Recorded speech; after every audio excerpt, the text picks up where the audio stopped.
I finally opened my eyes and sit up. I'm lying in the middle of the living room, spooning a moving box. I yawn and stretch. Morning, Manda Panda.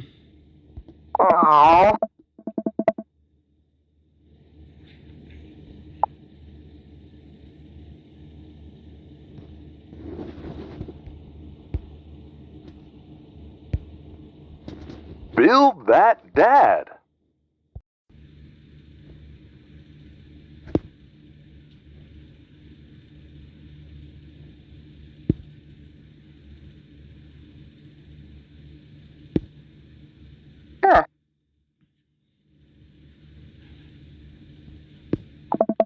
I got most of it done, I think.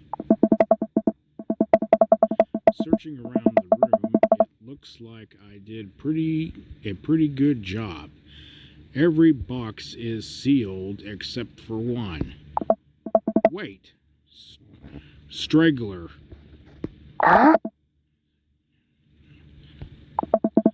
Looking into the box, I see a bunch of old photos in a little photo albums. Yes. I pull out one of the dusty albums from the top of the pile and we begin looking through it.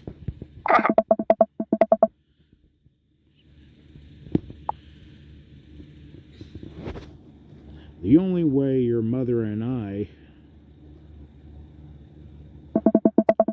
could get you to stop crying was to put on sunglasses.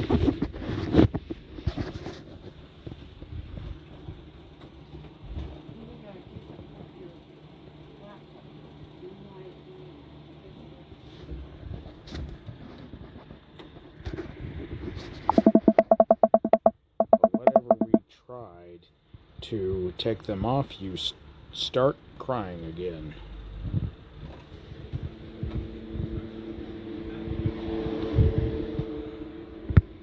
You spent the first 2 years of your whole life with sunglasses on.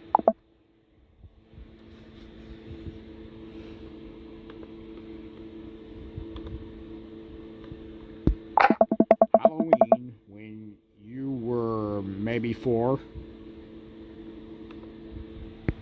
you couldn't decide between a princess or a dragon, so you went with both Princess Dragon. You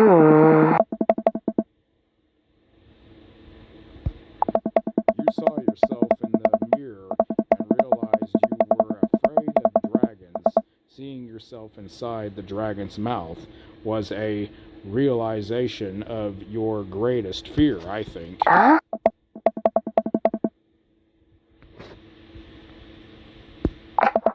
this was you in your horse phase. I believe you that push horse Sir Horsine the Brave. Amanda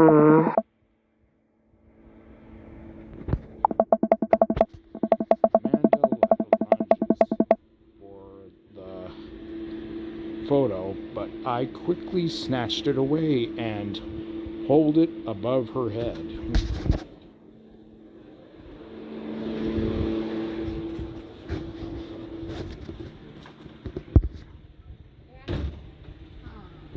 With superior dad arms.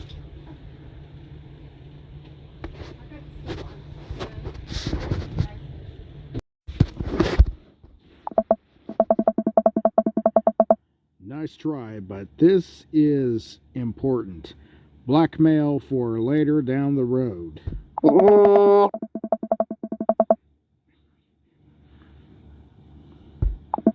Ouch, kid.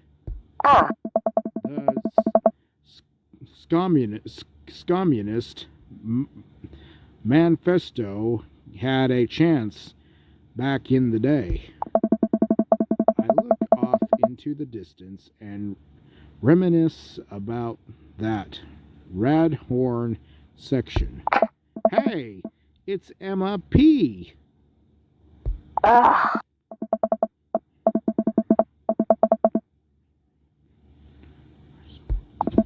Honey, I promise you wholeheartedly that I will never stop mixing those two up. Ugh.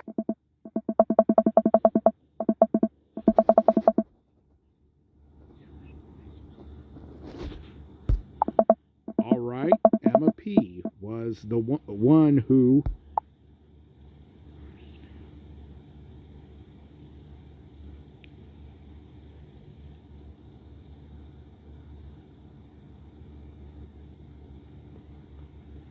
Ugh. your pants.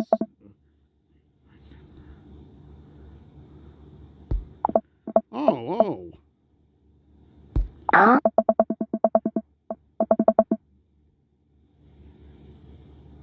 Oh?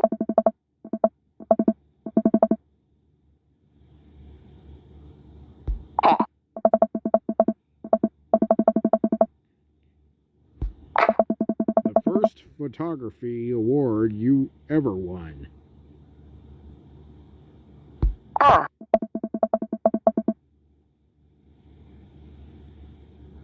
Hey!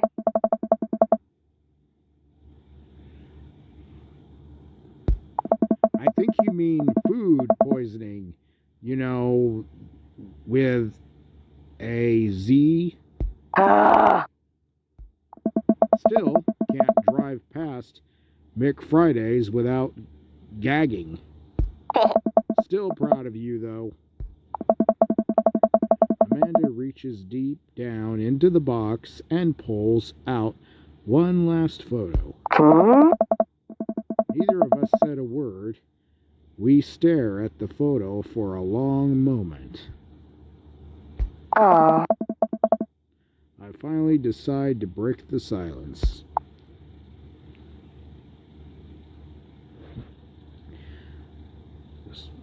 This was the day it's the day you were born. It's kind of a funny story. We get into a car accident right there in the hospital parking lot. It wasn't anything big, just a fender bender.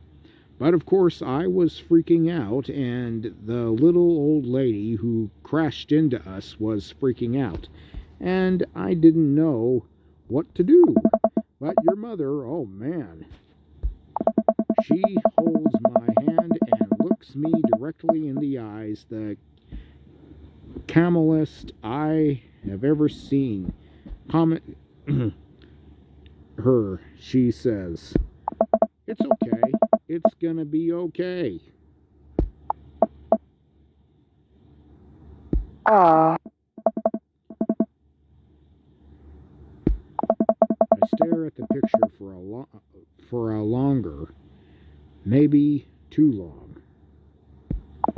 I miss her.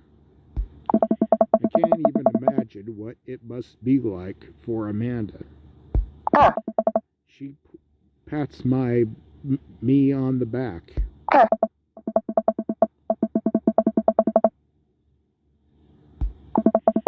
Yeah, you're right. Oh? Amanda and I piled into the car and take one last look at the old house. So many memories here. Hard to believe your mother and I bought this place almost 20 years ago. Hmm.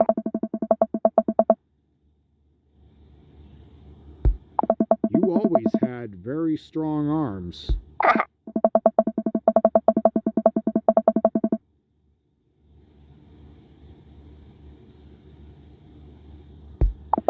You were a very imaginative child. Yeah. We get it, Amanda. You break stuff. Oh?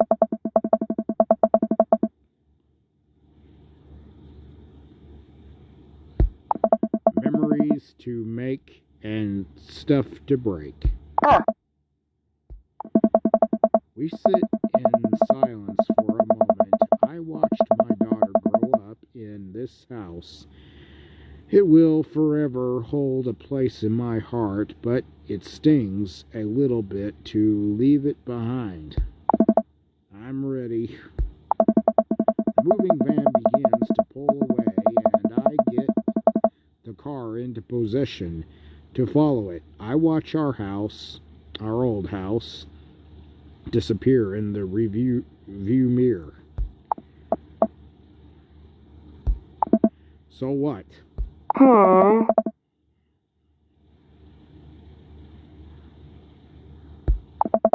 clear my throat and do my best cheesy announcer voice. Nestled in beautiful, scenic downtown Maple Bay, our new house features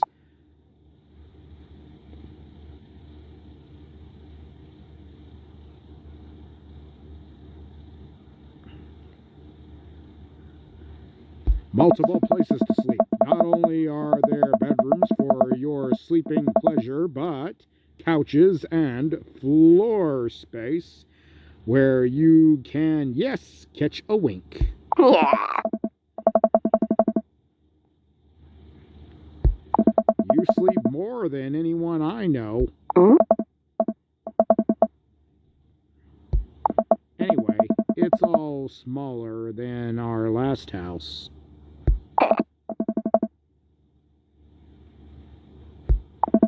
Good spin.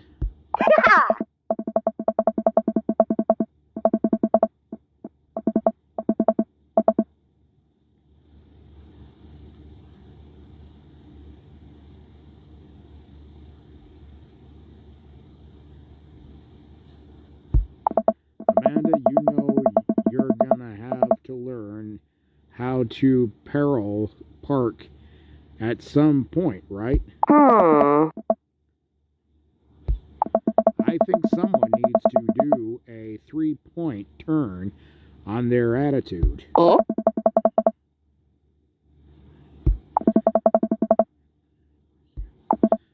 yet, but the neighborhood seems pretty quiet. You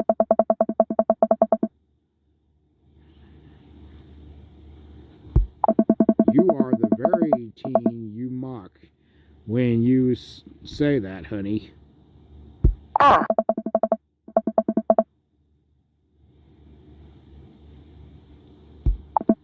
Yeah, you're a real senior.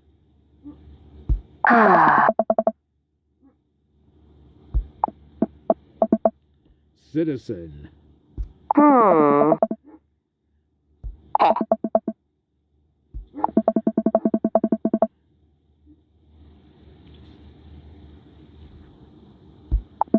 Well, first we'll need to forge a path through the solid wall of boxes that's blocking the living room. I still have to install the washer and dryer. We need to go grocery shopping.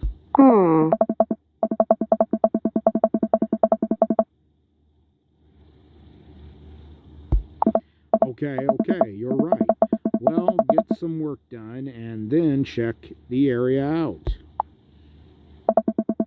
We pull up to the new house and step outside. The lawn is freshly mown, and the for sale sign is still in the yard.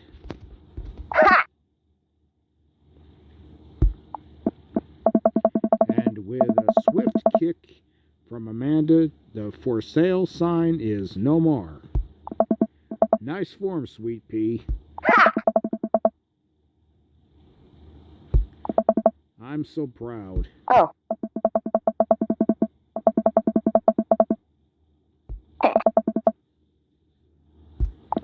Sweetie, it's 10 a.m.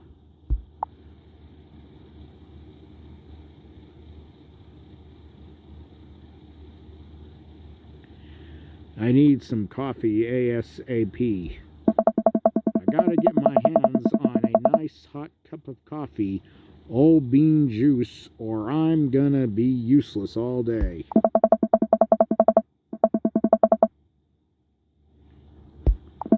Let's do it.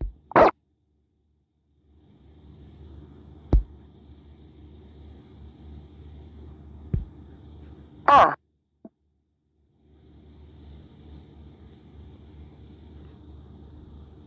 Yes.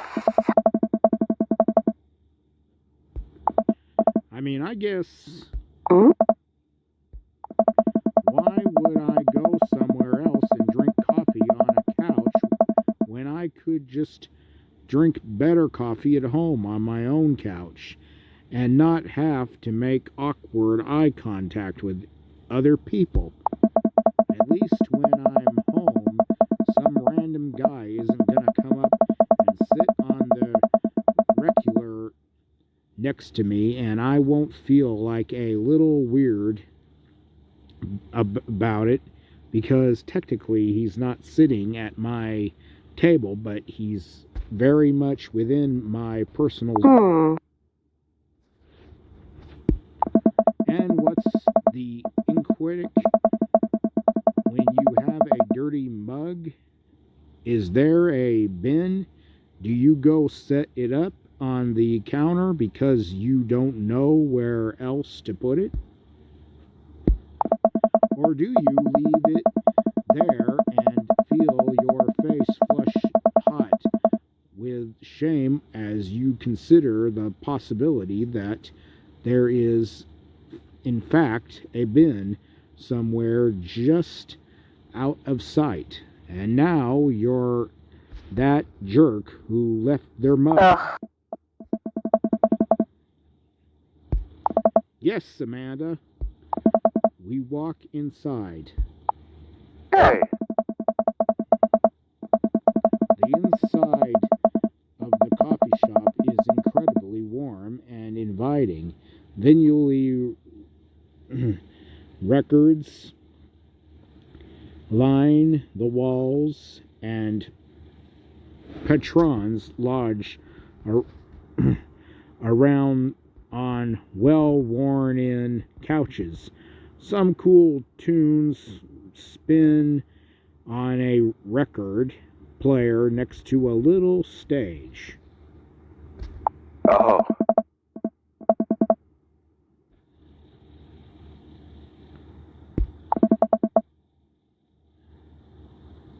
hey, oh,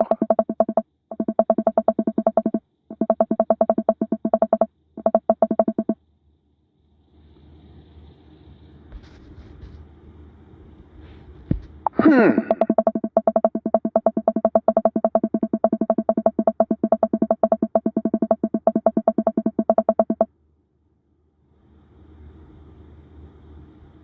hey,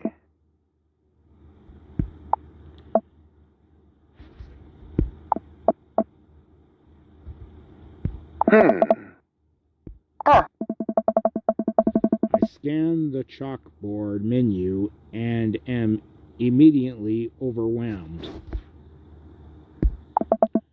I'll have a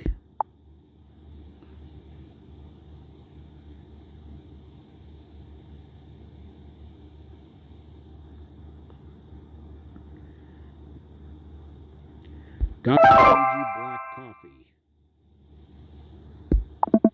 I don't get it.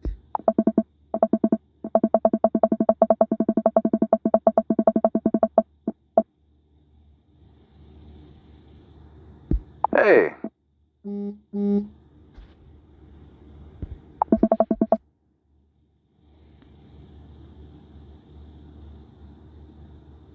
oh, hmm,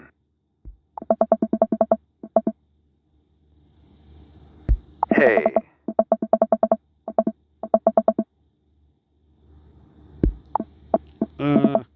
Medium. Ah.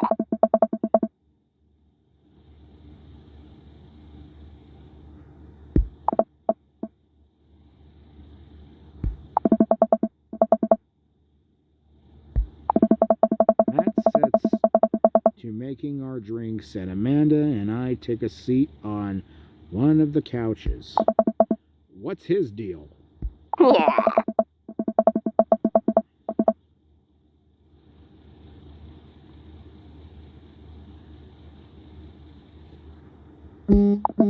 Hey! Hey! Ska was cool once. This couch is actually pretty comfy. Maybe not comfier than our couch, but it's alright. Good lumbar support. You sink right into it. Okay, it's comfier than our couch. Amanda nudges me.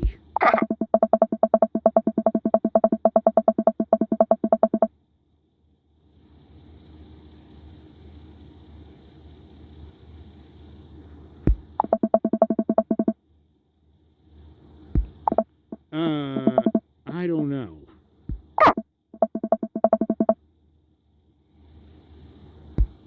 I can't meet new people if I always stay inside and also don't go outside and also don't talk to people.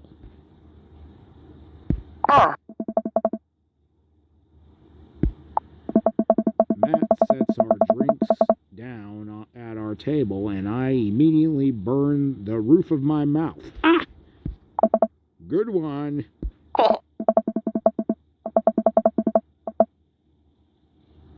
Hey. Hey,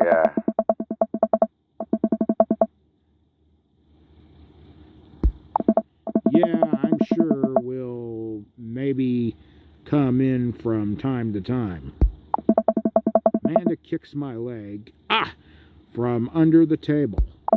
I'm sure we'll be in here a lot. hey.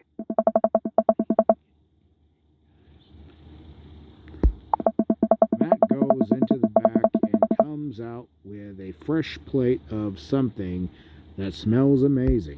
Hey.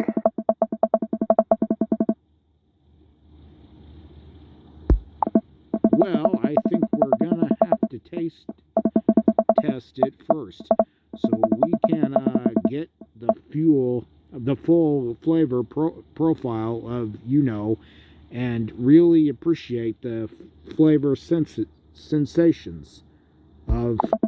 Amanda nods vigorously. She knows this game.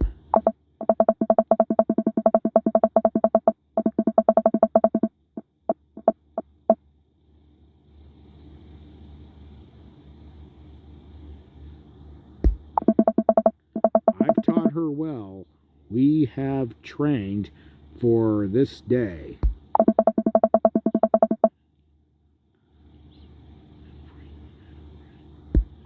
Right, yes, that.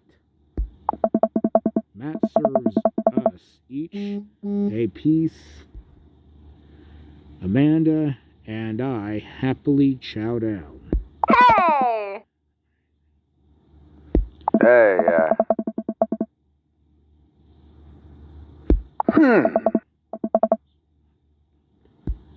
Well, I think I might only be able to give you dad band puns, but I'll give it a shot.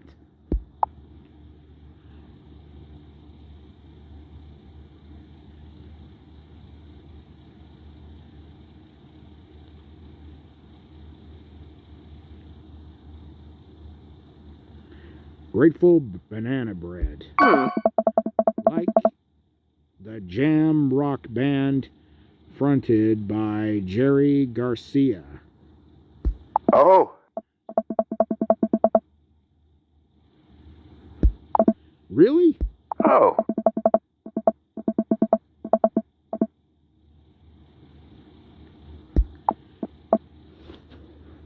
Hey,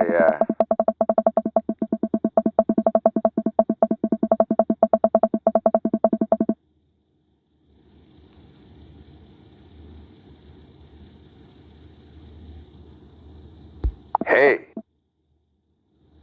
Oh. Thanks, baby. Hey.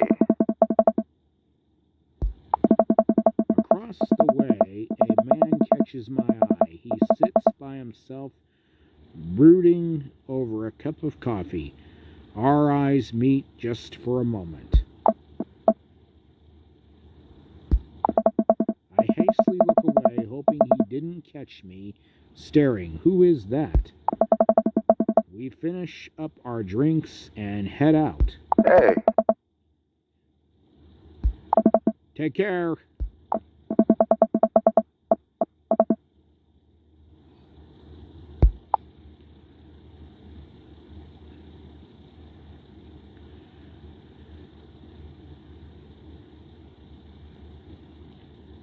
I should get back to unpacking. I've got a lot on my plate right now. Did you know that moving is one of the biggest sources of stress for adults?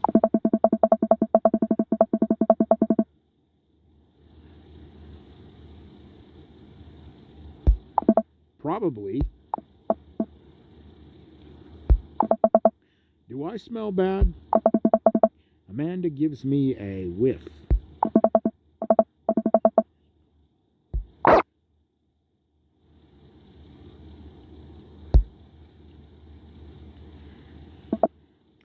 I get to work unpacking the various boxes around the living room. A couple hours pass and I get some good work done. The washer-dryer unit is both washing and drying, and we can actually walk through the living room without tripping over boxes. First visitor already? I walk over to the door and open it. Oh. A handsome, clean-cut man stands at my door, brandishing a plate of cookies. Hello?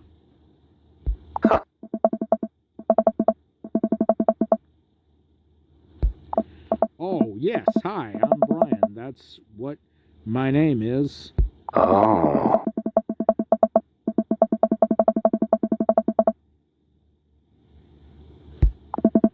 Joseph leans and whispers.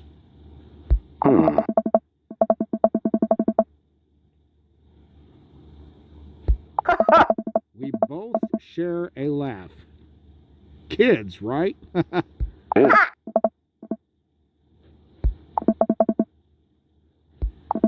Joseph hands her the plate of cookies with a smile. Oh. Huh. Oh, Kirk Douglas! Amanda disappears with the cookies. Amanda, come, and she's gone. That's my daughter. Her name is Amanda. She's a charmer.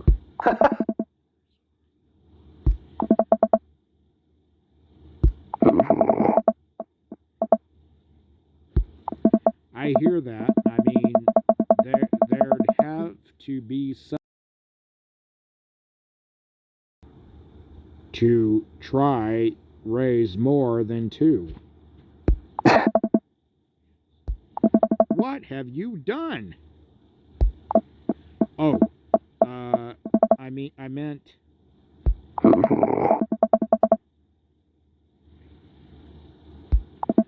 Oh no, this is the first neighbor I've met, and my social life is already in a tailspin. I wonder if it's too late to move again.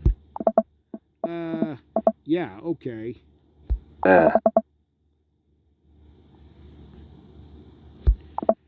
No, not anymore. She died. Yeah. Oh.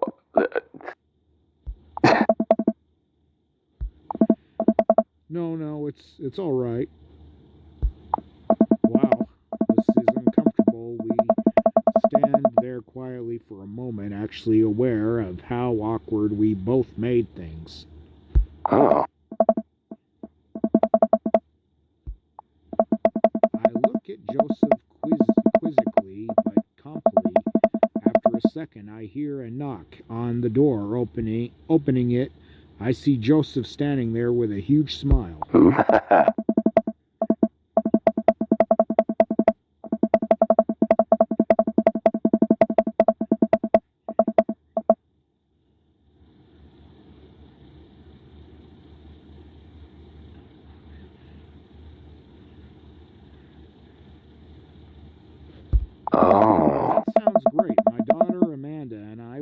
love to stop by. Also, 4 kids is perfectly normal amount of children to have. We shake hands to seal the deal. Yeah. Sure thing, neighbor. Joseph starts walking away, but stops to think for a second and turns around. Yeah.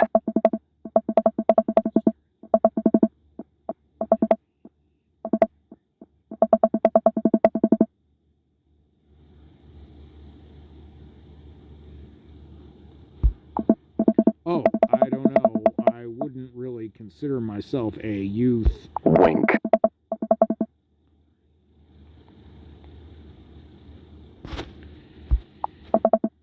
And with that, Joseph's gone. Amanda walks back into the living room, crumbs on her face and cookie in hand. That was the smoothest recover I've ever seen. I should be taking notes.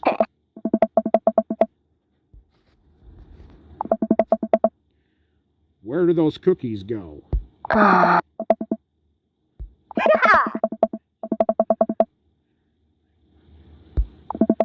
So you ate all of them anyway? I guess that makes it break time.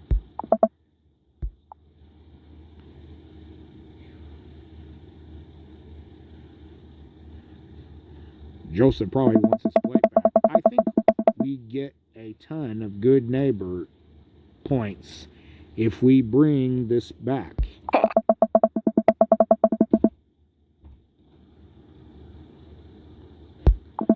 We're gonna kick all the other neighbors' butts with kindness. Amanda and I step outside. Shoot, I'm actually not sure which house is his.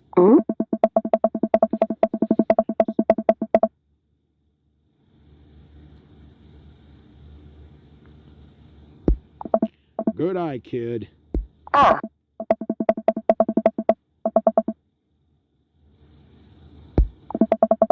We walk up to the kids and wave. Hey guys, is your dad around? They all just stare at us blankly. We just wanted to return this nice plate and thank you for the cookies. Geez, these definitely are Joseph's kids. They all look exactly like him. They were really good.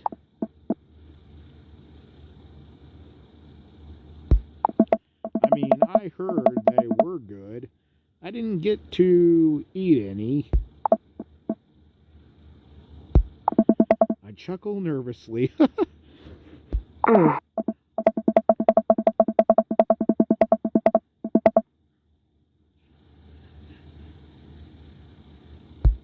Right, that's what we're gonna do. The kids' eyes bore into us as we scurry away. I can feel their gaze on my back, even as we approach their house.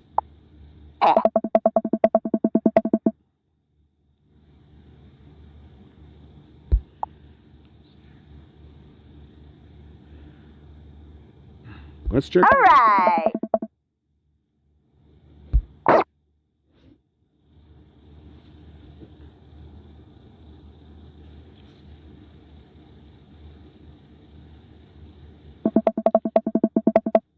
Amanda and I begin to stroll through the neighborhood. I can't believe how beautiful it is outside. Kids are playing in the street, the flowers are in bloom, and the faint smell of a nearby barbecue drifts through the air. This place is nice. Good eye, honey. You can never be too careful.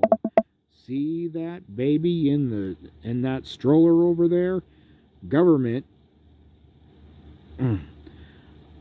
operate. Hmm. Ah.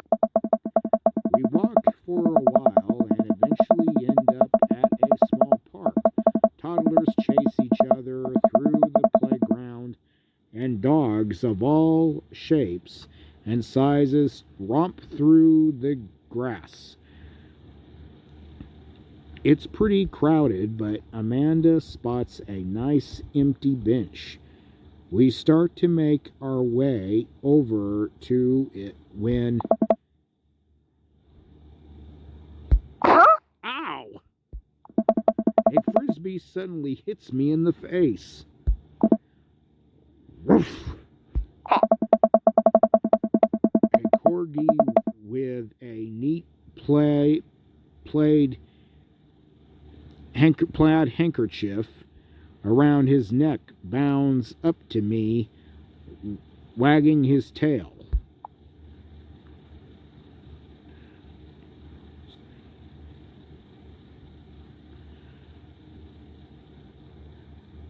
Did you throw this thing at my head? He runs around in circle and nudges my leg with his noose. Oh God, this is the cutest dog.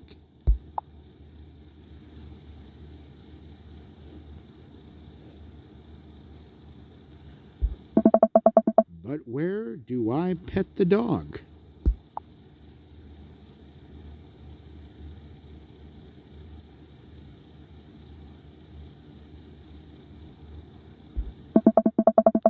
He seems to love a good head rub. All smiles here.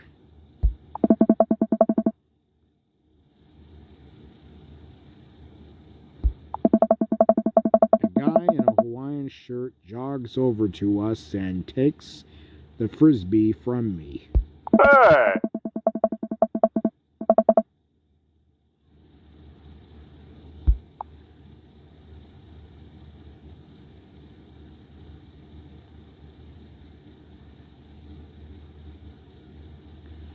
Well, you're traditionally not supposed to aim for people's heads. But I'm fine, thanks.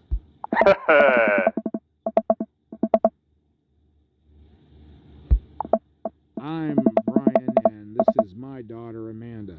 I look over at Amanda and only to find her sitting on the ground rubbing the dog's tummy. Huh. Huh.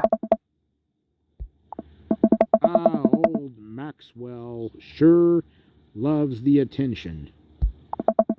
It's great to see.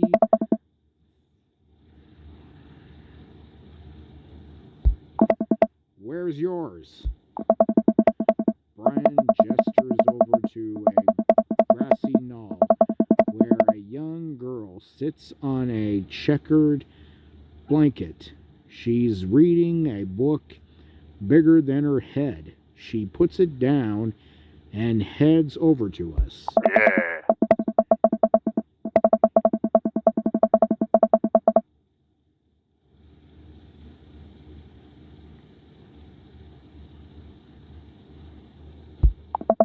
How old is she? Hey! Huh? Yeah. My natural dad instincts kicks in. I must brag about my child's accomplishments. Oh no, it's happening.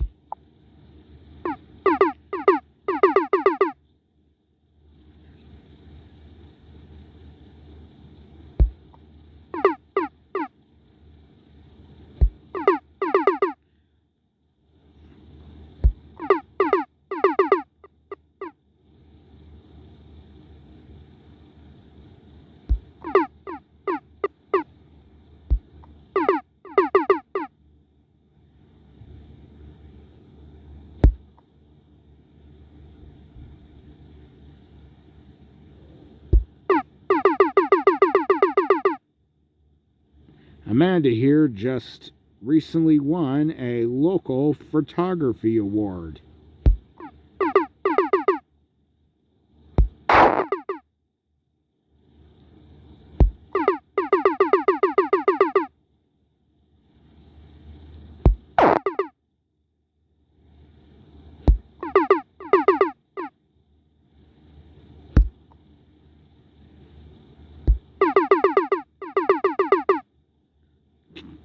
Can't switch daughters, Amanda is.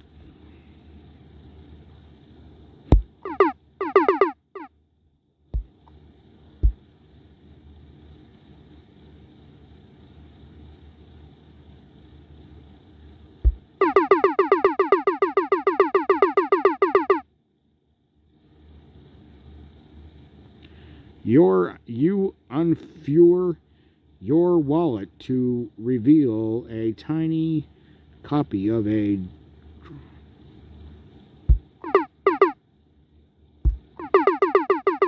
isn't very impressive, but Amanda genuinely appreciates you holding on to it.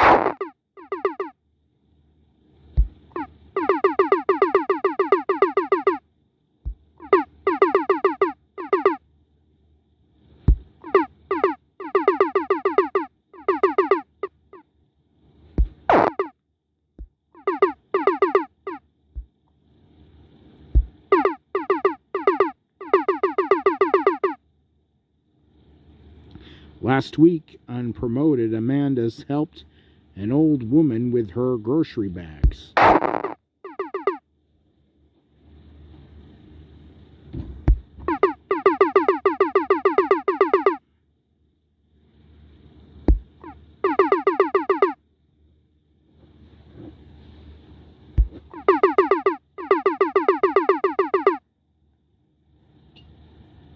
How is it possible?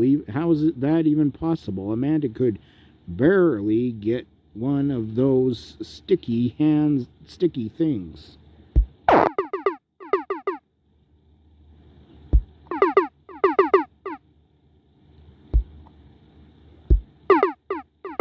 Amanda is in all honors classes this semester.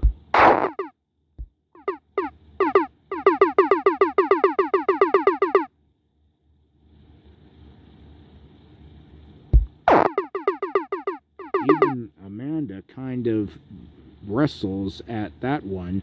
You lose 20 HP. A few months ago, Amanda started volunteering at the homeless shelter in our old neighborhood.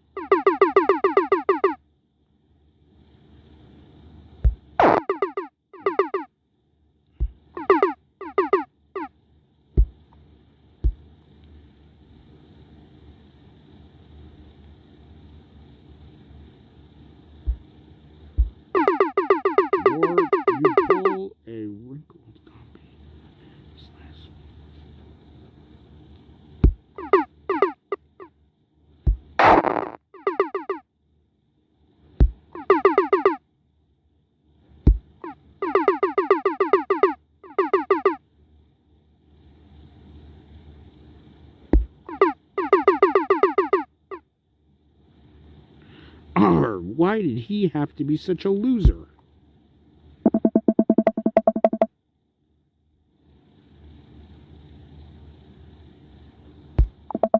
We just moved in. Do you live around here? Oh. Yeah.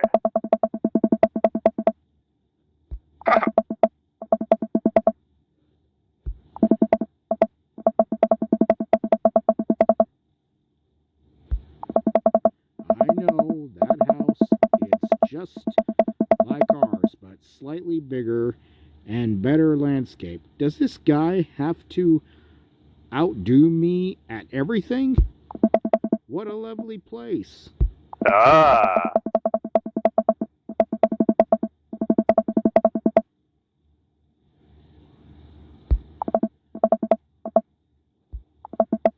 Brian and Daisy walk further park with Maxwell happily trotting along. Do you get the feeling that he was trying to one-up us?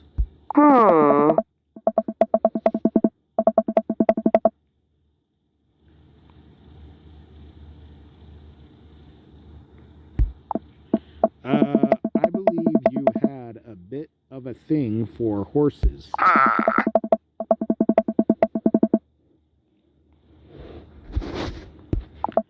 It's not too late to minor in horse creative writing.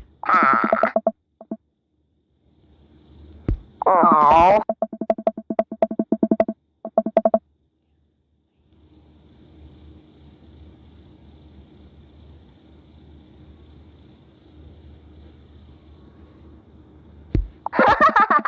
We laugh off the horse epic and around the park. A bit more, enjoying the day.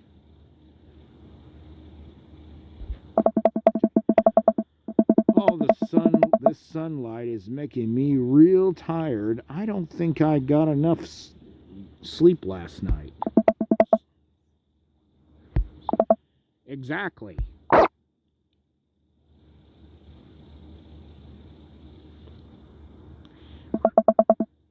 As we're walking back home, I hear heavy footsteps come up behind us. Hey. I turn around and am greeted by a familiar face jogging up to us. Craig? Oh. Bro, holy wow. I haven't seen Craig in forever. Huh? Yeah, wow, you look great. Hey. Cleaned up his act. Are you kidding me? He's ripped. Amanda, this is my friend Craig. We went to college together. We were roommates for a while.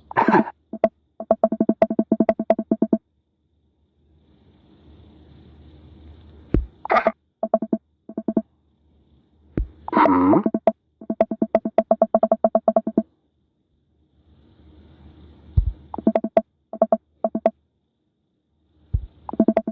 He picks up her tiny wrist and waves it around. River gurgles happily. Are you babysitting? Oh. Man, it has been a long time. Feels like 1 minute we're rolling up to exams with bad hangovers, and the next we're both fathers. Where you been, man?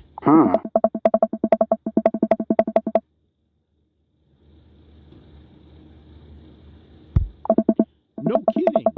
Amanda and I just moved around to the side of town. How's Smashley doing? Oh, man. I mean, Ashley. Ashley is her name. I don't know.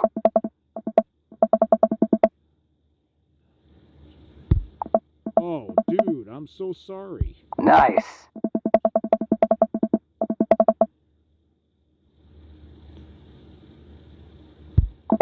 Twins? You have 3 kids?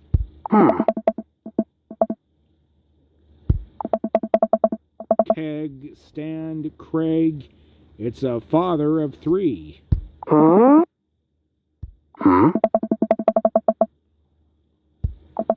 He got it because he did a lot of keg stands.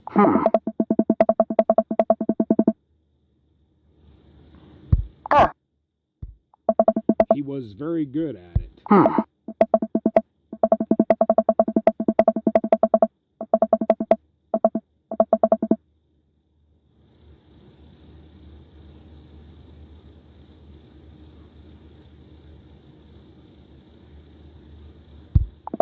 You jog daily? I jog yearly. On January 1st, when I promised myself that I'm gonna jog daily for the rest of the year, but give up after 30 minutes, and just walk home. Oh.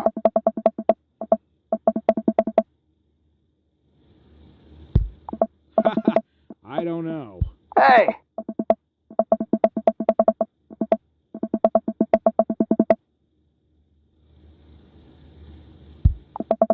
All right, sure, sounds great.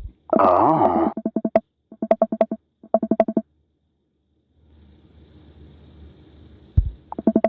Craig gives a little wave, puts his earbuds back in, and jogs off. I can't believe Craig is ripped and has kids. I'm reeling. Mm. The Craig I knew is not fit to be responsible for any living thing, including and especially himself. One time I watched him drink an entire of marina sauce for a dinner. Amanda, he opened up a new jar of marina sauce and then he drank it like it was a thing that normal people do. It was unholy. And then I asked him what the hell he was doing, and he said, and I quote, "It's basically a smoothie, bro."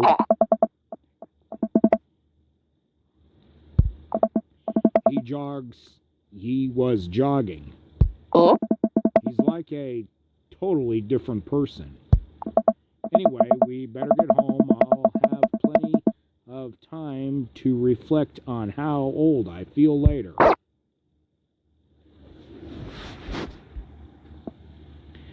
Amanda and I flop down onto the couch. Amanda has to shove some empty boxes out of the way before she can sit.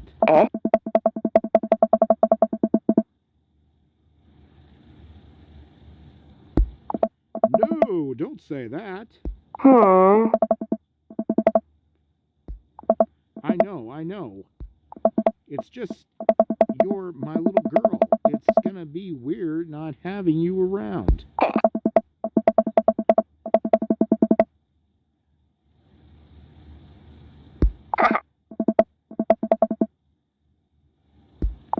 You promise? Oh,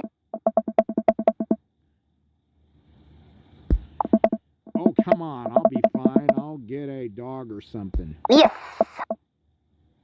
Yeah. Is that what it's gonna take? Yeah.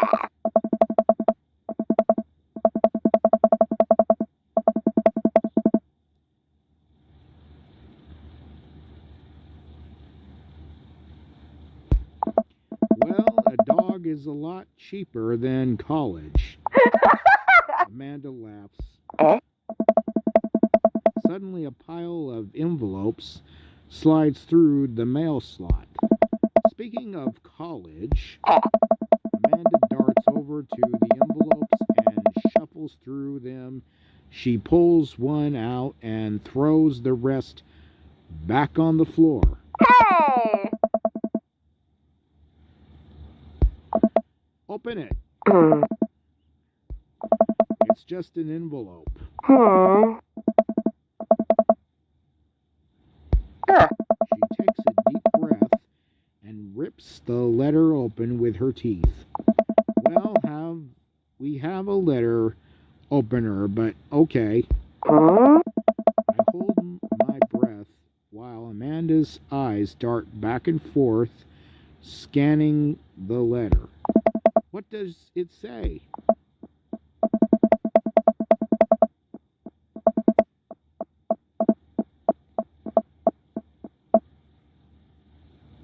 Her face drops.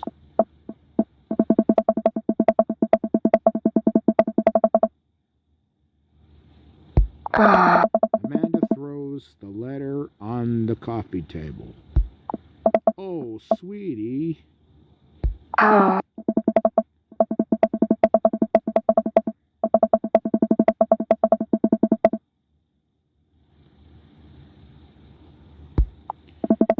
I pull Amanda in in for a big hug. You're an amazing photographer. I know how much work you put into your portfolio.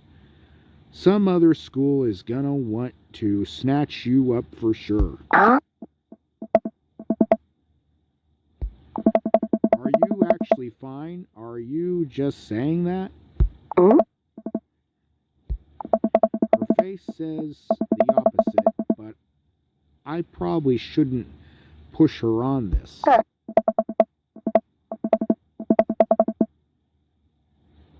Ugh.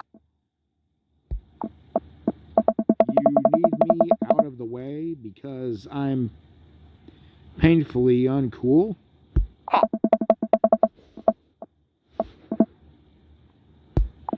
Well, I'll have you know that I conveniently already have plans for tonight, so you'll have the new place to yourself. Quick, think of plans.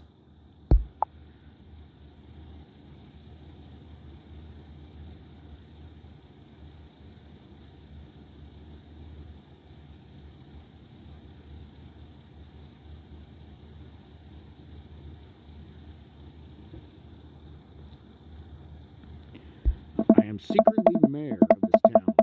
Amanda, the town needs me. I need to perform my mayoral duties. I must don my top hat and wear my monocle so that I may proceed over my mayor stuff.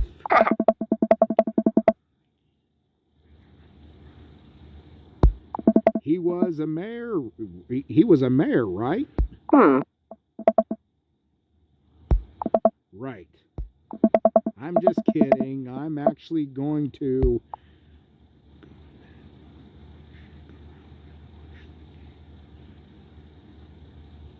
go out and watch the game. Nice. Hmm. You know, the game, the one that's on tonight. Ugh. The game on TV at somewhere other than here. Ugh.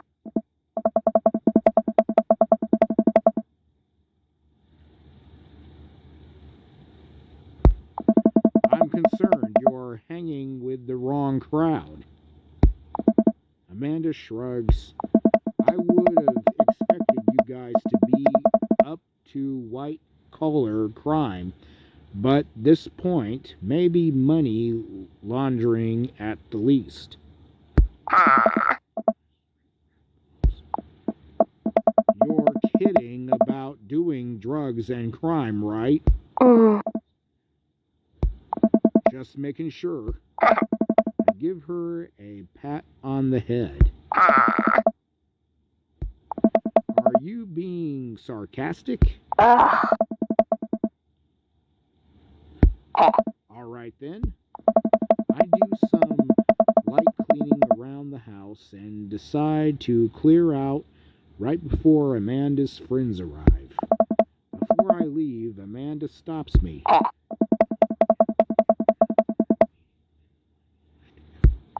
Oh, right, Mr. Vega. Yep, totally remembered. I'll be there.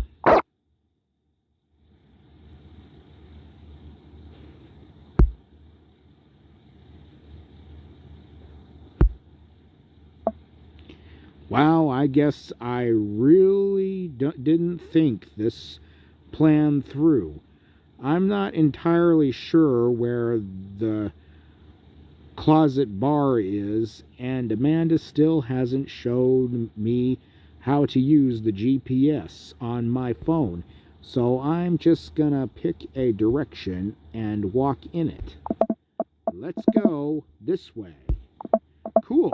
Okay, we're marching in the direction of game, any game, really.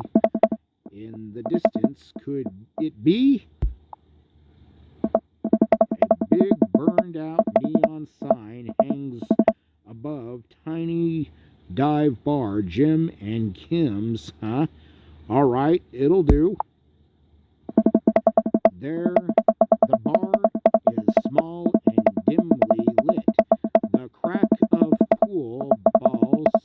sounds in the back as Parsons laugh and joke. A string of multicolored Christmas lights hover above the bartender. I can't tell if he's Jim or Kim. I pull up a seat at the bar. What? One beer, please. The bartender slides me an ice-cold beer. I take a sip and enjoy the refreshing taste. Say, are you Jim or Kim? Oh. I awkwardly turn my attention to the game, which is playing on one of the TVs on the wall. As luck would have it, my team of preference is not only playing, but is currently in the lead, which is always a good thing. The brightly colored mascot, which is some kind of animal, does cartwheels. I silently cheer on my favored team, hoping that I don't get into any confrontational argument with a fan of the opposing team. Several people in this bar are wearing the distinctive colors of the team I dislike, although I believe from their demeanor that like me and the passion of their team is all good fun. Hey.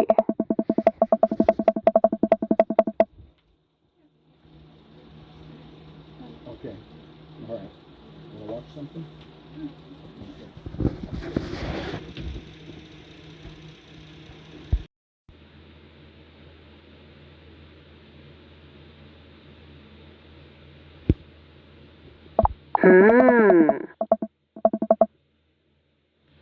Good to see.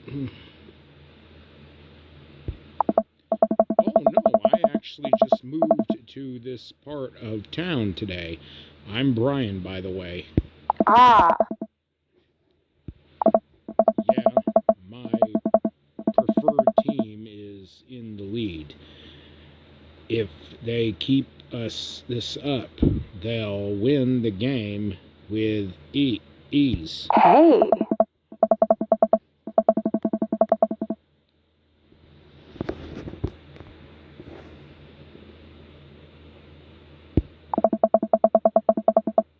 I'm getting the impression that she's a little drunk. I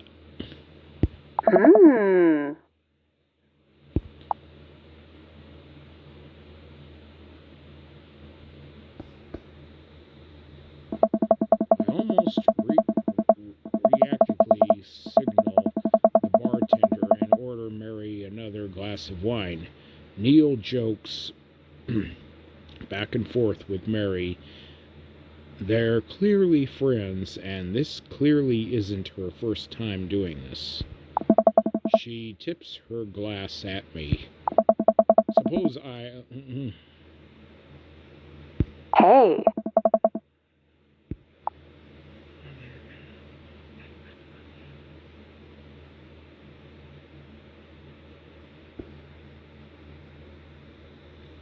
What's your deal? Ah.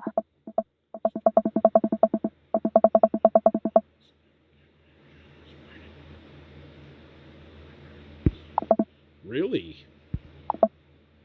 So what else can you tell me about this part of town?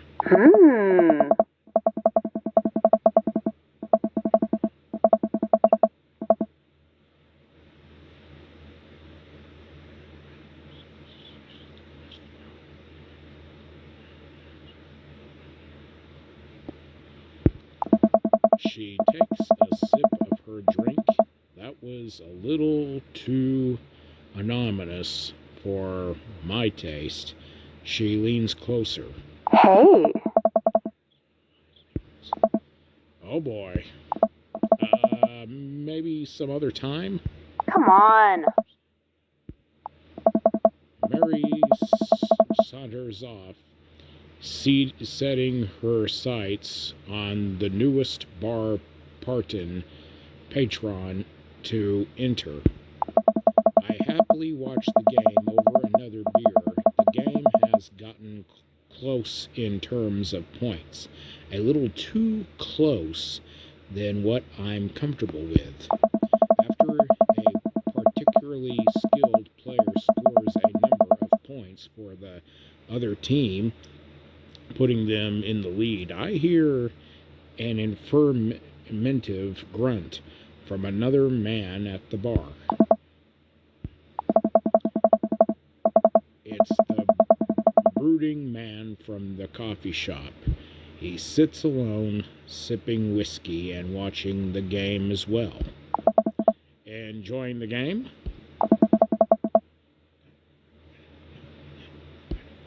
Oh, we must be rooting for different teams.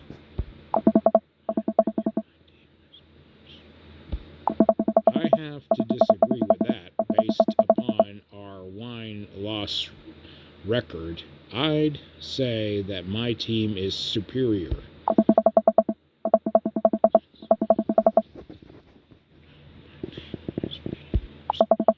The conversation ends there, and we both go back to silently rooting for our respective teams. The game is close, with both sides playing their hardest to win, but in the end, my team prevails. Quiet cheers ripple throughout the bar. I raise a respectful glass at the man drinking whiskey. He raises his in response. An unspoken truce is formed between us based on mutual love for the game. He motions to the bartender, who pours 2 glasses of whiskey. The man slides one over to me. Thanks, I'm Brian. Hey. Yeah. Robert chuckles.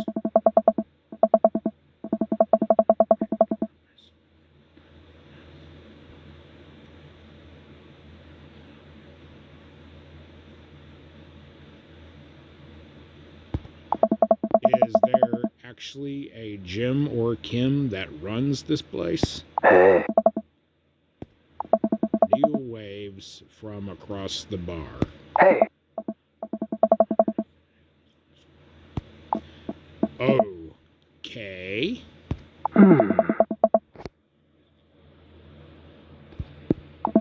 Beer, but I'll drink most things.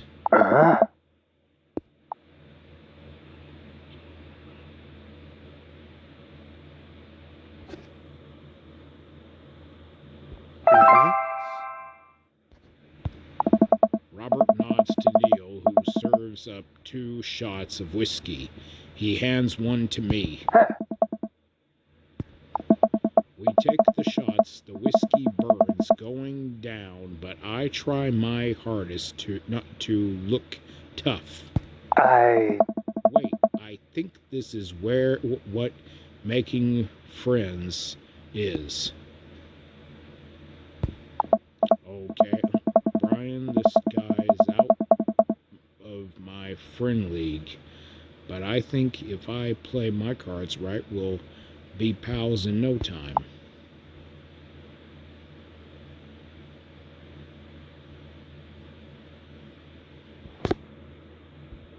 Ooh, I like your jacket.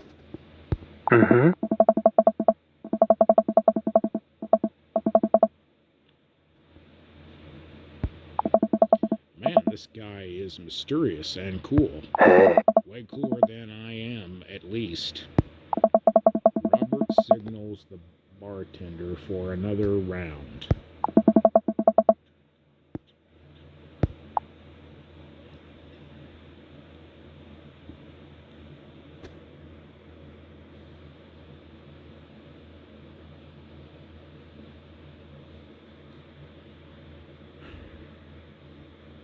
trying to make friends. I'm new in town. Figured it might be good to put myself out there. You seem pretty cool.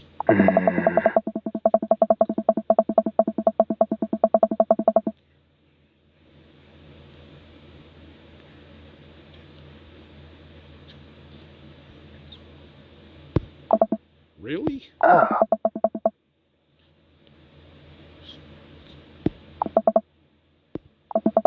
He gets up. Oh.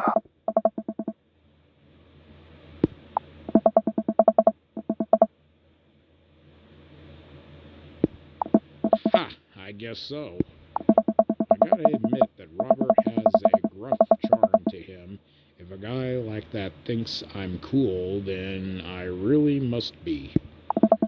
Robert comes back from the bathroom and grabs his leather jacket.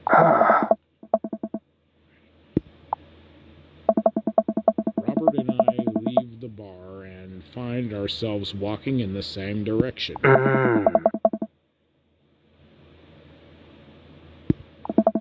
Does everybody live there? Me too. We just finished unpacking today. Hey. Who's that? We get to Robert's house, which is just a few houses away from mine. We stopped and he turns to me.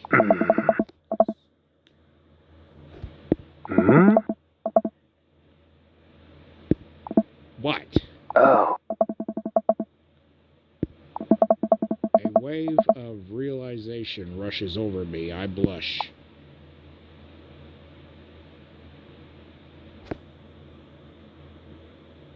No, thank you.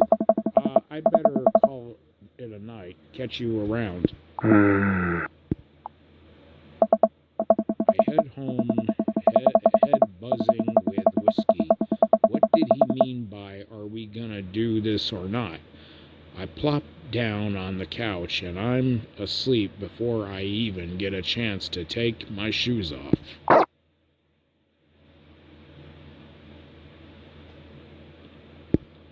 I wake up to a text from an unknown number.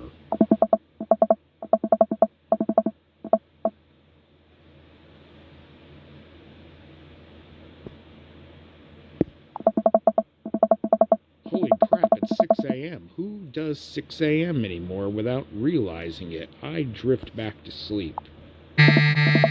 Whoops, must have winked back out. I check my phone again.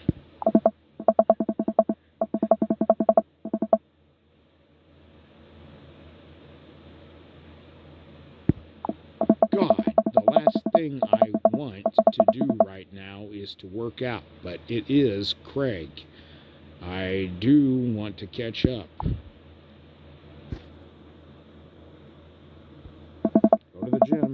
Hey, my man, I need a few minutes to wake up, but let's meet in 20. After a few seconds, another text comes in.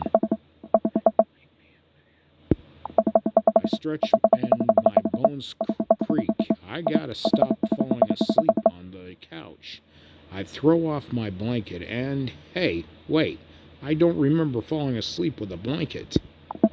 Amanda must have tucked me in after I fell asleep. Besides that child, I regularly brush my teeth, throw on the only clothes I own that are even kind of gym appropriate, and head out.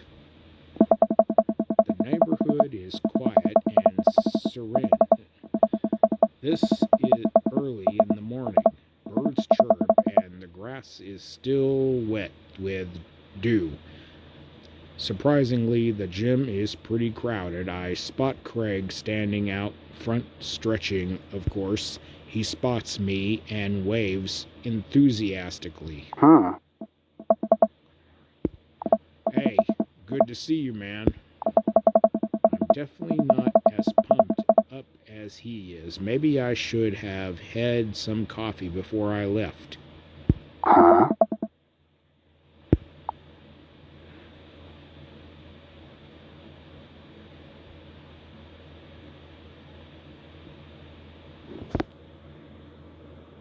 With your help, I get the feeling this is gonna be less of a me kicking butt and more the gym kicking my butt.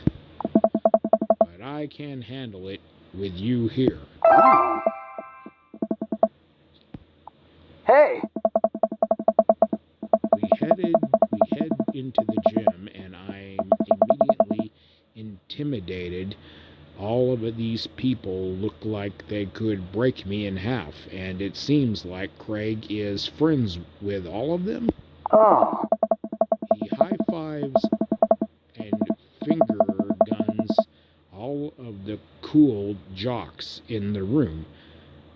They look like they could and would steal my lunch money to spend on protein shakes. We head over to the treadmills and start walking. Okay, I can walk. Walking is good. This is a decent place to be walking. So I know we are on treadmills. And those over there are ellipticals. Oh. What is all this other stuff? Bro.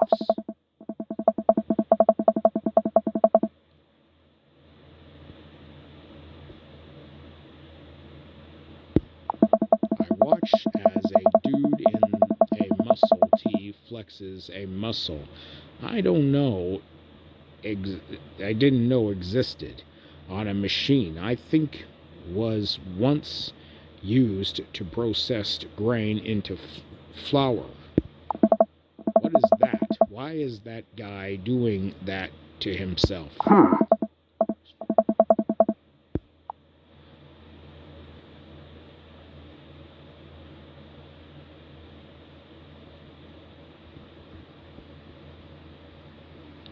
Training to crush people's skulls with his thighs. He's trying to make his thighs so strong that he could crush people's skulls with them. Hey!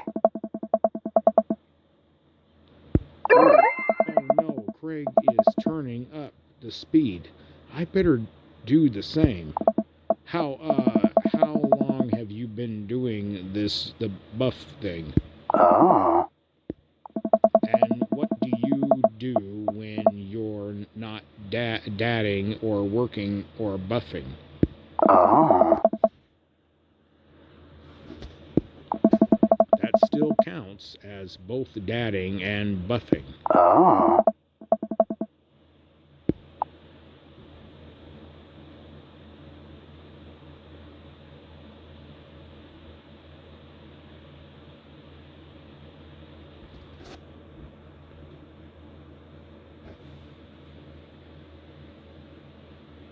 I try to live my life as close to Jimmy Buffett's song as possible. The goal is to live with as few worries as I can muster. The lost shaker of salt was a meat form. Oh. About not being able to shake salt onto something. Hmm. We're jogging now. Oh God, we're jogging now? I look over to Greg, who hasn't even broken a sweat. How is he doing this so effortlessly? I'm dying. I can feel my life force draining through every R-force of my body.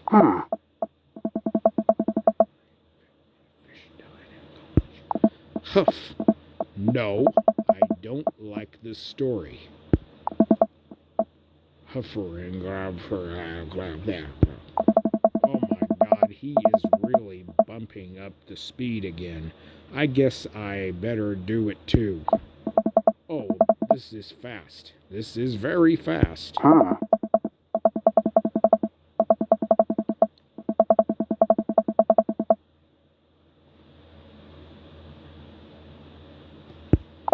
And then I huff.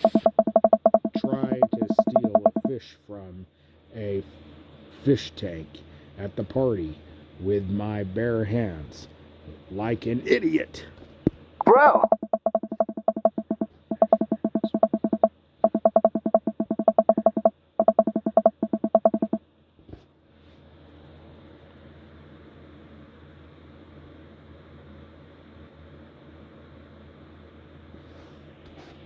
Hey!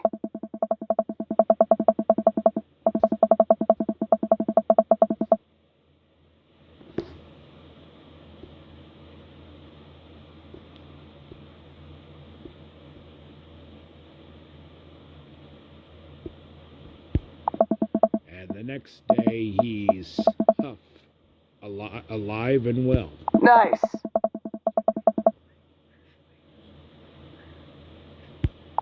And they never will. I shoot off the end of the treadmill and crush into the wall. Jeez, that hurts. Dude! Craig offers me a hand and looks me over for injuries. I'm fantastic. I managed to stand up and rub my back. Doesn't hurt now, but I sure it will later. Oh.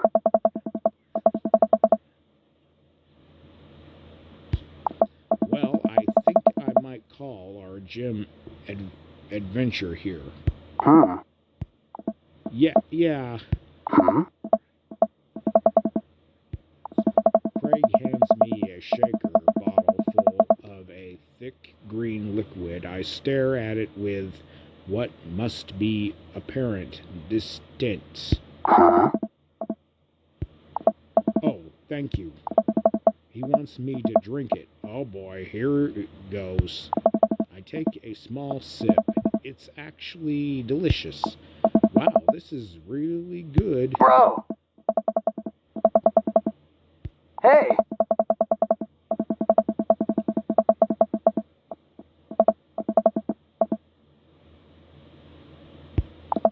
Good one. Well, I'm gonna go put some ice on this. Everything. I'll see you around. I leave the gym feeling ashamed. Craig used to order delivery from the pizza place across the street from our dorm, and now he can run circles around me. Literally, man, I really gotta work on this dad bod. I get home and lie down on the couch. It hurts to move. Oh, God, I'm so old. Oh, no, I must have fallen asleep. What time is it? Shoot, it's 3:55. I'm supposed to be at Amanda's school in 5 minutes. I frantically put on some clean clothes, apply a generous amount of deodorant, and run out the door.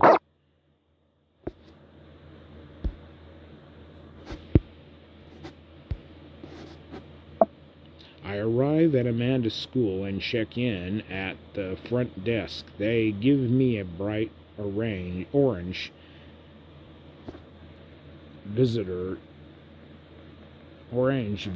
sticker and send me to on my way.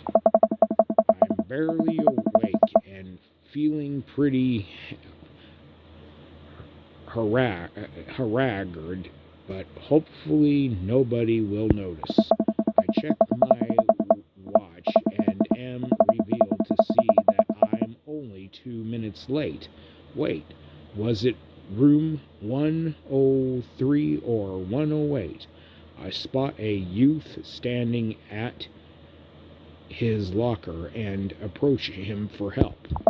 Excuse me, do you know where Mr. Vega's classroom is? The youth turns around and looks me up and down with heavily lined eyes. Come on, kid, I'm late for a meeting. Mr. Vega. Okay, wise guy, are you gonna help me or not?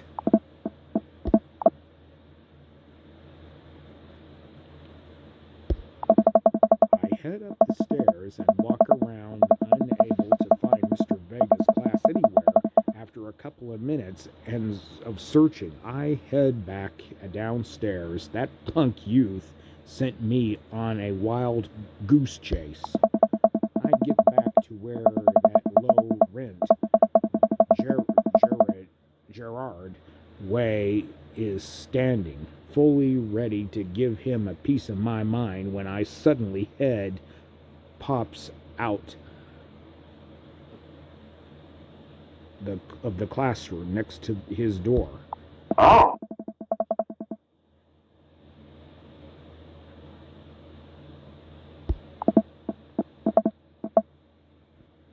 Ah.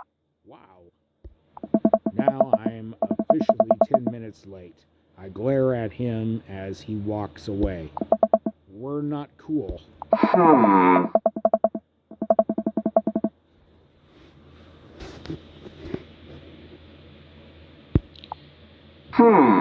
Mr. Vega leads me in, and I take a seat in one of the comically small students' desks in the back. I might get stuck in this.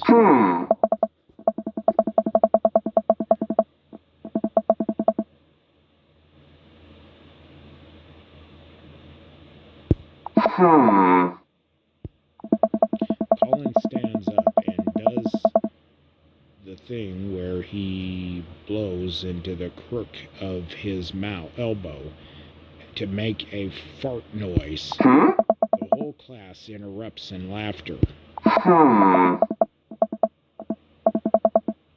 Ah.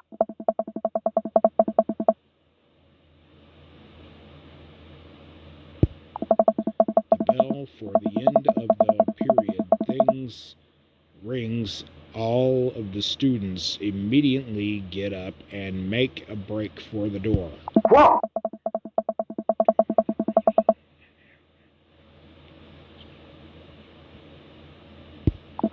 Nobody's listening. Oh. Mr. Vega turns to me and sighs. Don't you teach high schoolers? Right. No problem, Mr. Vega.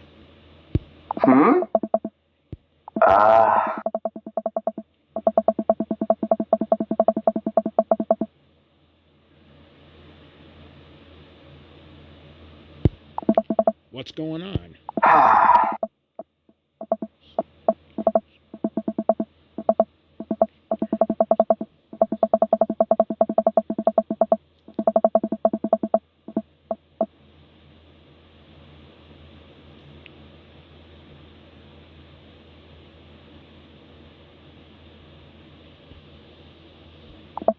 This is strange. I thought Amanda always shared everything with me. It hadn't even crossed my mind that something might be wrong.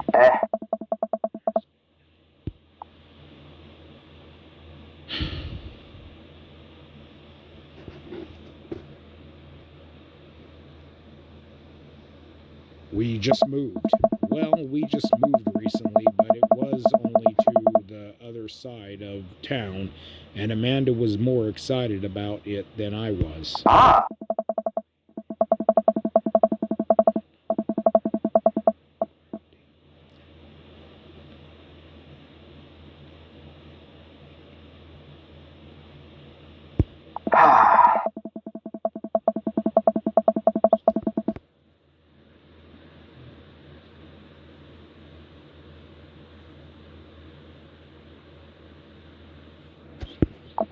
I'll make sure to talk to Amanda. Thanks for letting me know. Oh. Hugo.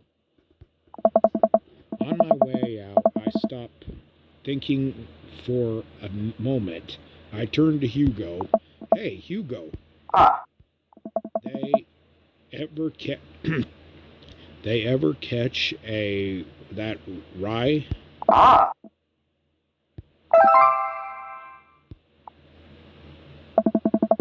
leave the classroom and make my way out of the school.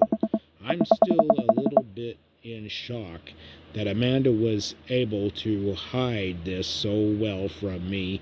She's always been such a force for positively in my life, especially after we lost her mother.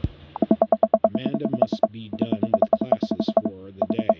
By now, I'm sure she would appreciate a ride home, and maybe I can talk to her about what's going on. I pull up to the carpool, and Amanda hops in the passenger seat. Mr. Vega and I actually just gossiped about our celebrity crushes. It was a very productive meeting. Sure thing.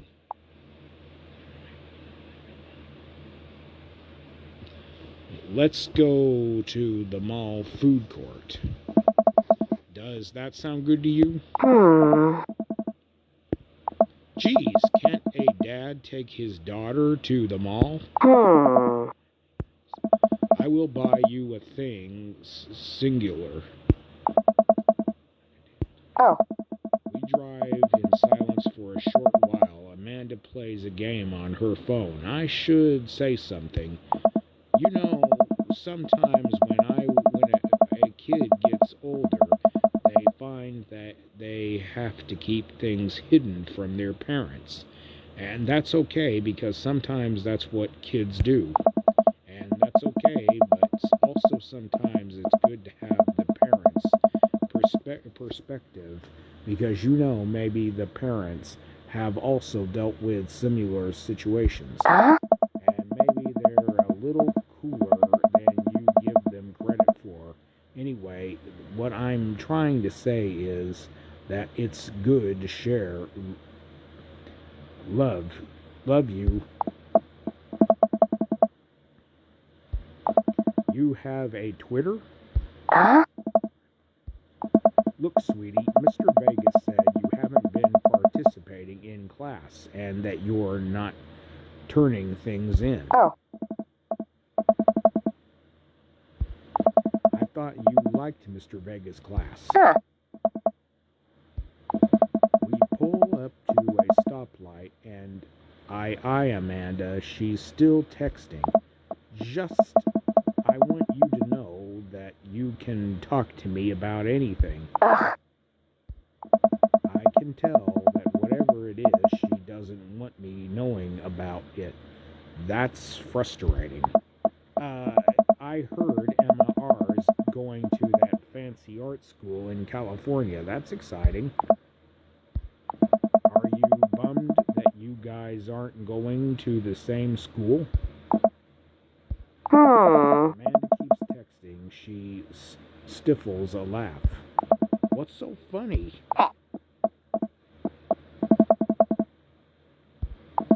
Okay. Who you texting? Who's Noah? Does he go to your school? Do you like Noah?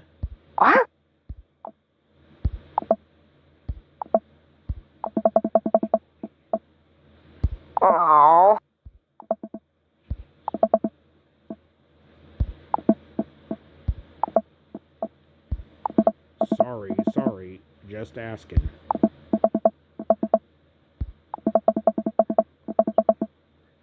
Okay. This is going well. Well, good talk. Love you, kiddo. She leans forward and turns up the radio. I guess that conversation is over. To the mall, then.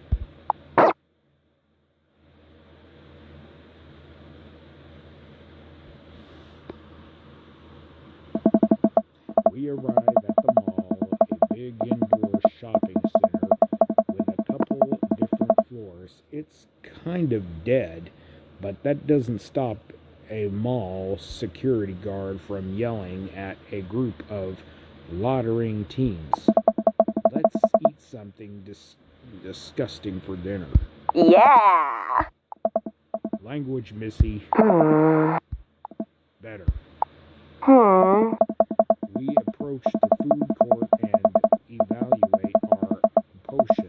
There's greasy restaurant after greasy restaurant. My heart burns just looking at the menu. Nobody looks happy to be here.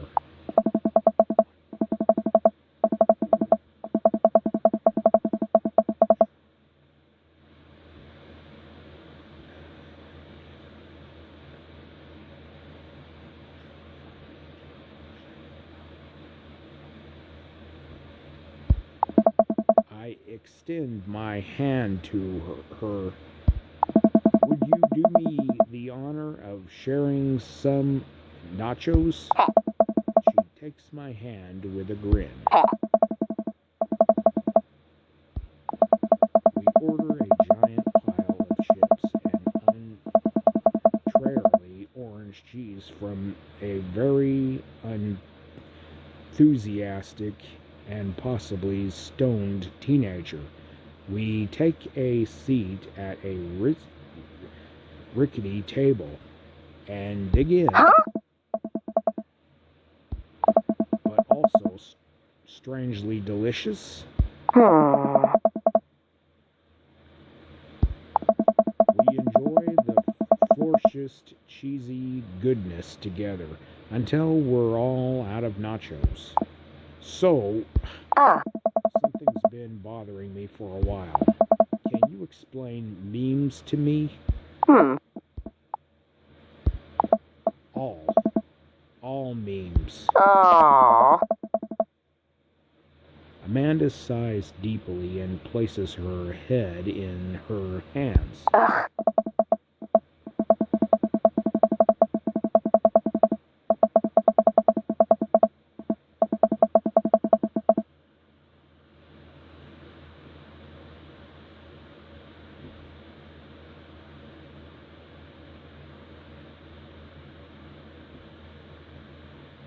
Ugh.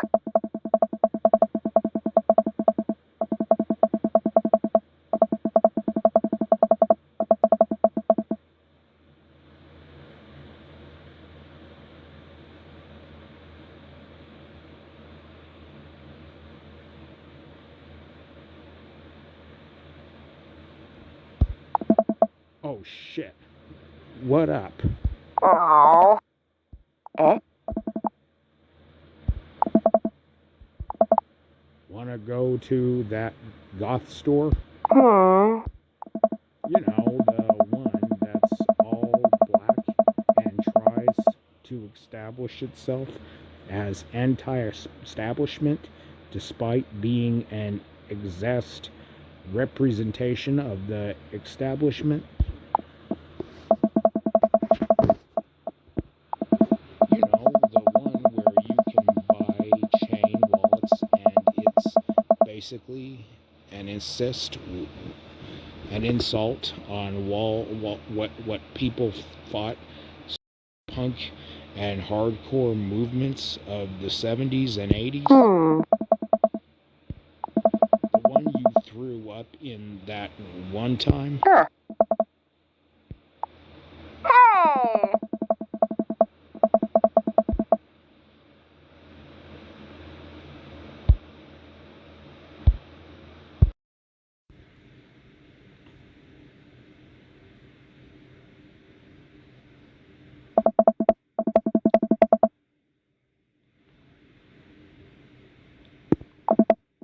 I'm so proud. Amanda? Hey. All right, I'll do it if you stop chanting. Amanda stops immediately.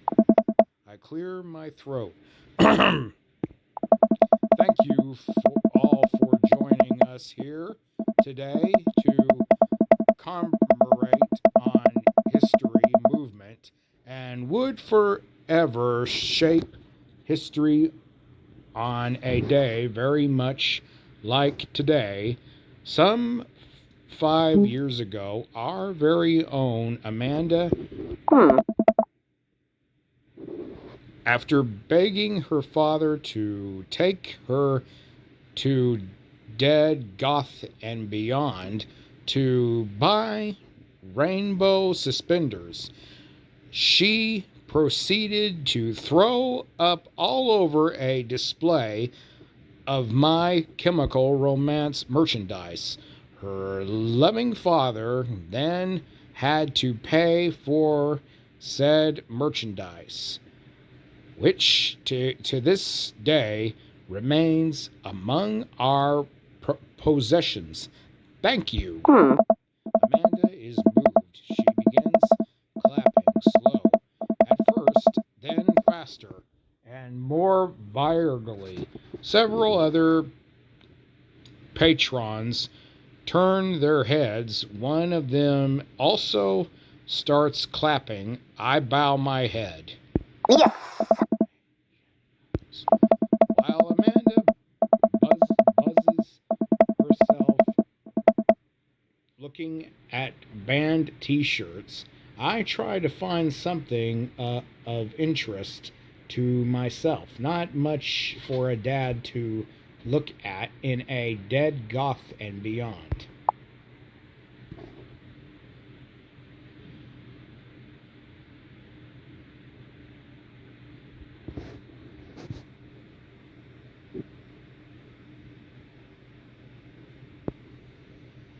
Pursue the band t-shirts. I barely know any of these bands. Cannibal Bone Party doesn't seem like music I enjoy, but they must be really happy that a retail outlet is carrying their merchandise. I hope their parents are rarely proud of them, or really proud of them. I overhear a stifled argument over at the cash register. An older gentleman is carrying a garnet and showing it to a bored-looking cashier with pink hair.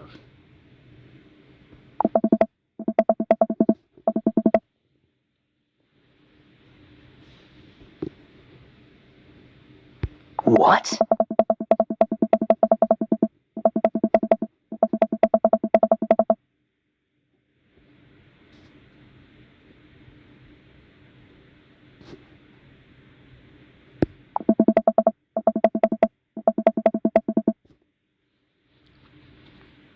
Hmm.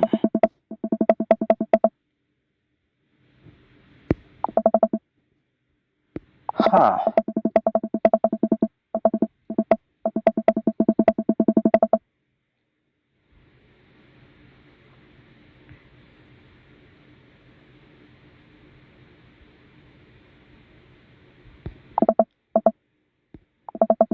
The man whirls around, storms out, his literal coattails trailing behind him. I can't tell if they are Victorian inspired or Edwardian in nature. Amanda trots up to me with a t-shirt in her hand. Oh boy, here it comes. Yes, I'll buy it for you. At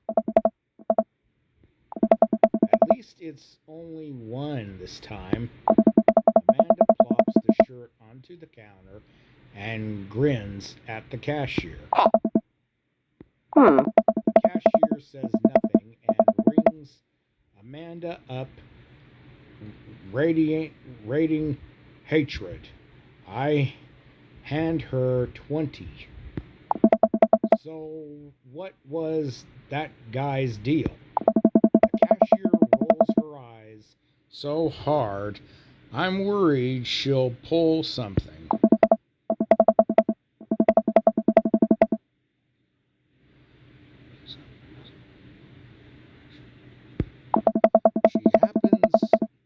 She hands Amanda her bag, and it's clear the conversation is over. We make our way out of the store and head home to get some rest. Amanda and I sit on the couch trying to find something to watch over bowls of ice cream. Oh,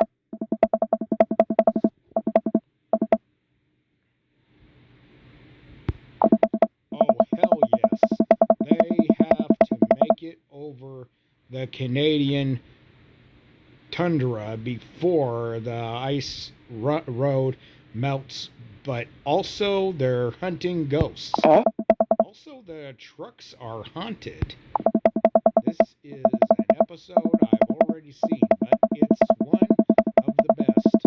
Colum and Flint Dogbone, the twin brother truck driving and ghost hunting duo, find themselves in the greatest peril yet.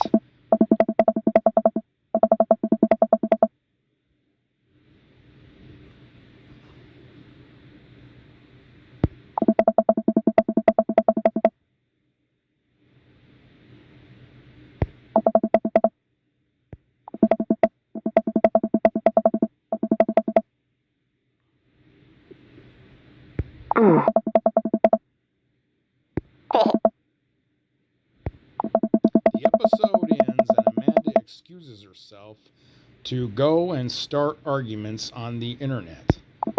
I stay up a little longer curious about the exploits of Colum and Flint Dogbone after their disastrous ice road accident after I crawl into bed and get a good night's sleep.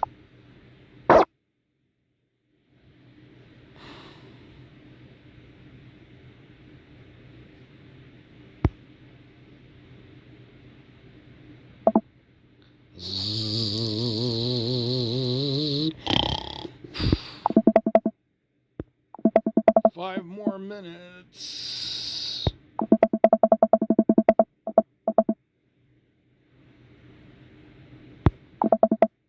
Fine. We have cereal for breakfast and spend the morning putting together furniture. Amanda is much better at interpreting the tiny manuals. We're about to put together a few shelves and one desk, but I'm pretty sure it was supposed to be a bookcase.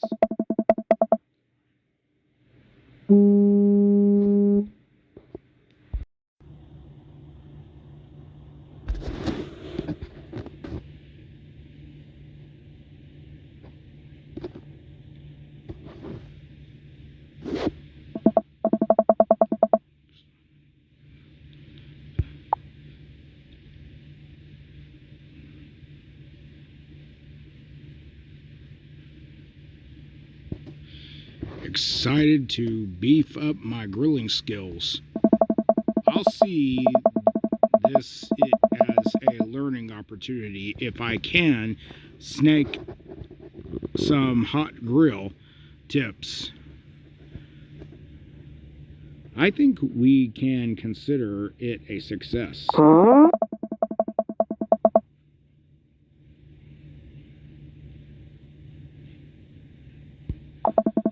Probably end up standing uncomfortably in the corner with a plate of food, and hope that nobody talks to me.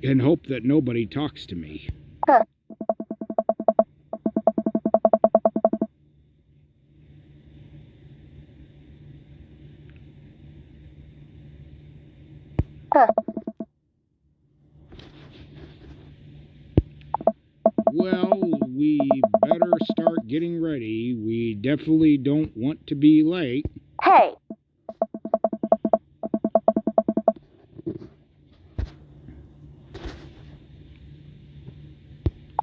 You know what? We're going early. Just because you said that. I head out the door and Amanda reluctantly we walk across the street to Joseph's house with a store-bought veggie plate. I'm a terrible cook if it doesn't involve a grill. Hmm.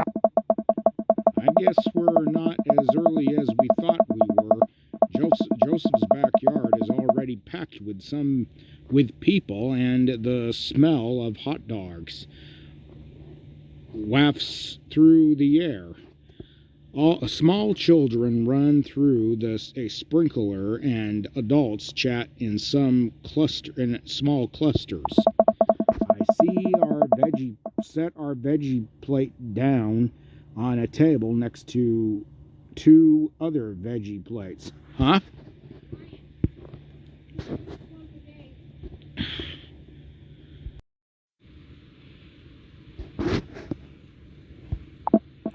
Hey, there's Joseph. I wave to get his attention. The moment he sees us, he jogs over, arms open. What?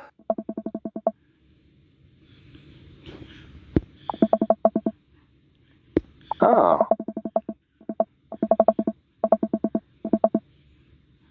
Eh. Hmm. Ah. They stare creepily and say nothing. Huh?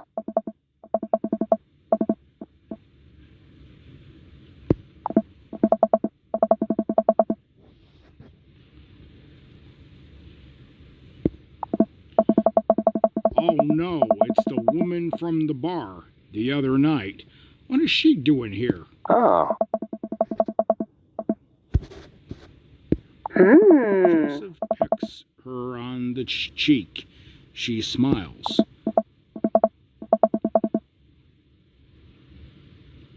Ah. Oh. Hmm. Joseph takes a moment and regains his composure. Hmm. Ah.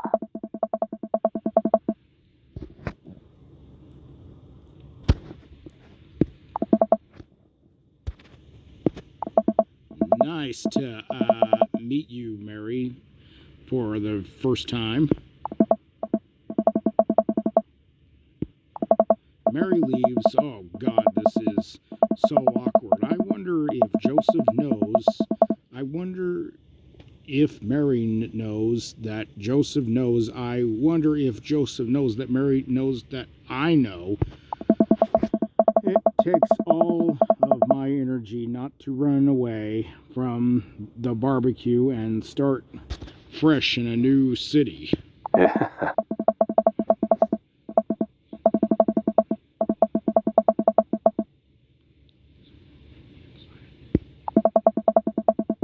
Amanda and I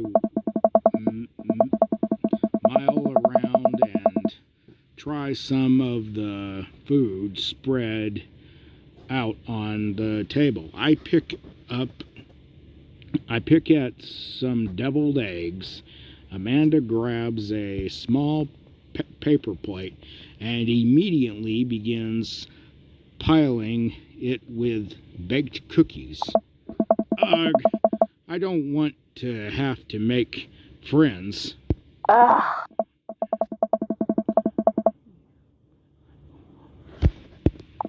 But I don't want to have to do pleasantries. Hmm. Ugh, they're gonna talk about whether. Oh. But how could I possibly abandon my only child at a social function? That's bad parenting. Yeah. Amanda shoves me into the center of the yard. Well, here goes nothing. I look around the party and am surprised to see some familiar faces.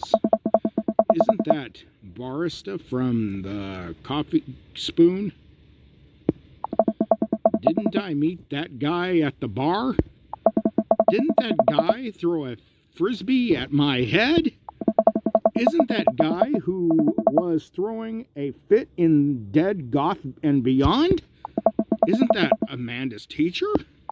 Hey, I know, Craig. But wait a second, all of these people I live in are cul-de-sac. That can't be right. I better investigate.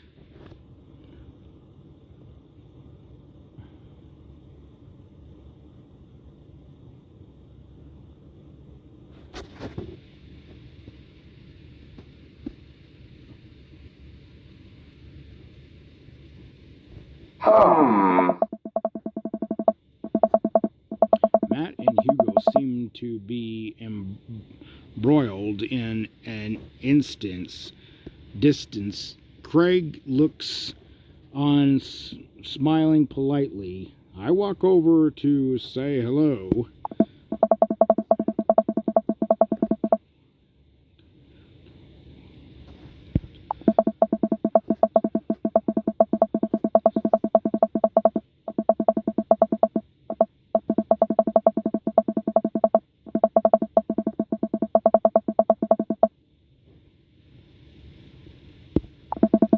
Matt and Hugo seem to be so busy talking that they don't notice me.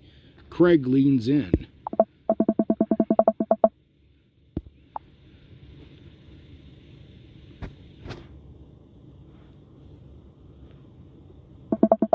I turn my attention to Craig, who seems a little more attentive to my extenses.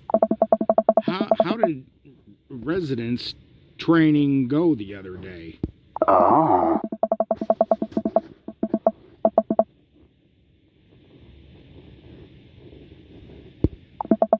Craig grabs River's arm and waves them around. Oh.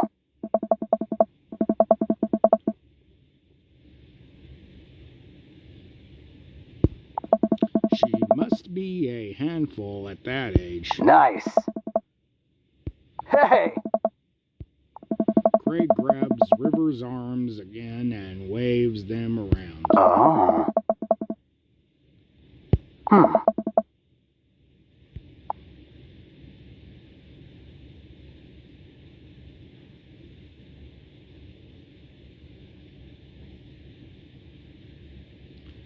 I never get too comfortable. You never know when they're coming. I can't get too cozy in any one place. I need to have a go bag near me at all times. Burner, phone, hair dye, fake passport, you know the deal.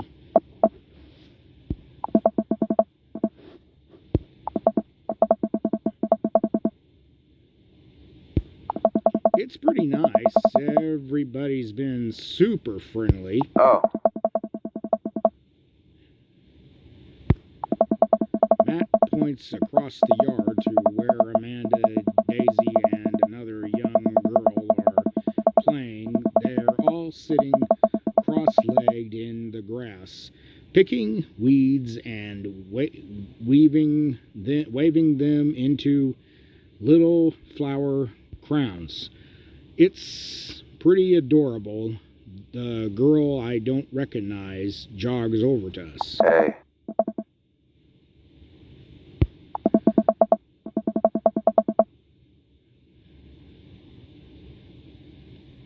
Hey. Matt takes the flower crown and places it on top of his head. Oh. The girl stares at him, thinking it over.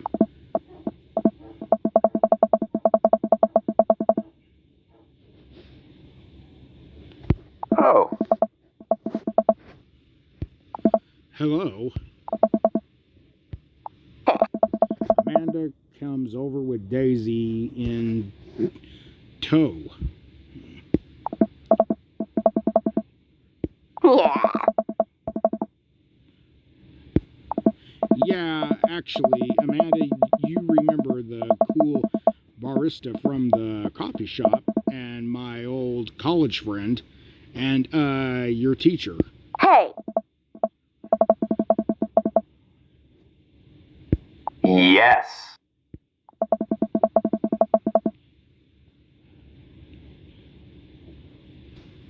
Ugh. Amanda finger guns her way out of the conversation like a champ. She learned the finger guns move from me. I'm very proud. Oh. Whoa. Hugo looks around the party. He must finally spot him because his eyes go wide. What?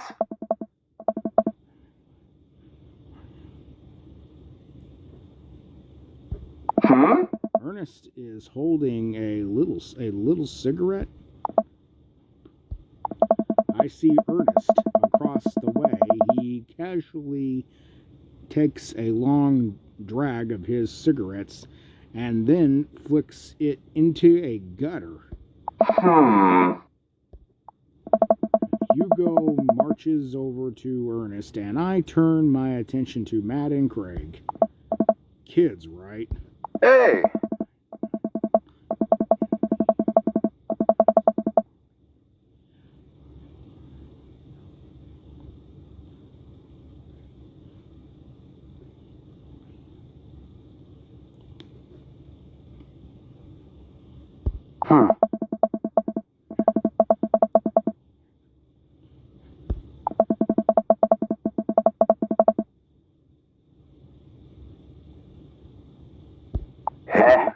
Hugo walks back over to us, practically dragging Ernest behind him.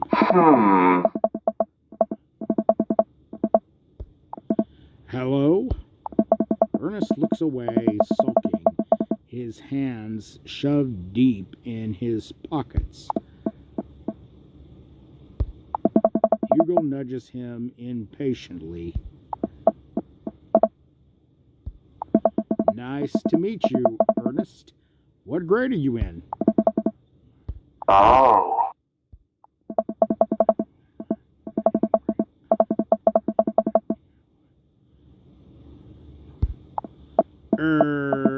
Yeah, good for you.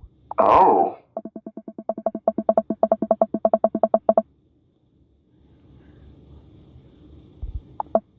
Ouch.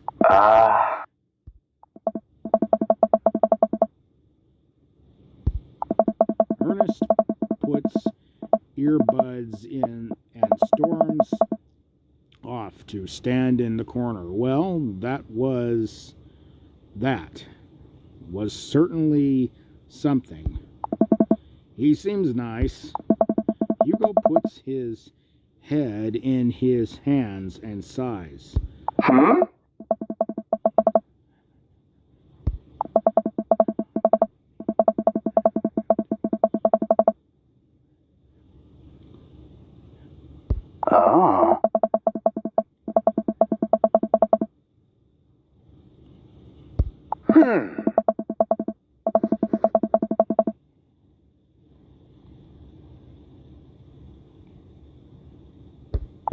What? I'm cool as a cucumber. Hey. Oh.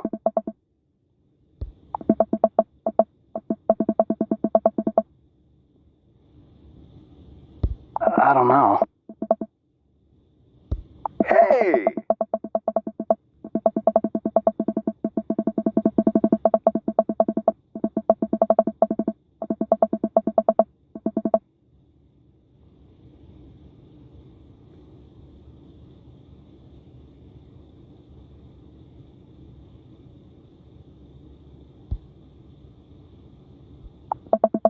Amanda's 18 and she still thinks I'm cool.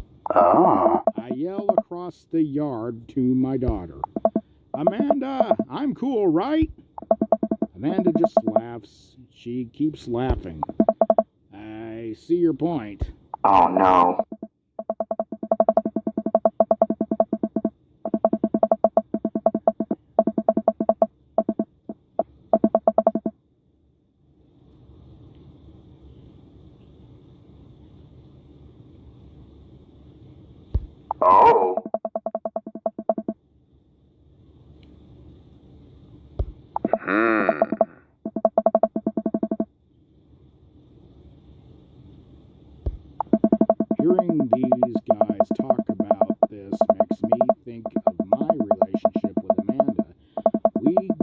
along so well, but there might come a time when it won't be like that. Is college when that happens? Hmm.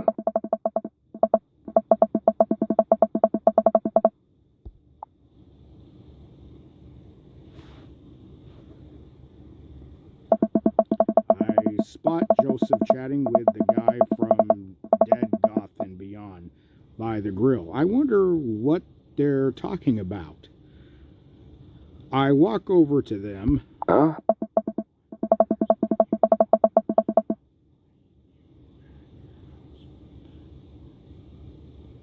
Hmm.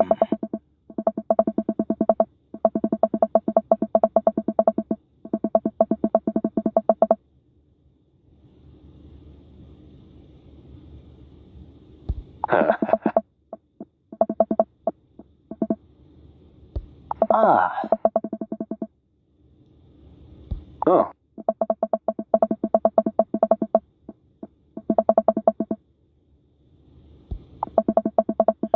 Damien regards me up and down with a warm but critical eye. Ah. I think I saw you in Dead Goth and Beyond the other day. Damien's face turns bright red.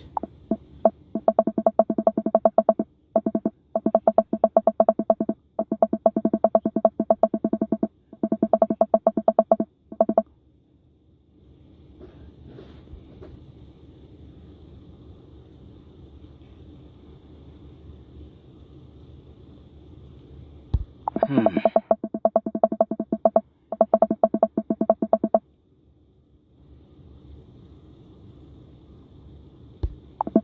It's okay, man. Ah. Yes, my daughter and I just moved in the other day. She was the one I took to Dead Goth and Beyond. Hmm.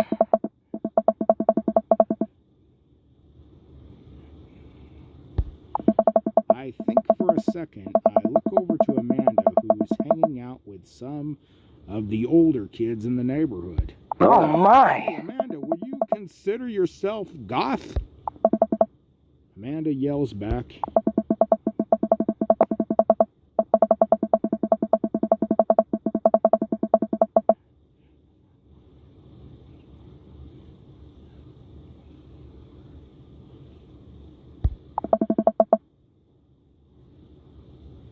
Hmm. Hmm. Oh, definitely. Thanks so much for putting this on. It's nice to be in a cul-de-sac where everyone is so friendly and welcoming. Huh? Amanda walks up to the conversation.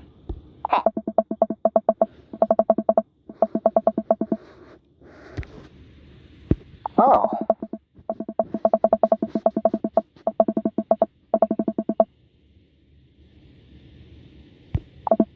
Damien finishes the sentence with a flourish and a bow, producing a single rose and offering it to Amanda. Amanda blushes and returns the gesture with a curtsy. Ah. Seemingly out of nowhere, Joseph's twins appear. Are they speaking in Unusian? Ah.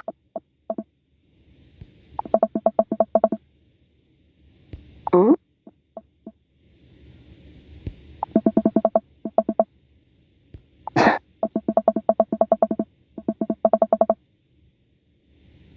Huh. Christian and Christy slowly back away.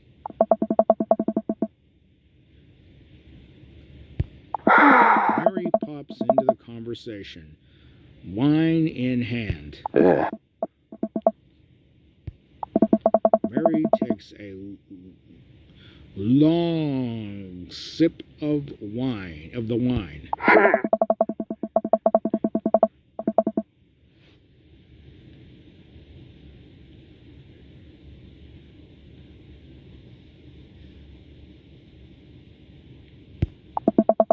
She takes another sip of her wine. Ah.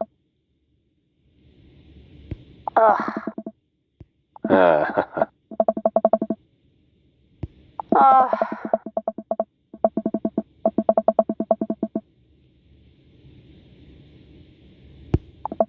Mary tips her glass to me. Ah.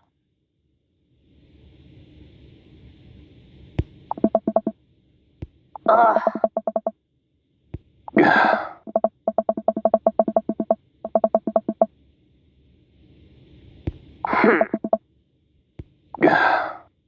Hmm. Mary finishes her wine and wanders off. Huh. Hey, it's that punk from Amanda's school. I remember you. Huh.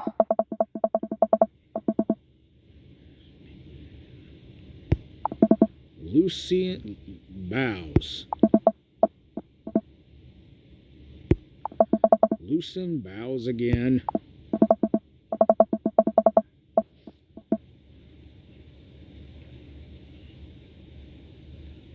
Oh.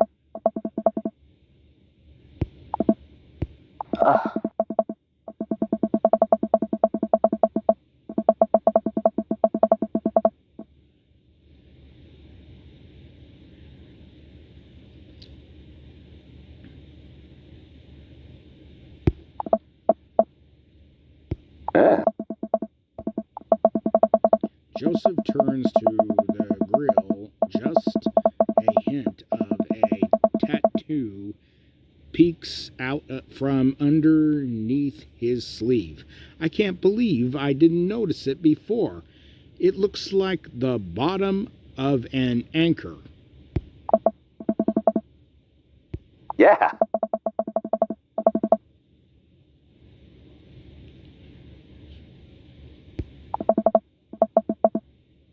What? Lucien pulls back some rubber bracelets, revealing a lopsided 6 in black ink.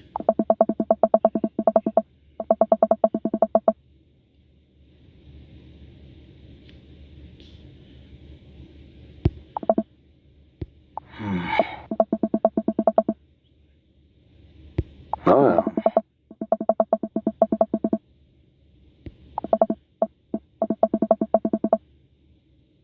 Oh.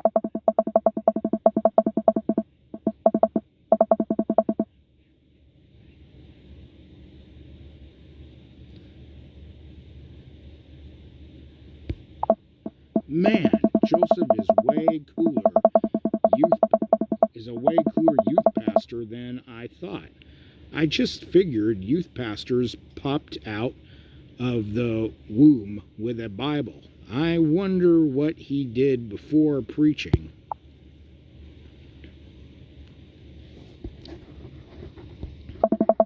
I glanced across the yard and noticed Robert and Brian chatting over drinks. Man, I don't think I want to deal with being one upon Brian or whatever happened with Robert last night. Oh no, they caught me staring. Oh no, Brian's waving me over. Shoot! I flash a smile and walk over to them. Hey, guys.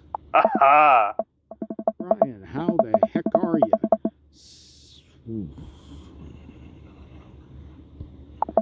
Oh, you betcha. Got the living room in order at least. Hey.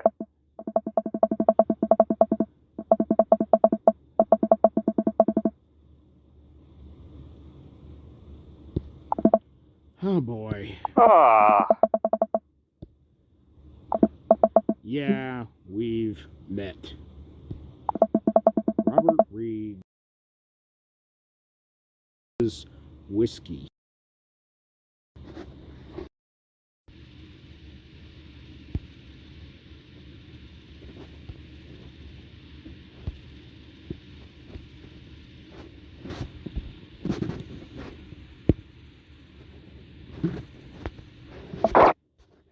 We were just... Ah.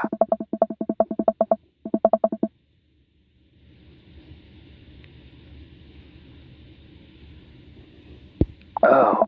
And it's great that she loves the outdoors. Mine loves being inside. Hmm? Brian raises his eyebrows at me. Being inside making art, she won a local competition for that art. Yep. Did I put it on too strongly? Robert stares at me blankly for a second. Oh. Really? Same here. Well, things can't change once you have Wait, what happened the last time? Hey. Robert takes a long sip of whiskey.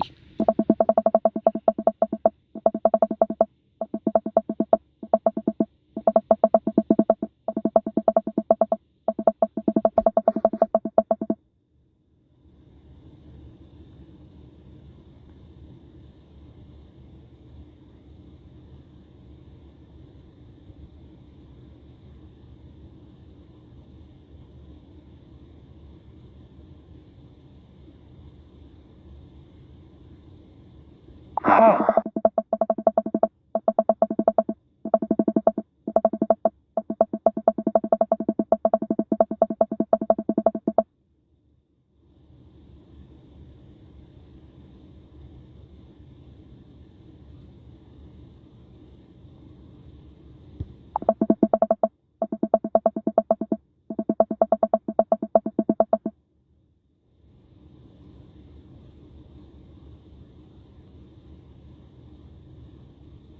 Huh?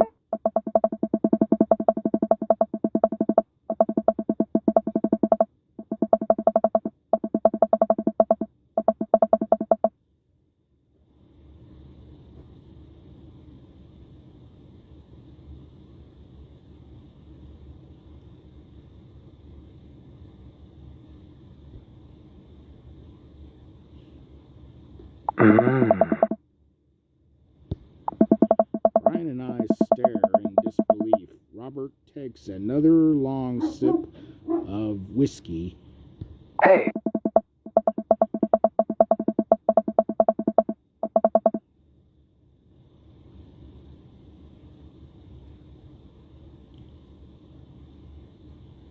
Yeah. Brian and I laugh nervously. Huh.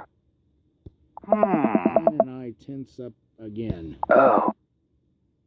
Oh. Phew. Amanda and Daisy barrel up to us laughing. Daisy is holding a paper plate in front of her like a steering wheel.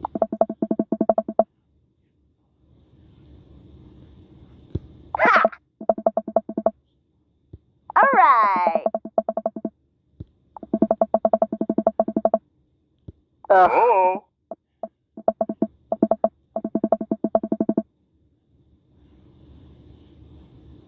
Huh.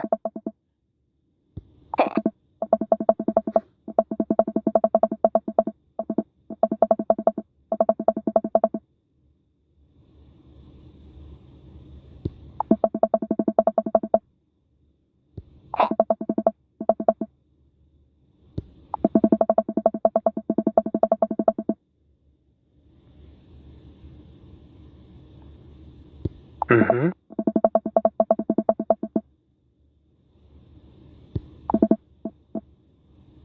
Hey. Ah.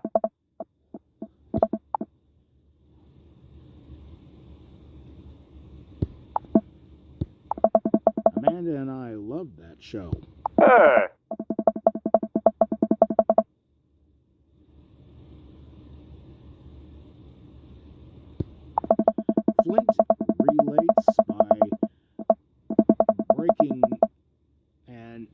ancient cursed urn and sending the spirit after him.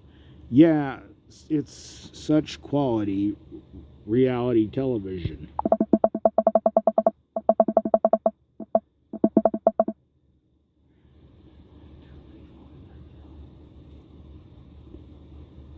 Yeah.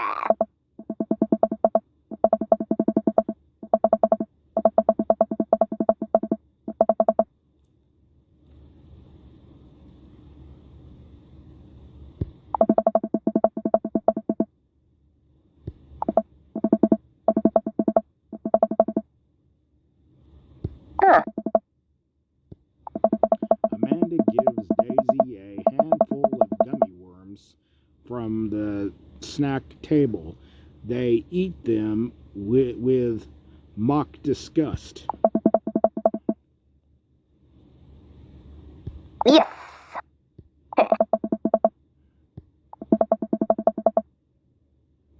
Yeah. Daisy and Amanda run off. What a cute couple of kids. Aha!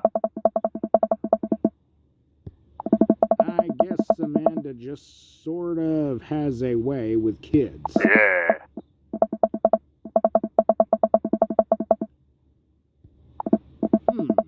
It's nice that he's not trying to one up me this time. Maybe we can have a regular friendship after all.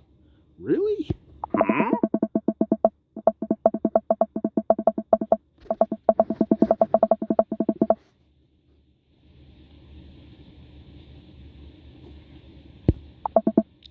There it is.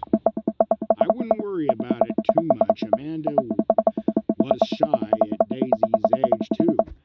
She used to have a habit of crawling under tables and crying every time we took her to a restaurant. She'd bite people, too. Gotta love 'em. You're required to by law.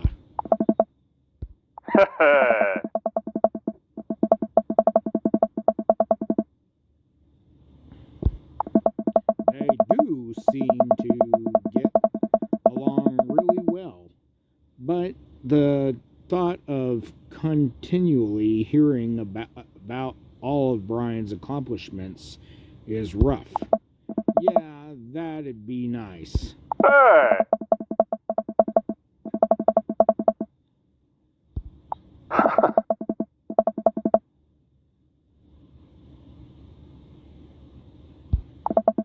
Joseph closes his eyes, takes a deep breath, and gets to work with the greatest of ease. He sets patties on the grill, flourishing as he flips his spatula in the air. It's easily some of the best grills work I've ever seen. Oh.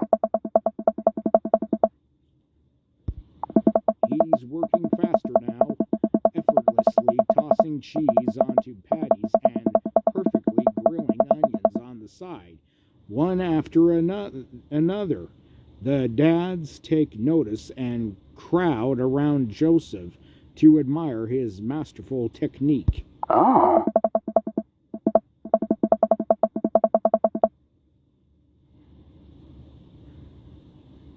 Hey! Hey! Hey!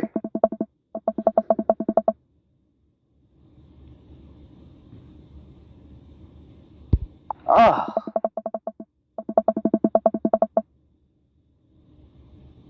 Hey!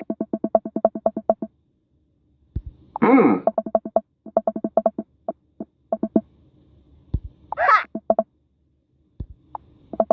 All of the children at the party boo the glorious display of puns in Eusian. Yeah.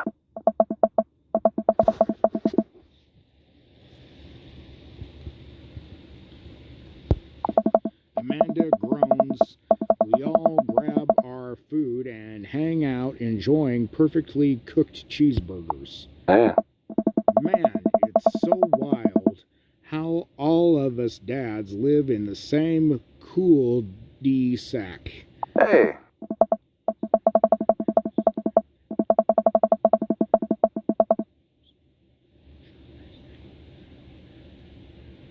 Oh. Oh.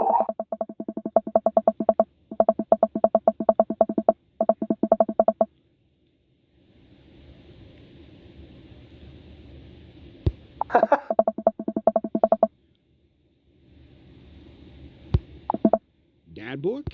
Oh.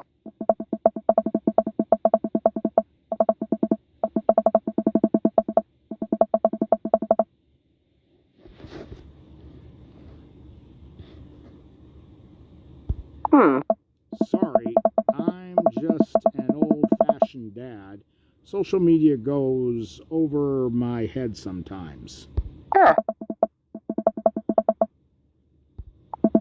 rest of the barbecue goes smoothly, and we all trade stories and drink beer as our kids play on the lawn. Amanda breaks up a fight between Carmistia and those weird twins. I think they wanted her soul.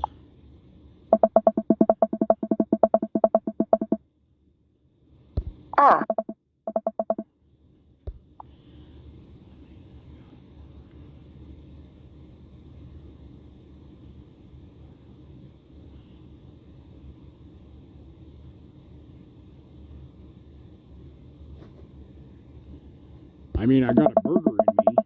I'm gonna get link and notifications out of this. I just know it. Not when their affection jams up my inbox, metaphorically speaking.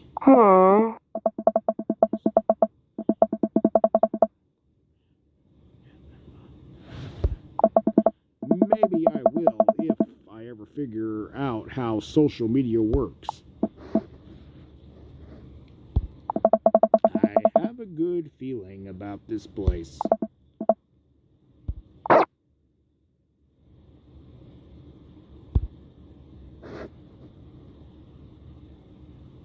Amanda and I arrive home with the remnants of our veggie plate.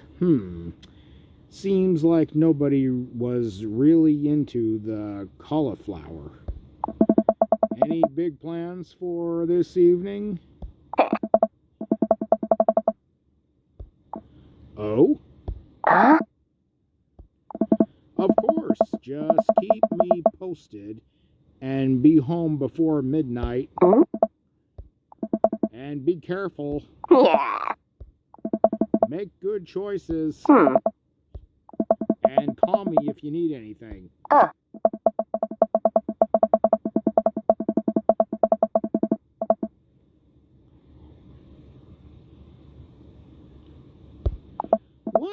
No, I never done that, and I never and I will never do that.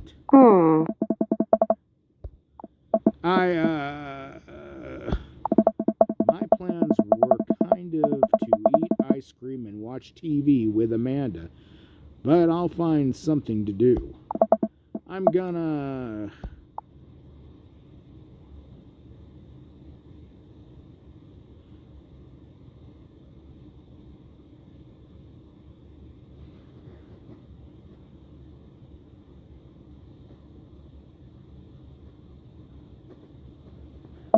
You know, dad stuff. I'm just relaxing tonight. Have fun, okay? I watch Amanda drive off into the night. I really hope she has fun. I plop down in front of the TV and turn on some wine and dine mastermind with celebrity chef Gavin Chapman. Looks like Gavin's making a roasted rack of lamb with rosemary mashed potatoes. I'd love to be able to cook like that, although I think if I was actually good at cooking, I'd use my powers of evil, like just making baked Alaskas all day instead of any food of real nutritional substance. Man, Gavin Chapman just caught that thing on fire, but he meant to do it. What a professional. I lose track of time as I blaze through several episodes of Wine and Dine Mastermind and also one episode of some cooking show called Meat Hell. I'm not even sure what that one was about. It was just a lot of yelling. I glance at my watch. Man, it's almost midnight. I should check in with Amanda. I send a text. Hey, kiddo, you good? I wander into the kitchen as I wait for a reply. Amanda's phone is almost always in her hand, so I'm sure she'll respond soon unless she's driving home now, in which case I hope she doesn't respond soon because I definitely taught her better than to text and drive. I reach into the freezer and grab an ice cream sandwich. It's a little late for this, but I think I earned it after a long day of socializing. I check my watch again, and then my phone, nothing yet. Okay, see, now I'm worried. Did I call her? Did I call the cops? No, it's too soon for that. I'll just send her a gentle reminder text. What's up? Half an hour passes. Now I'm really worried. The episodes of Gavin Chapman's Meat Hell are not only not assuaging my anxiety, but possibly exacerbating it with all the yelling. So I keep pacing around the house waiting for her to come back. Why didn't I find out where she was going? Who was she even with?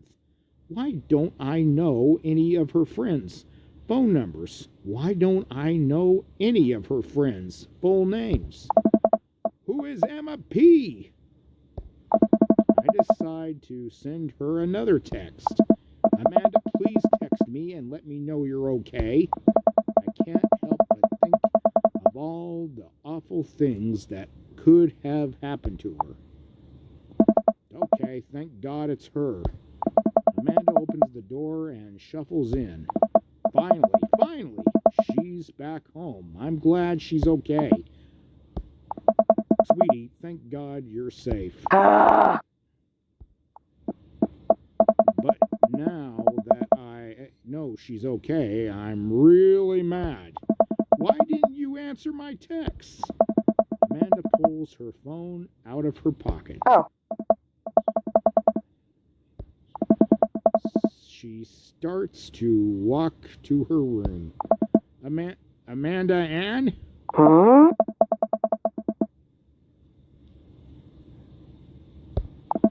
Amanda, you come home an hour and half after your curfew and you didn't respond to any of my texts? You really freaked me out. I was about to call the cops.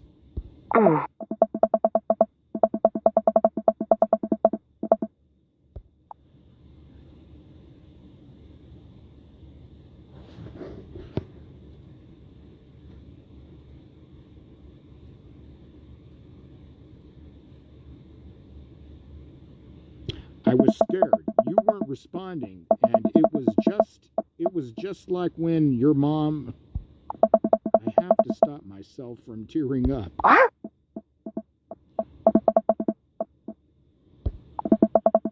I sit down on the couch and put my head in my arms. I feel very tired all of a sudden. You really scared me. Just please don't do that again. Ah.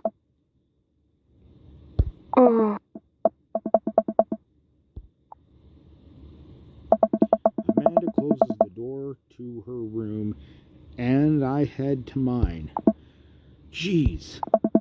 As I'm falling asleep, one thing she said keeps echoing in my mind. You're not going to be like this when I go off to school, are you? I definitely didn't sleep well last night. I brew some coffee, some strong coffee, and make some scrambled eggs for Amanda as a peace offering. She eventually wanders into the kitchen.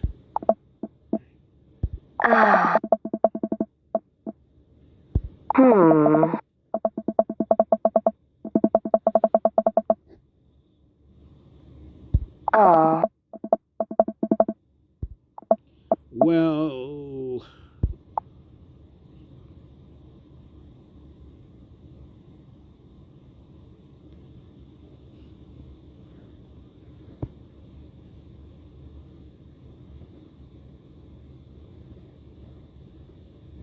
I'm sorry for freaking out on you. You're an adult now. I shouldn't have gotten so worked up. Team Boucher. Amanda gives me a hug. Want some eggs? Already did. Hey! Amanda scarfs down the eggs in the time it takes me to wash the pan.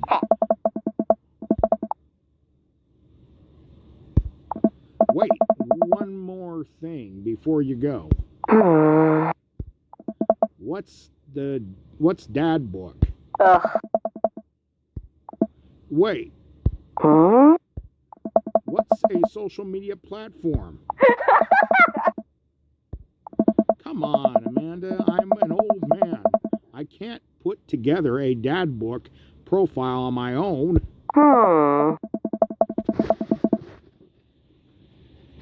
Amanda spends the next couple of minutes setting up my profile on Dad Book, which, as it turns out, is a place where dads can get together and talk about fatherhood.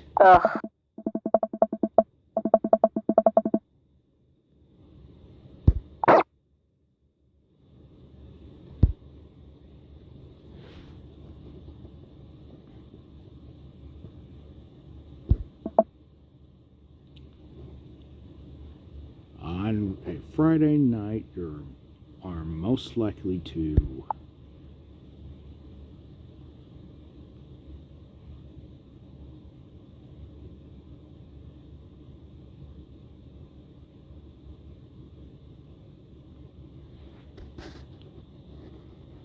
Netflix and grill, baby. If you had a bad one thing to take with you onto a desert island, what would it be?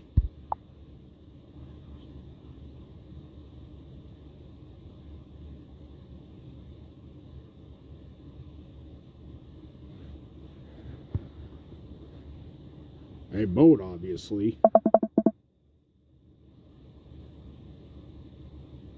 What are your turn-ons?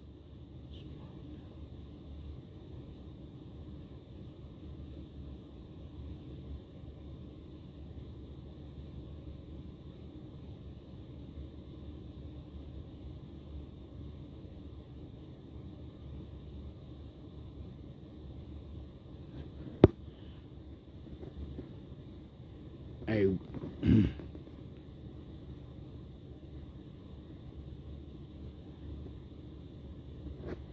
strong dad arms. What do you want to be when you grew up?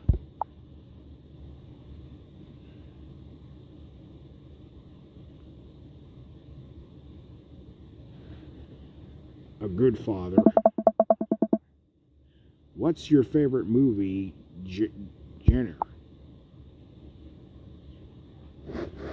War documentaries, Sean Connery's entire film biography, anything on laser discs, romantic comedies, whatever will make me cry. Old comedies that haven't aged well.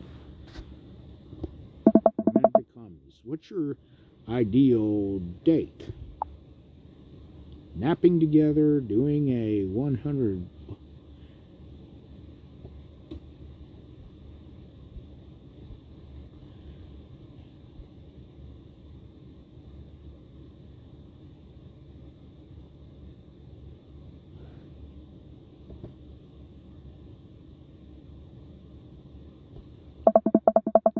What do you never leave home without? A sensible old guard cane, my sick vape, my book of word jumbles and a pen, a cool knife, my crippling law. I frankly forget my phone, keys, and wallet at home, sometimes suspiciously.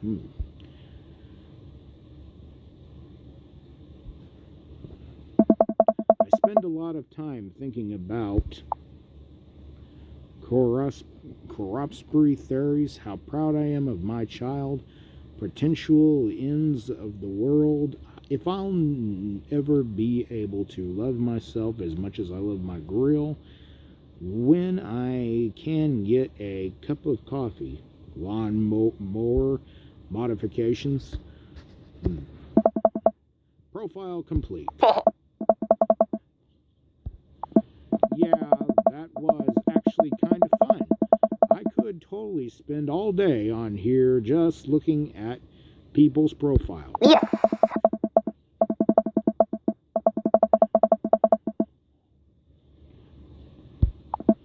Okay, I promise I'll make some friends. Amanda gives me a hug.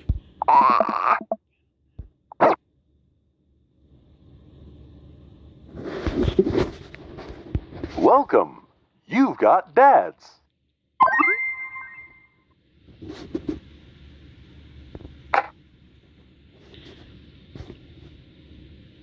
Hi, Brian. It's me, your dear old friend from way back in the day, Dad Manda. I'm delighted to see you've signed up for Dad book. They're recently added this service, exciting messenger service, so you might find yourself receiving messages from other dads. Amanda, is that you? What are you doing on Dad book?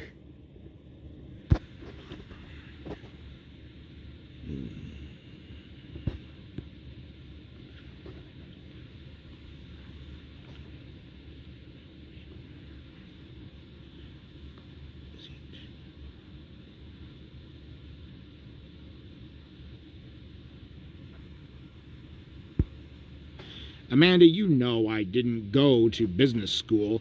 I barely even managed to get my degree. Wait, no! I didn't say that. You never heard that. I was a great student, I swear. I graduated at the top of my class because I worked hard and ate all my vegetables.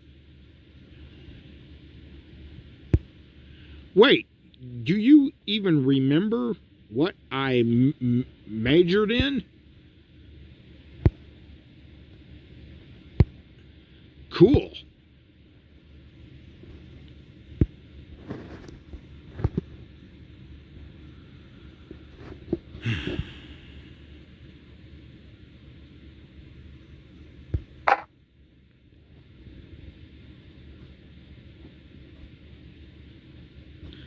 Voted Maple Bay's one minister for 5 years, living in my hometown with my beautiful wife and our 4 amazing kids.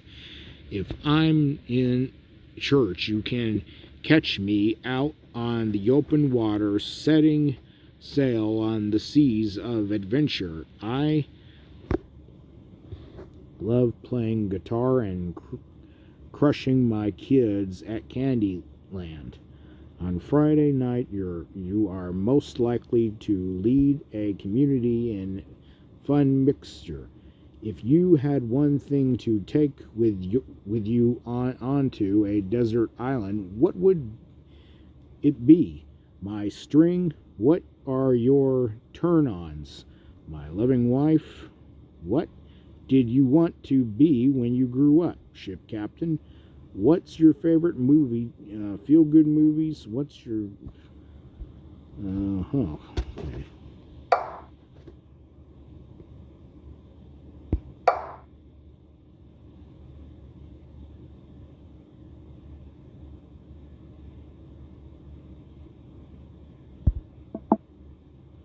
His family's a little weird, but Joseph seems cool. I should take him up on his offer to hang out.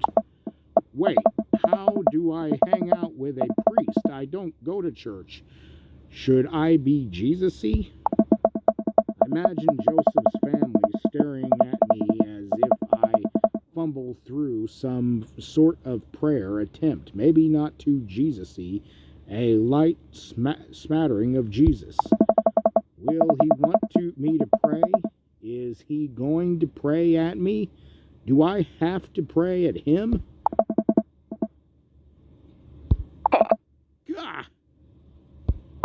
Amanda, how many times have I told you not to sneak up on me like that?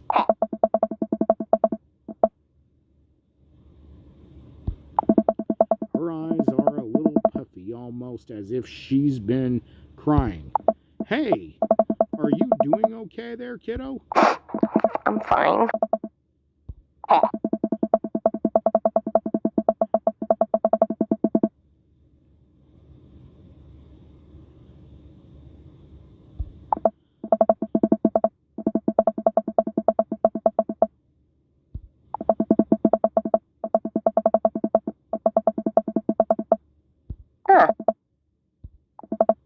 I'm glad.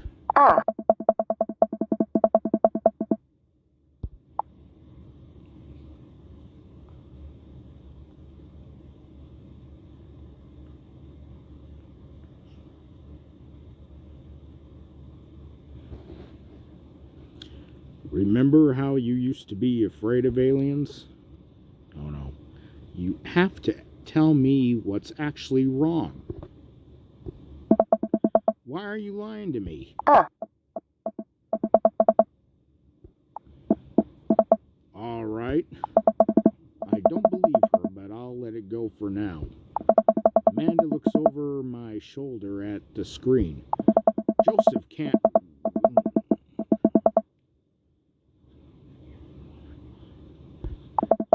But I've never been friends with a priest before.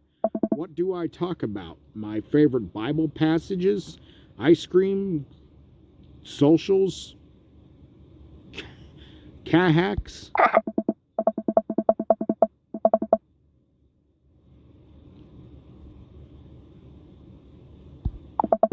There's a difference? Oh.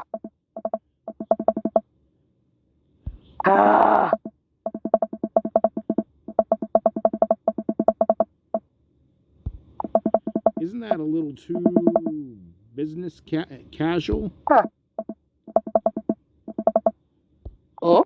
Amanda focuses on the keys. The smiley is a nice touch.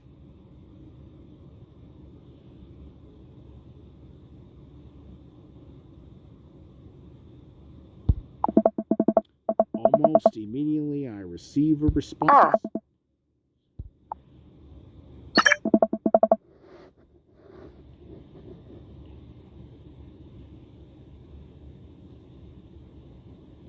Huh?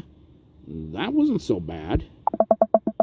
He uses a lot of exclamation points. Hmm?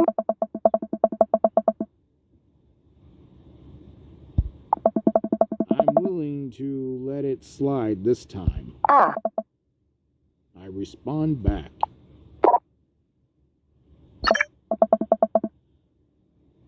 Well, guess I'm doing this. Promise you won't sneak up on me anymore? Amanda stares at me, unblinking.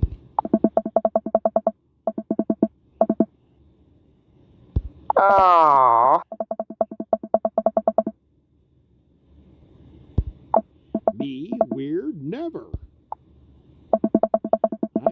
short walk over to Joseph's place. Don't be weird, Brian.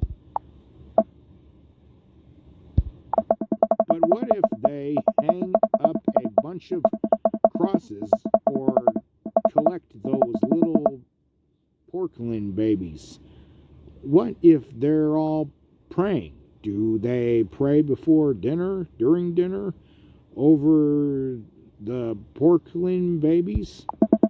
The door begins to creak open, and a shadowy figure obscured on the other side. Brian? The door opens the rest of the way. It's Joseph's eldest. What's his name? Hey,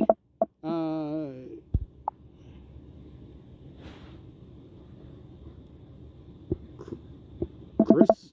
Hi again. I'm Brian. Oh, yeah, we met at the barbecue. How's the, Please don't say it. Jesus. Chris blinks slowly. Maybe he didn't hear that. Is your dad? Before I finish, Chris walks into an adjacent room, leaving me in front of the open doorway. Home? This was a great first impression. For a moment, I wonder if I should just go in further subjecting Joseph's family to my winning attitude and artful charmissa. Mercifully, Joseph, he peeks his head around the corner. Joseph approaches with his arms wide. I am not. I'm as ready as I'll ever be.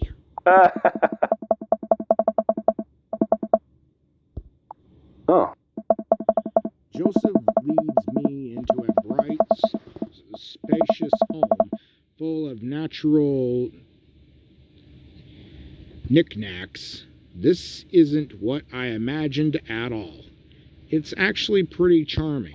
I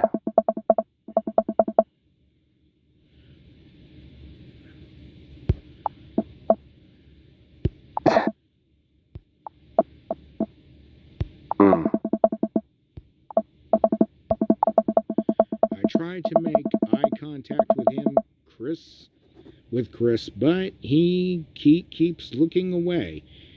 He must be really shy.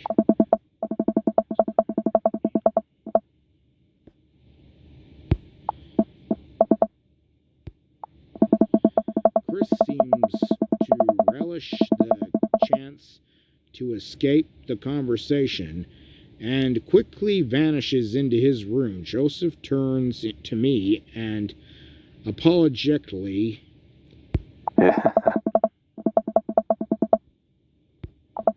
I mean, we didn't start off on the best foot in the world, plus being the eldest in a big family can't be easy.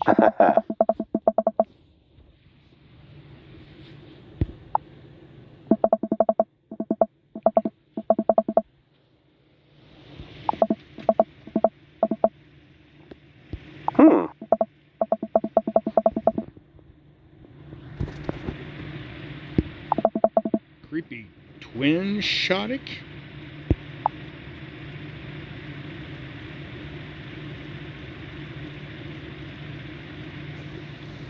We should get to baking. Maybe it's better if I don't shift the power dynamic of the creepy nightmare twins. Are you guys gonna help us bake?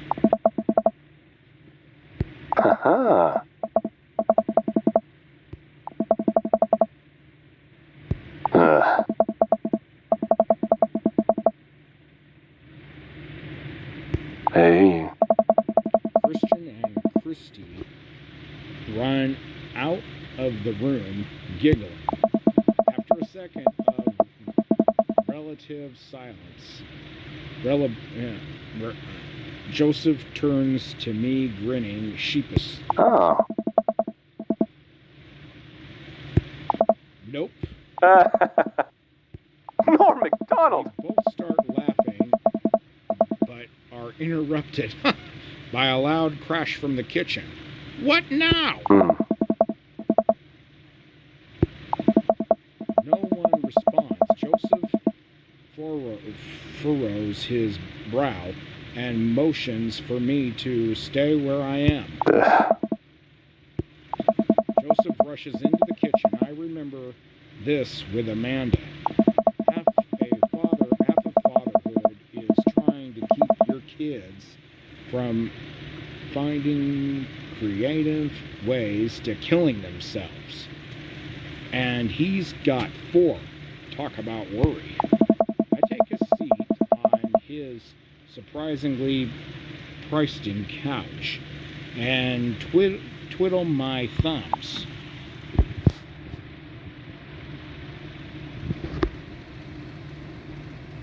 Examine coffee table. There's a couple cool knickknacks on the coffee table in front of me. Hey, a cross. Hey, another cross. This one looks a little different. And a third cross. Unified design Aztec. Smart choices. There's also a brass thing here. It looks like something a sailor would use to navigate with. I think they're called sextants. Sex?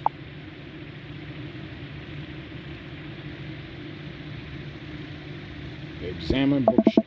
It's a pretty sturdy wooden bookshelf. It looks handmade. Did Joseph build this? There's a big stack of what look like travel magazines. Kinds of spaghetti and underwater mysteries of the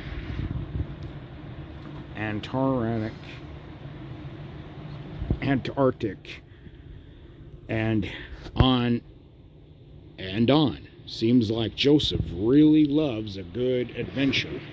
Unless this is a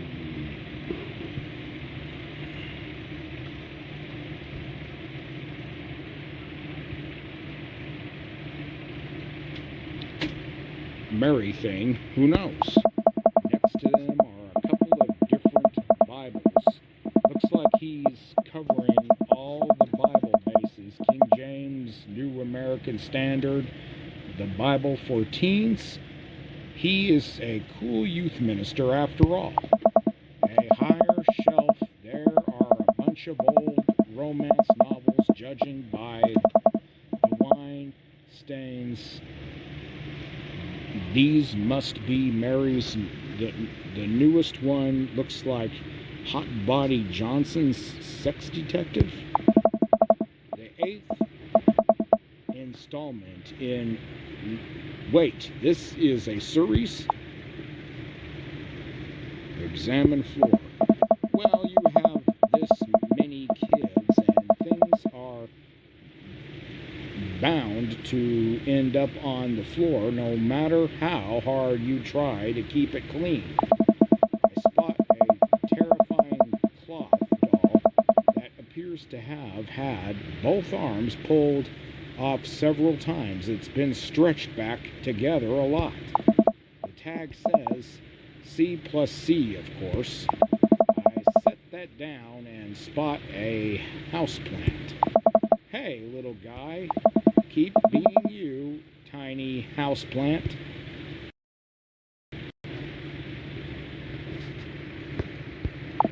I spot one last thing on the floor next to the houseplant. It's a silver necklace. Wow, this looks expensive for something casually tossed on the floor. If there's a story here, it's none of my business. It's been a while. I guess I should go in the kitchen and see what's up. Oh. I walk into the kitchen to room, she seems a lot calmer than she was a minute ago. I raise my eyebrow at Joseph.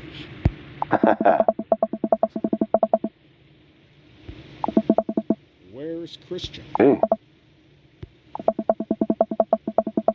Christy dips a spoon into the brownie batter and gives it a taste. Oh.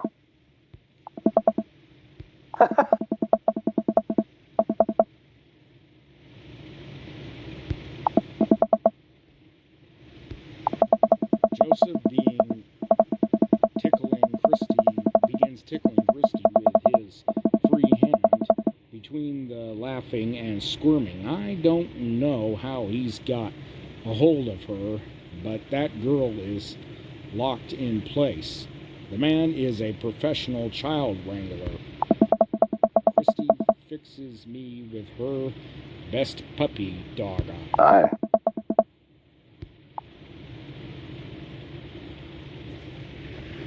Spoon a duel with the Spider King. I grab a wooden spoon and point it in Joseph's direction. Unhand her, foul beast! Ooh. You may have defeated me at Tarantula Ridge, but now I have the upper hand. Joseph gently puts Christy down behind him.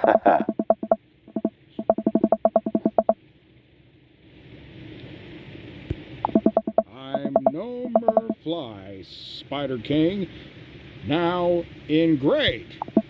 For a minute or so, Joseph and I mocked the duel with the two dumbest looking spoons in the room. Eventually, I strike a killing blow in the invisible heart between his arm and his body, and Joseph... Norm MacDonald! You could never best me, Spider King, for I have the power of... I sneak a taste from the brownie batter. The magic... Oh, man, that is way too sweet. Oh. Christy begins jumping up and down excitedly. Christy hugs my leg before making a surprisingly fast exit. Oh.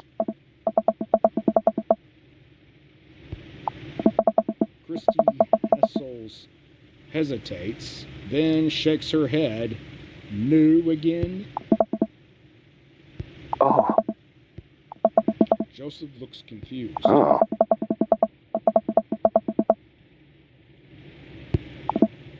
Ugh. Before Joseph can even finish his sentence, Christy is out the door and down the hall. Oh. Joseph sighs deeply as he stares into the chocolate batter. He tastes it again, face twisting. So what made that crash? Aye.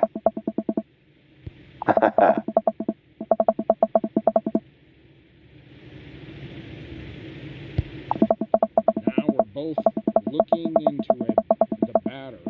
It's got a sickly sheen of sugar and chocolate candies throughout, and I have a feeling Christy had something to do with it. Oh. Yeah. Like I said, I'm not really a baker, but...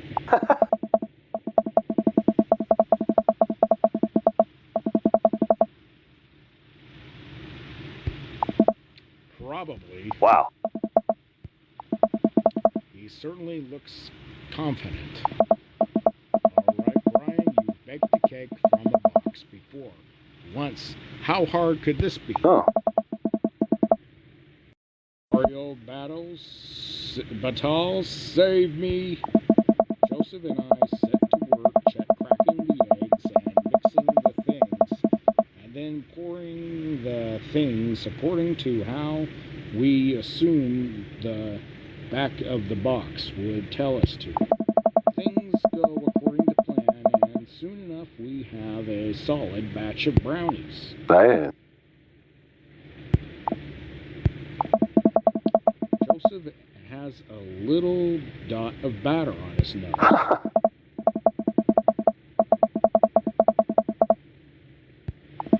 His nose. Joseph? Oh. Ahem. Oh.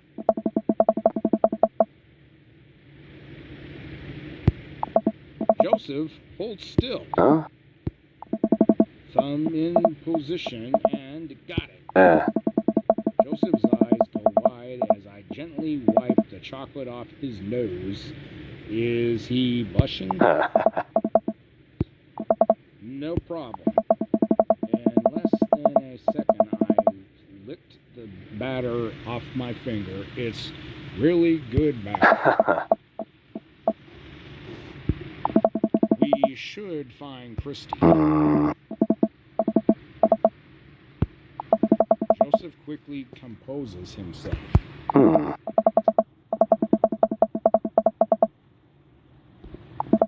Do you even know what that means? Wink. Joseph starts making his way down the hall and calls back to me.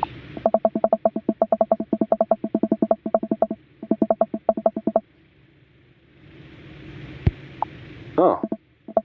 Joseph, Christy, and I arrive at the church parking lot to find fold-out tables and pop-up tents already set up. Looks like the bake sale is already in full swing. Oh. Is this packed?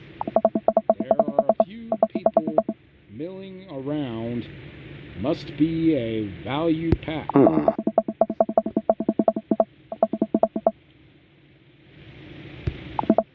Point.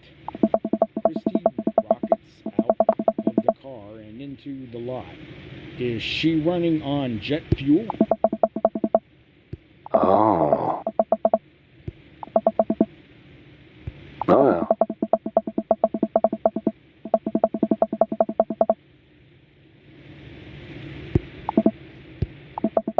Christy zips off immediately.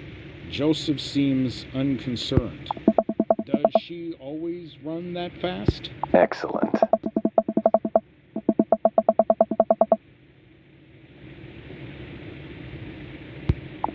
I remember when Amanda was her age, I couldn't get her to sit still for 5 seconds. Yeah. While Christy's gone, Joseph and I arrange all of our baked goods on the table and settle in. So, are we allowed to eat any of our own goods? Hmm.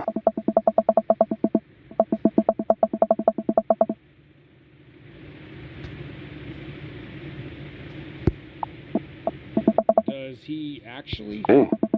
Joseph shrugs. He eats a brownie. It looks like some of the other stalls are selling drinks, little homemade crafts, and other sweets. Whoa, someone brought a soft serve ice cream machine. I gesture to it. How are we supposed to compete with that? Ha-ha.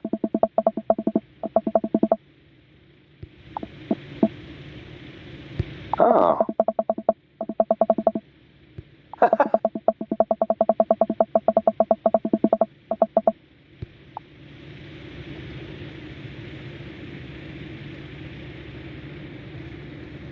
I hope so.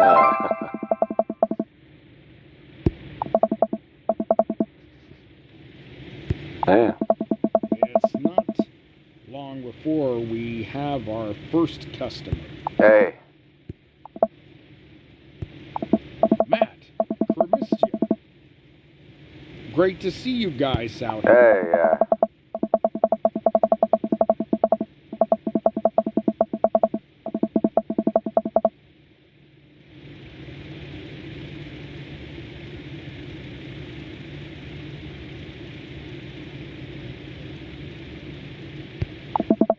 Joseph leans close to me. Hmm. Hmm. Don't say you use the box recipe. Don't say you use the box recipe.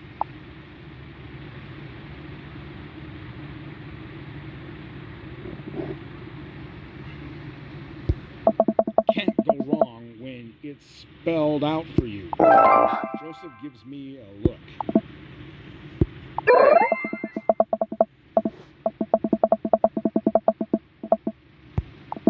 Good to know.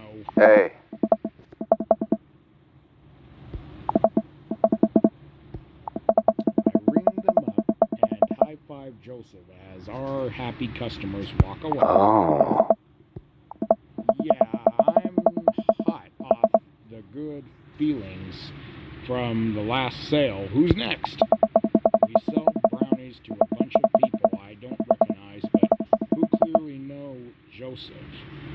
Eventually, another familiar face pops up. It's Brian. Hey. Close enough. Hmm.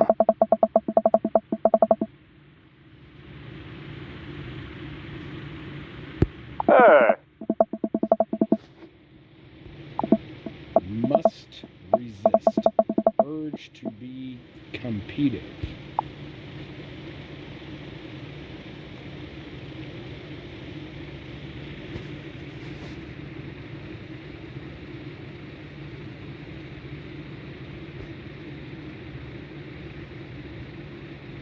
I bet I could eat 11 brownies. Well.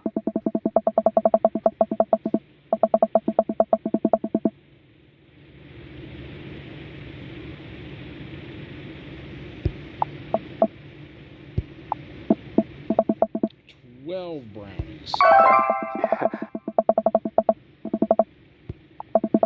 Brian and I stared each other down.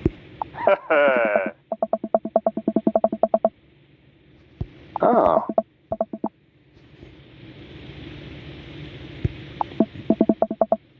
Hmm.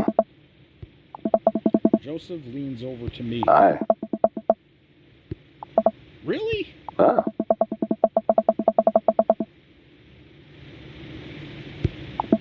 Joseph hands a baggie to Daisy. Ah. Our two customers walk off with their purchases. Joseph and I survey our stock. Bad.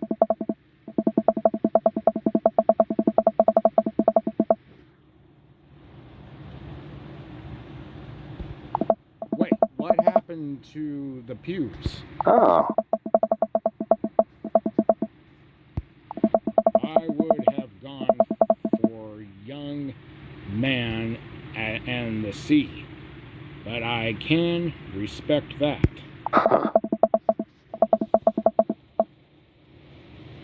Oh. Being a cool youth minister seems like a lot of work. Aye.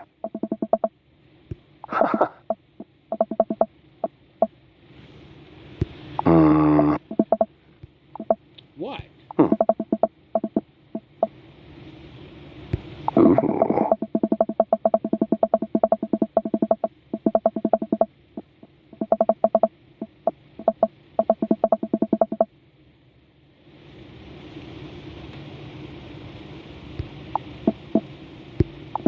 Joseph, I think about this every single day of my life. My dream is to live a Margaritaville.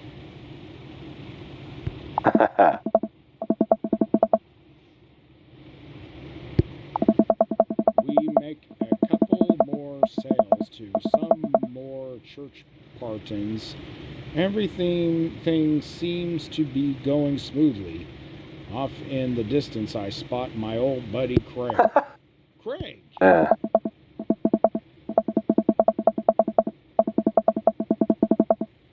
Hmm. We go way back. I got this. Hmm. Craig jogs up to our table with Briar and Hazel in tow. They're each finishing an ice cream cone, so it's unlikely we're gonna sell them on brownies too. Probably won't be able to sell to the baby. She's impossible to read. It all comes down to Craig. Oh.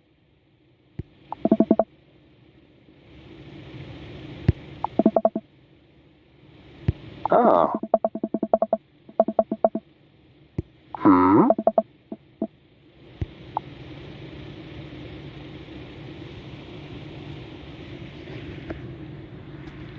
Remember that one time? Hey, Craig, when we were freshmen, remember how our next door neighbors pranked us by switching our laundry detergent with dish soap, and how the washing machine exploded with suds? And then we decided to get back at them by baking brownies for them, but sprinkling intentionally hot sauce into the mix, and then we watched them cry after eating it. Hey.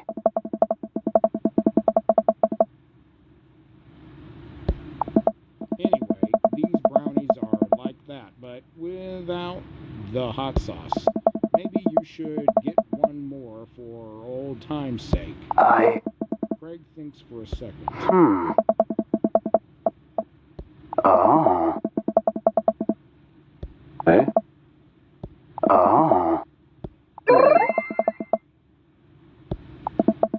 day winds down and we're pretty much out of items to sell. Everyone starts packing up. Christy eventually comes back and immediately falls asleep in Joseph's folding chair. Give it a rest, buddy. Ugh. Thunders up to us. She looks like she'd rather be anywhere else than here. Oh.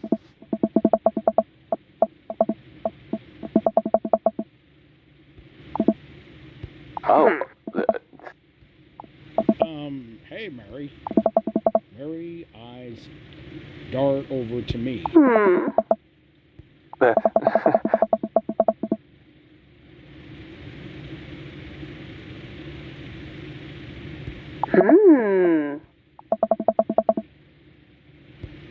What? Ah.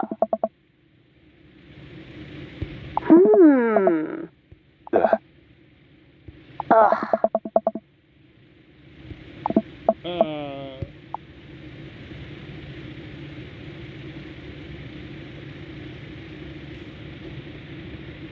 I grabbed the closest brownie and shove it in my mouth, and then point to my mouth as the unusual sign for I can't talk. Mouth is full. Quick thinking, Brian. Oh my God.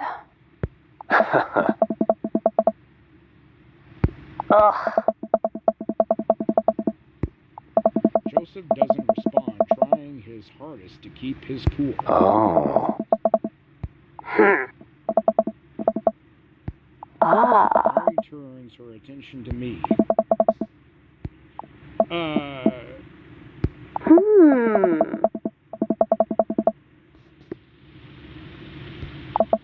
hand over the cash we've made. It feels like a hefty wad, if I may say so myself. What? Oh.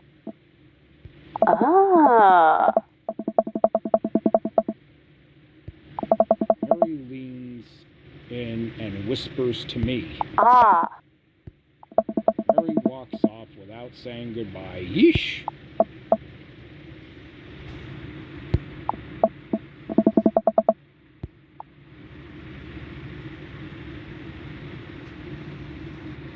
What's her deal?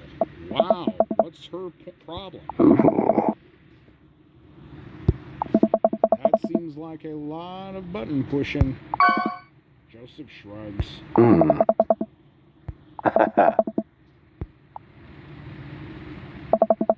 Joseph and I, folding tables back into my car.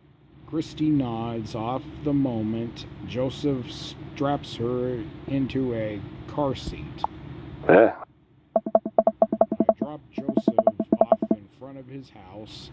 A small yawn sneaks out of me. Oh. I'm a sleepy dad. I think I might finally be crashing from all the sugar.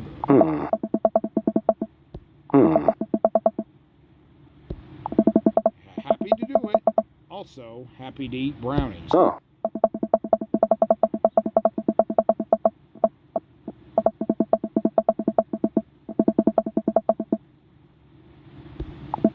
It's fine, really. Oh.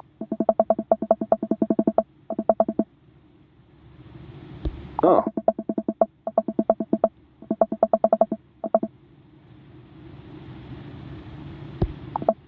I smile. I'd like that. Eh. Joseph tosses a cling wrapping brownie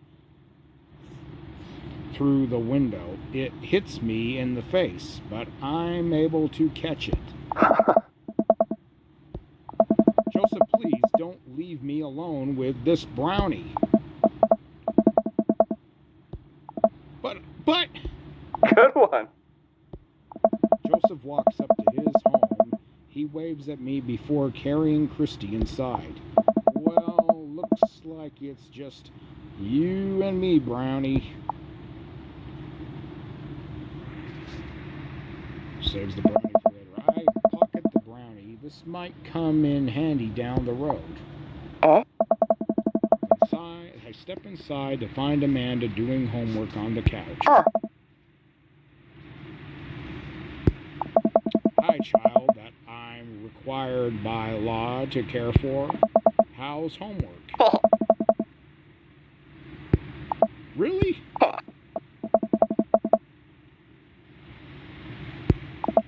Right.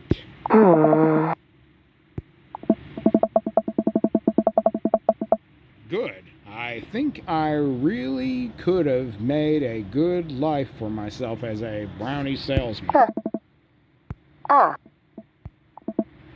So what? I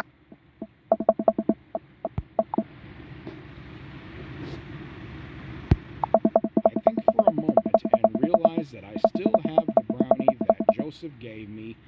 This would probably do better in someone else's stomach than mine. Heads up! I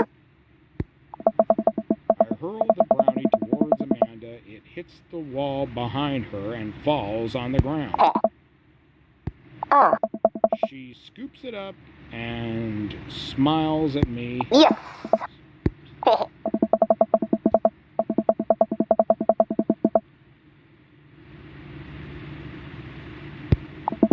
thought the last hunter got eaten by a shark. I sit down next to her and cozy up with a blanket. Awesome.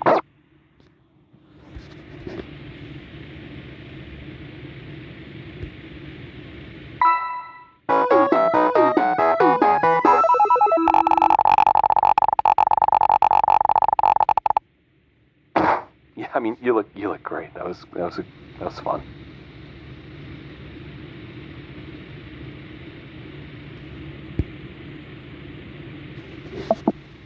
While I'm doing my afternoon word jumbles, I hear the mail truck pull through the Cool D sack. I wonder if we got any coupons today. The nice mail person slides a couple letters and large yellow envelope through the slot. It takes a couple of tries for them to get it in. Hey, my coupons. I take a closer look at the large yellow envelope. I lightly knock on Amanda's door. She probably has headphones on. Amanda? She yells through the door. I have something for you.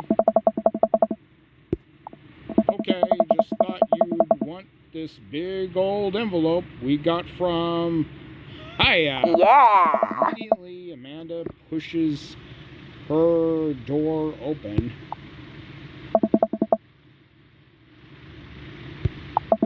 I mean, if you're busy, I can come back. I hand her the envelope, which she tears open with her teeth. That's probably bad for your teeth. She doesn't seem to hear me and spits out a piece of envelope. She pulls out a letter and unfolds it. And the suspense is killing me. This is her dream school. Amanda's face is unreadable. Oh, honey, it's okay if you didn't. Oh! Amanda tosses the letter aside and gives me a big hug. Congrats, sweetie. That's amazing. I'm so proud of you. She pulls away and looks at the letter again. Well, of course you got in. You're a great student. You nailed that interview, and your photography is incredible.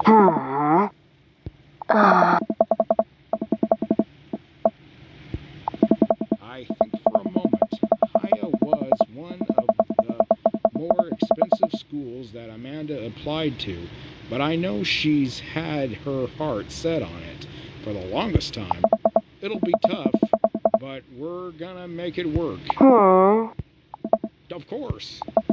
Amanda hugs me again. Hey. Okay, sweetie, we're celebrating tonight. Dinner, your choice, wherever you want. Yeah.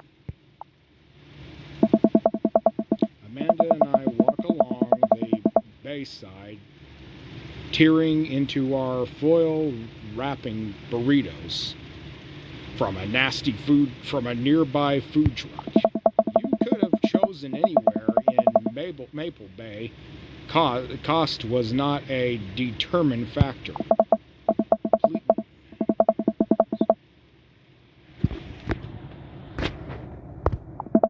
I can't say I'm mad.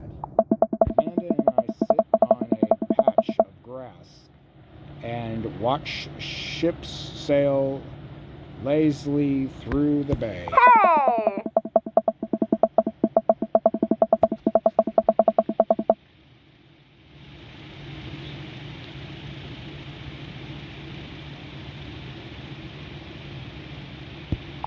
Amanda, slow down. You're gonna choke on your burrito.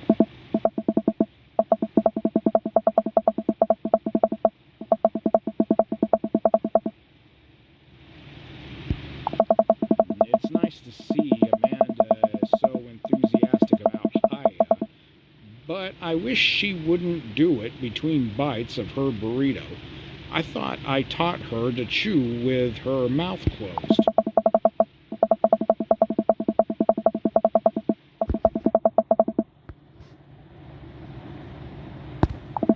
Craig and I were. A good roommate can be a lifelong friend. But don't even get me started on bad roommates. I'm just kidding. We didn't have a bad roommate. Our only roommate was a puppy that Craig brought home. One night we spent a semester fabricating a story about our new foreign exchange student who had a really bad cough that sounded exactly like a dog's bark. Carl ruled.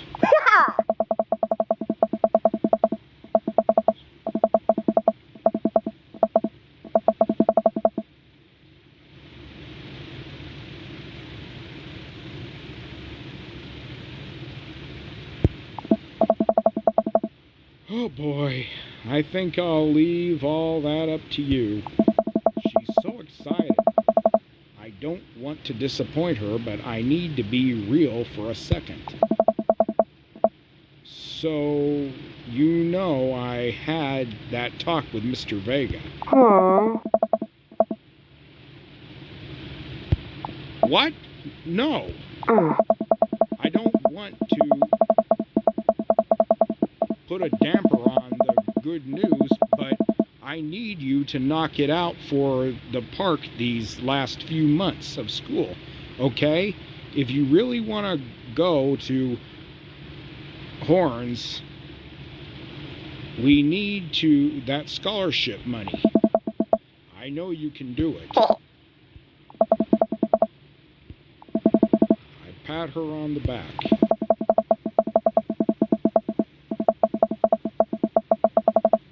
Think you can handle a hour drive to come home for the holidays? There's gonna be some treacherous ice roads to cross. And don't even get me started on the paranoid occurrence.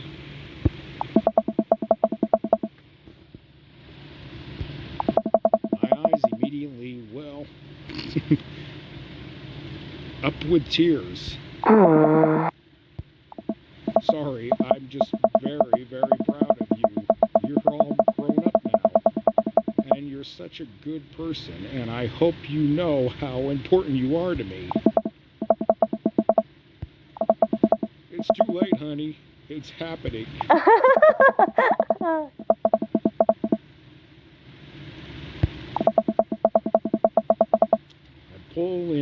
I pull Amanda in for a hug and kiss her on the forehead. Love you, kiddo.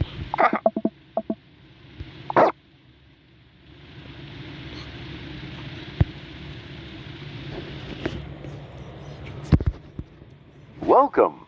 You've got dads.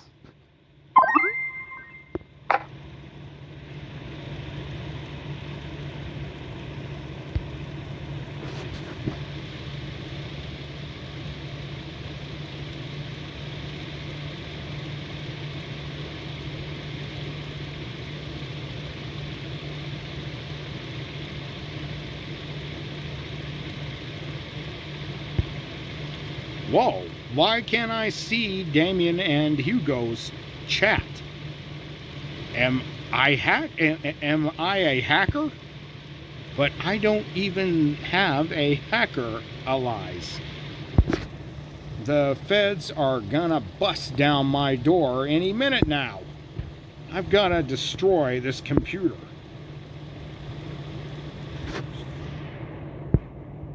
Oh, thank God. Do either of you guys know how to destroy a computer?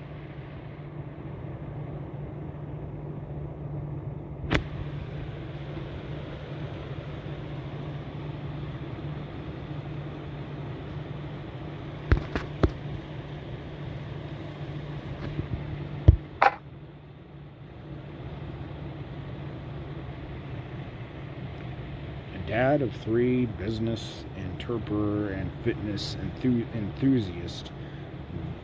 Juggling work, family, and fitness is a tough gig, but someone's got to do it.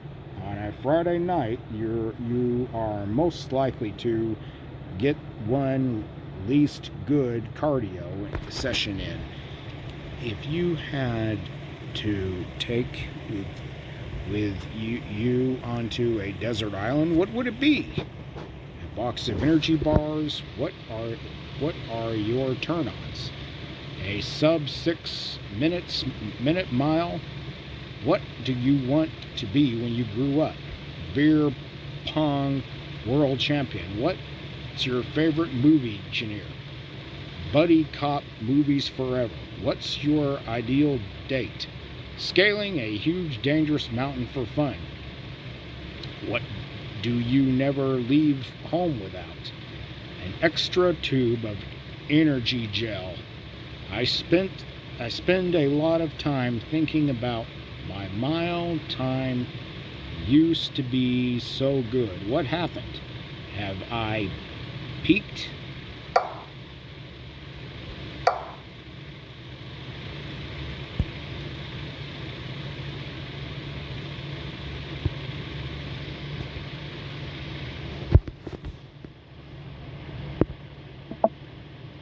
I wonder what Craig's up to today. I navigate navigate to Craig's dad book page and type out a message.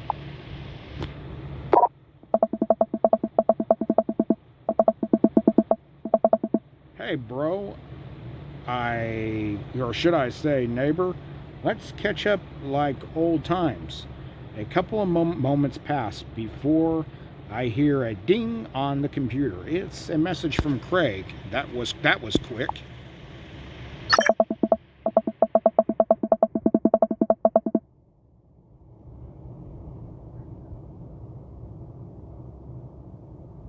I think for a moment this could be a fun opportunity to see my old buddy in his new element. We exchange a couple of more messages and he logs off to prep for the game. I should see if Amanda wants to join me. I walk over to Amanda's room and knock on the door. Yo, Amanda Panda! I open the door and find Amanda sitting cross-legged on the floor, surrounded by magazines and newspaper clippings. She seems to be making some sort of art piece. What you working on? Oh.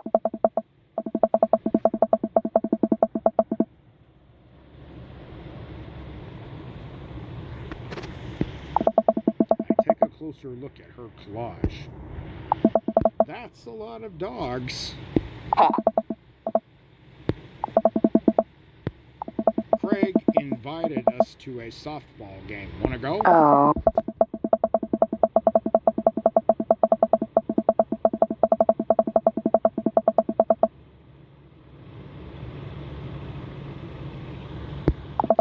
And then you hid in the dugout and would scream if I tried to pick you up. Yes.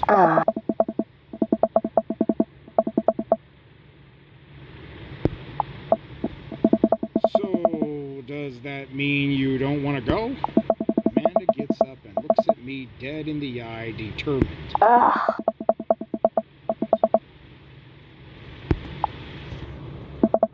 Amanda and I make the short drive out the local softball field for a kids softball game. It's pretty packed with clamber up the bleachers and take our seats on the top row. I don't see Craig anywhere. Dad.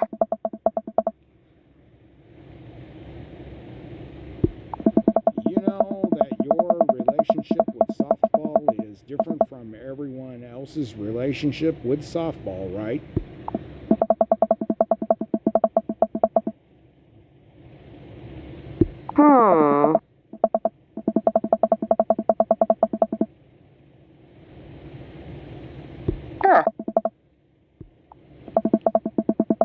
The game starts and the kids run out onto the field. I see Craig by the dugout with a clipboard. He has River strapped to his chest as per usual. There's a guy in a pancake costume doing jumping jacks across the field. I guess that's the mascot. Reading the kid's brightly colored jersey, I see that it's the Maple Bay Flapjacks against the Pinewood All Slots Go Flapjacks? I don't know.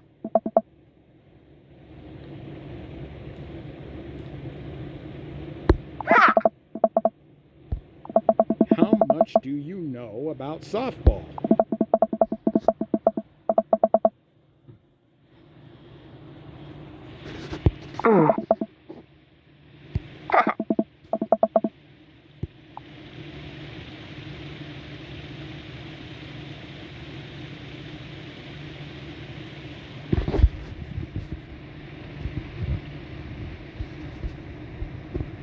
What's important is that you're having fun.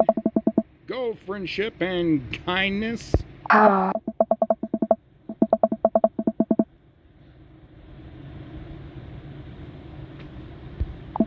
Sure thing, honey. I believe in you, Miranda. watch a couple of innings of softball. They aren't ready for the major leagues yet, but Craig's trained his team pretty well. It seems like he's really good with kids. Keg Stan Craig is good with children. Whoa!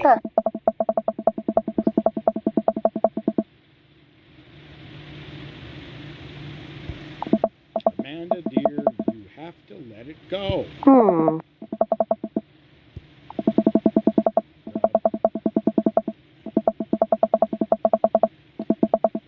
opposing team is set up at bat. They hit a fly ball out into center field. The tiny little girl tries to get under the ball, but it misses her glove and hits her straight in the forehead. The girl plops down on the grass and starts crying. Craig makes a beeline to her, checking her forehead and comforting her until her parents arrive. He carries her off of the field as soon as she sobs. Man, it's strange to think about how this was the guy who once backflipped off a roof and into a pool while shotgunning a beer. He's so responsible now. The game resumes after the girl calms down a bit, and we watch a couple more innings.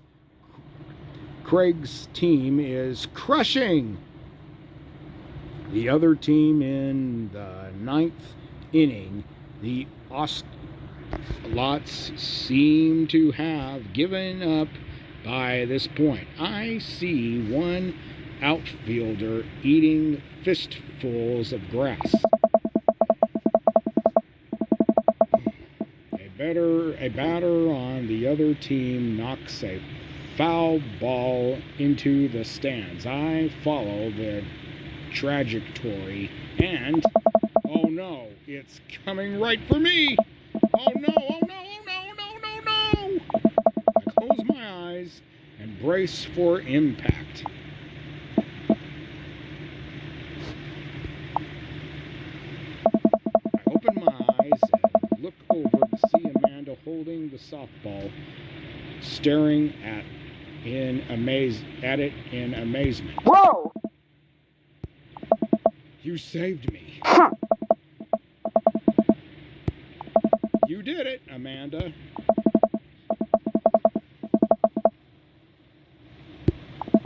Amanda and I share a big hug. It's a tender moment that I don't think anyone else watching really understood. I'm proud of you, kiddo. The game ends and Craig's team are declared the victors. We sit patiently as the girls line up to shake hands. We walk over to the dugout to congratulate Craig, who's talking with some of the parents. Craig, great work, man. Oh.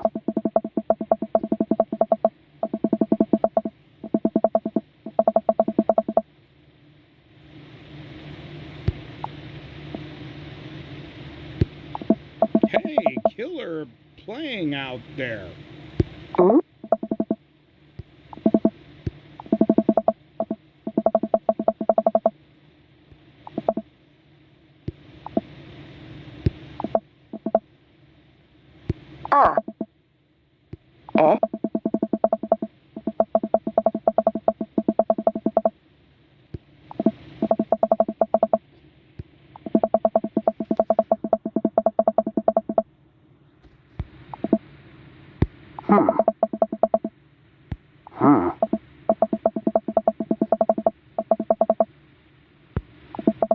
Sounds good. Just then, one of the moms jumps into the conversation.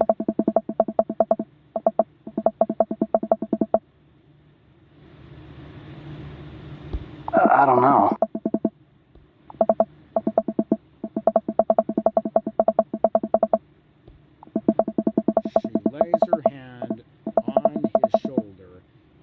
gives him goo goo eyes.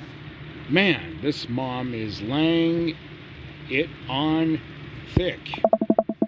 Amanda and I share a look. Hmm?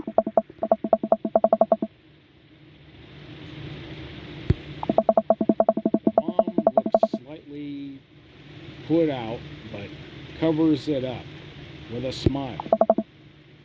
Hmm. Huh.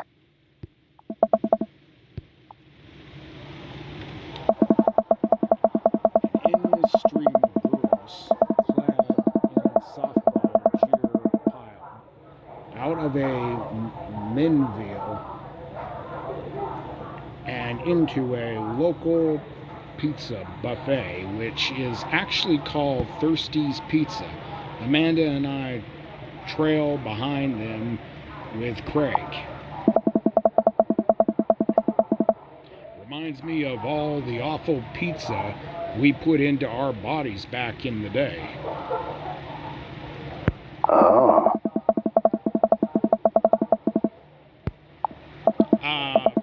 Pizza Echoes I could never forget.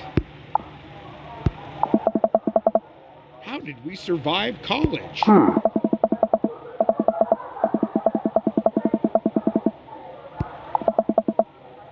The good old days. The kids run around playing arcade games and eating greasy food.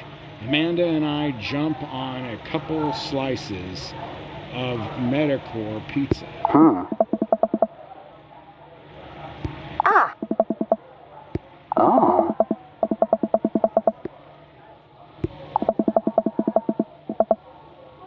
Thanks for addressing the issue, Amanda. Hmm. A different mom walks up to us, talking to Craig as if we weren't even there.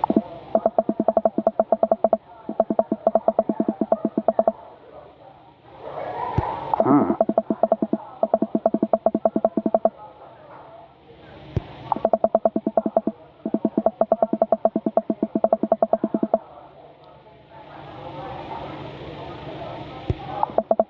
Amanda and I look at each other again.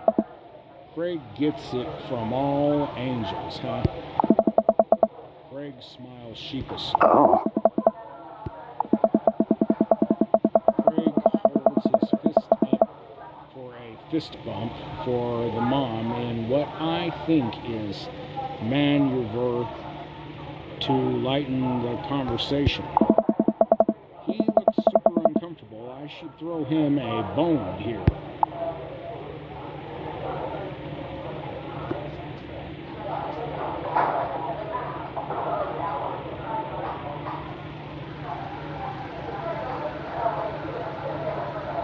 Alright, we're going back to my old wingman days. I gotta run the blocking play. So, Martha, it must get lonely without Daniel. You know, I also happen to be an eligible single father. I wiggle my eyes at her. I remember that working better in the past. She turns her back on me to talk to Craig.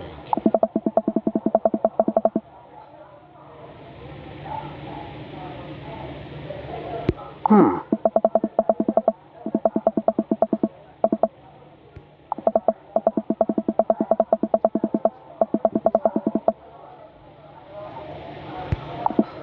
Wow, this lady is really going for the gold.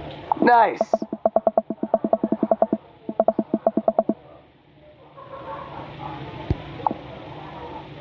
Oh.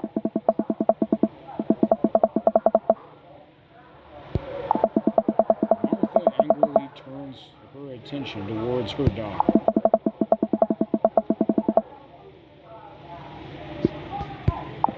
Martha storms off towards her kid. She seems nice. Hmm.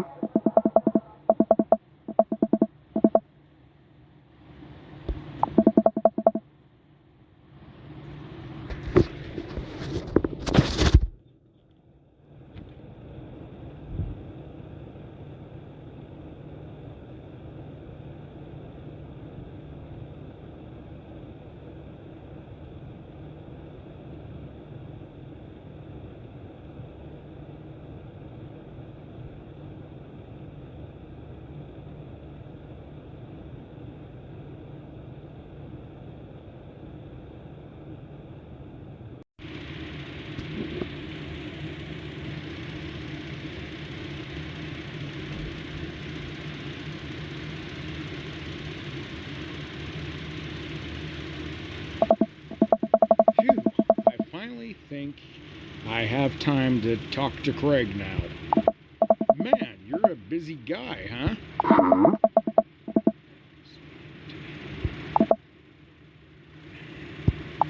Huh?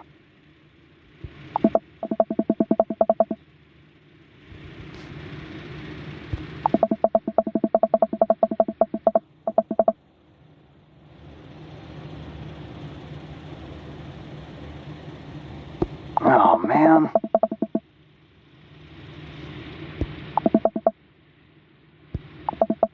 Craig looks at me like a hurt puppy. Oh.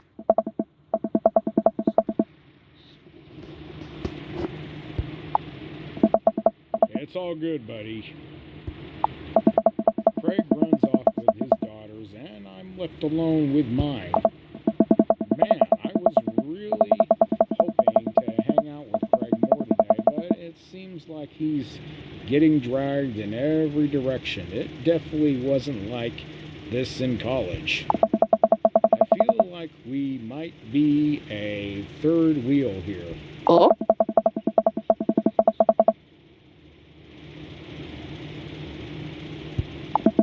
You're right. Wanna drop some coin on pinball? Amanda and I pull up to a machine that's feeling pretty hot and get to work. I'm a little rusty, but the pinball wizard within me will never die. I pull out a decent score and then challenge Amanda to top mine. And immediately she gets multiple looks like she takes after her father. You're pretty good. Oh. Hey, just trying to pay a compliment. Amanda shushes me. She's in her zen zone. She fights valiantly, racking up points by the millions. She's this close to beating my score, but I feel honored just being able to watch. Janet from earlier walks up and leans on the pinball machine. Yeah, we went to college together.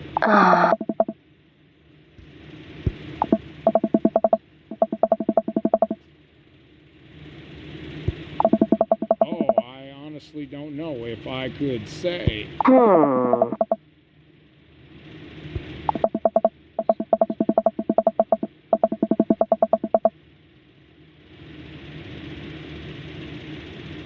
Hmm.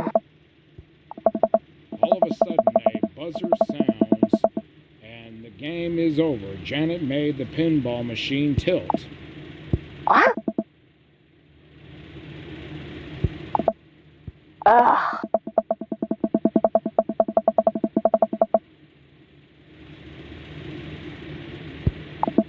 Amanda, Nice. what's going on? Hmm?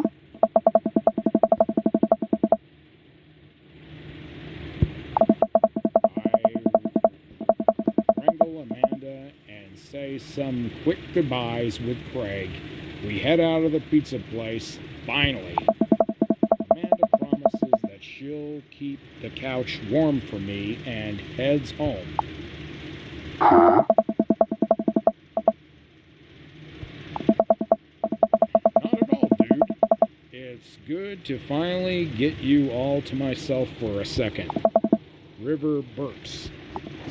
Well, almost all to myself. Craig walks over to the trunk of his car and pulls out 2 gloves and a softball. Hmm.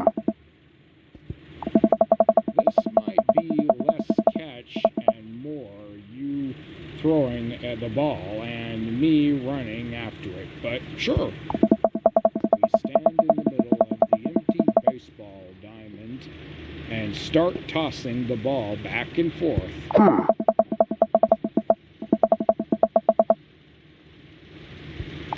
Man, fatherhood is strange. Hmm.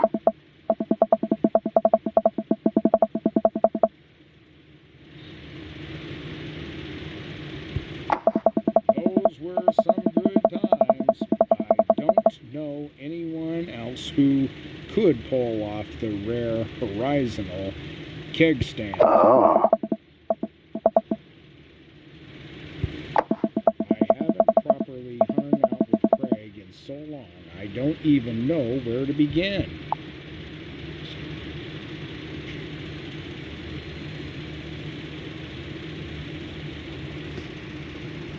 Ask about coaching softball.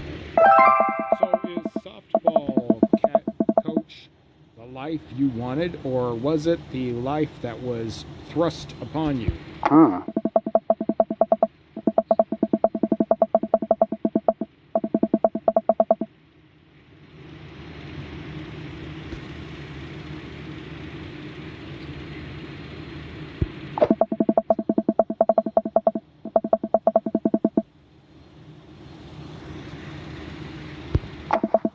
I would be so afraid of a bunch of tiny children with metal balls. Oh.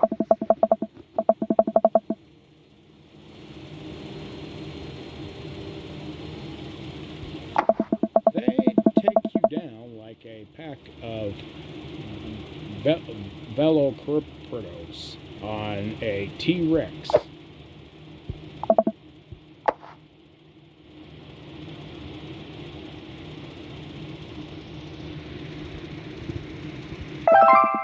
So you running a business now?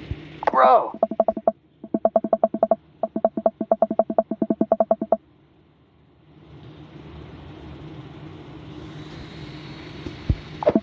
I nod. I mostly use my sweatpants for watching TV and not, sweating sounds like he'd make a killing. You could sponsor me. I'll rep your athleisure, wear a brand while I mow my lawn. Oh.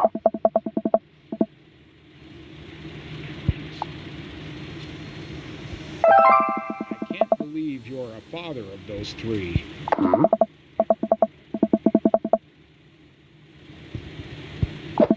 You switched your major 4 times? Oh.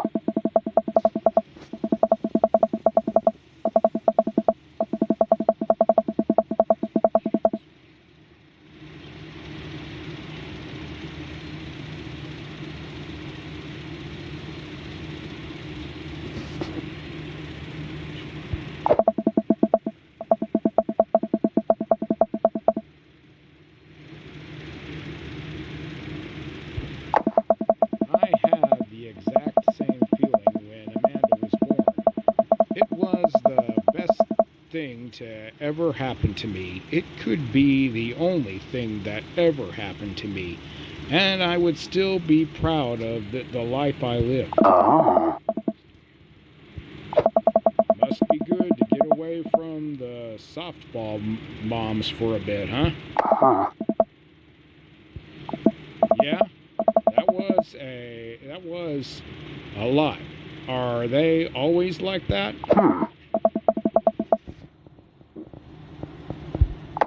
Yikes.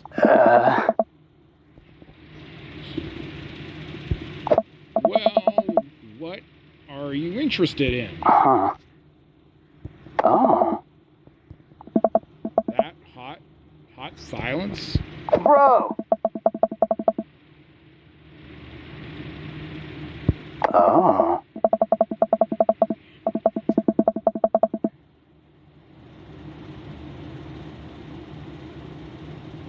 I don't know.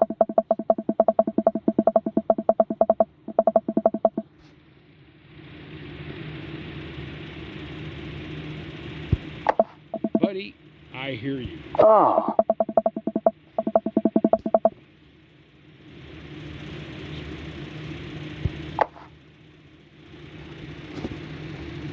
You're doing a great job. Those kids love you. And to add to that, the whole team loves you. I think you got this dad thing down right. Oh. While I'm distracted distracted. I missed the softball, and it hits me right in the head. Wow, that hurts. Amanda was right all along. Oh. Greg runs over to me. Yeah, I'm fine. Greg spends a moment examining my head. Oh. Don't tell me you have to kiss it to make it better. Bro!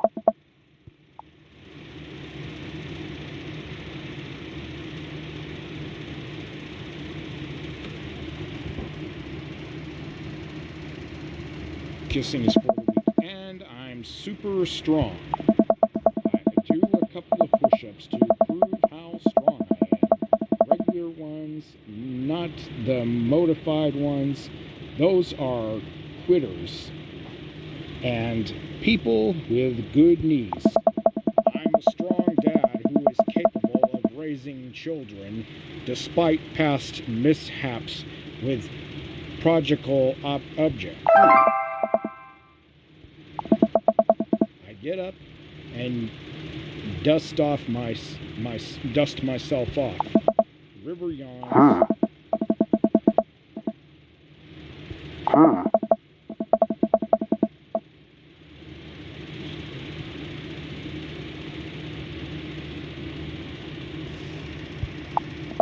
We start walking back to the parking lot. Hey, remember that one house party we went to that got broken up by a helicopter? Hey!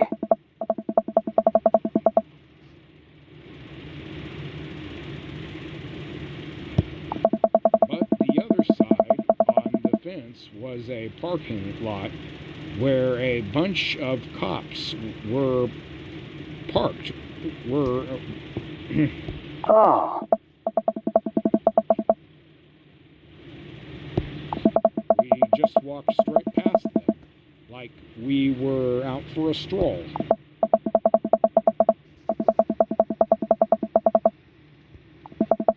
We had talked with them for 30 minutes. You told them you were interested in joining the academy. Hey!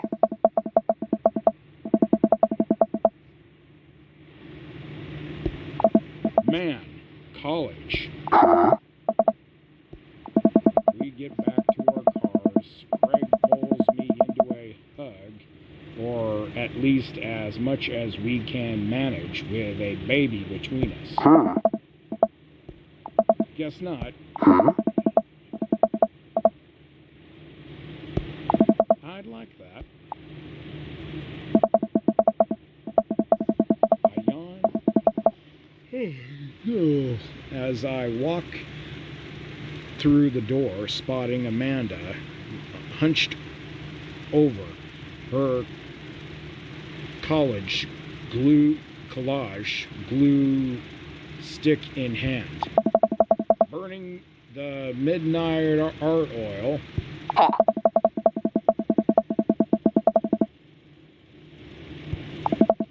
Do the sharks lip sync, or do the shark hunters lip sync? I look over her shoulder at the collage. Amanda, this is some good art. Look at this good art you made. Like before, it's still a lot of dogs. In one corner is a giant pile of cash. In the other, it's Amanda, is that me? Huh?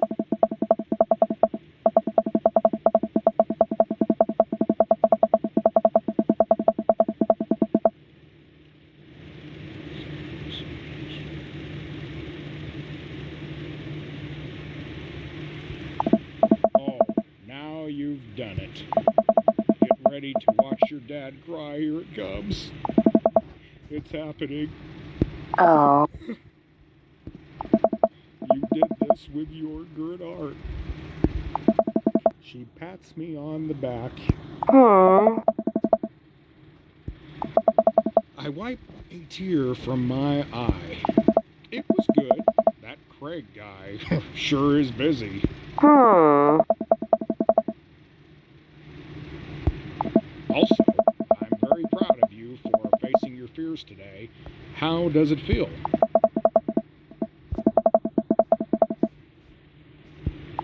Oh yeah? How about tomorrow we hit some empty parking lots and practice, dare I say, parallel parking? Eh? Alright, I'm gonna hit the hay. Take care of late night television for me, alright?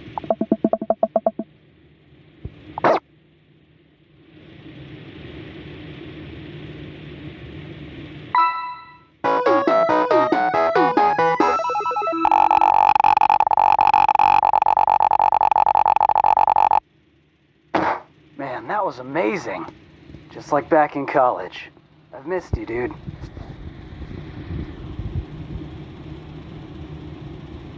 Welcome. You've got dads.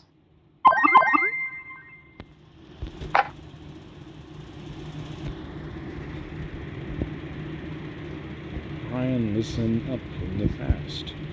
Whoa! How did this happen?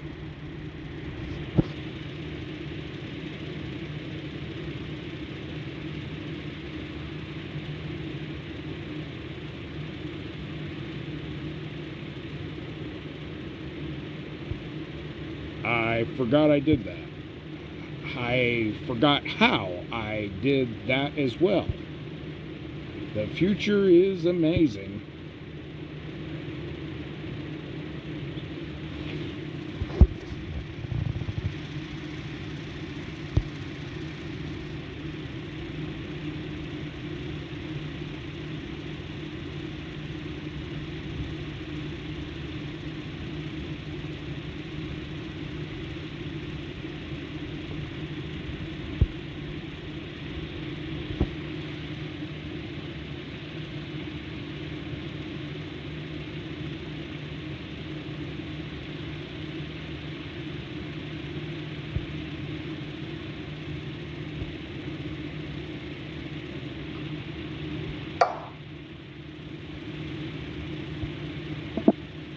You know what?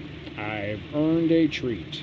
And the way home, I decided to stop off and grab some ice cream, which I fully plan to eat directly from the tub.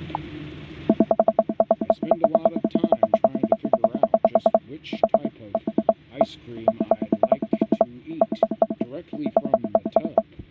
Rocky Road, pistachio. Oh, Amanda's probably gonna want some too.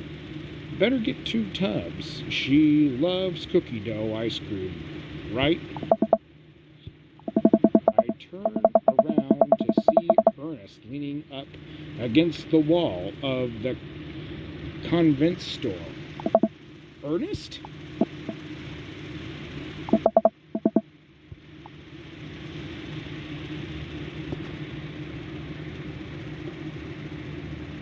I'm so cool. I'm shocked you even have to ask. Dude Mester? Help you out? There's no fire involved, is there?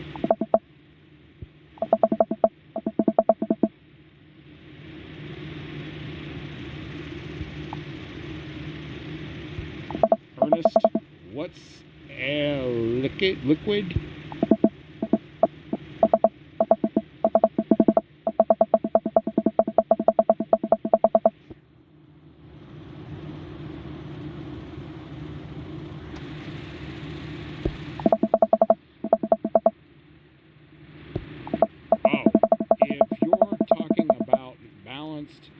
Electricities, then I got you, little buddy. And I didn't know you played the fiddle.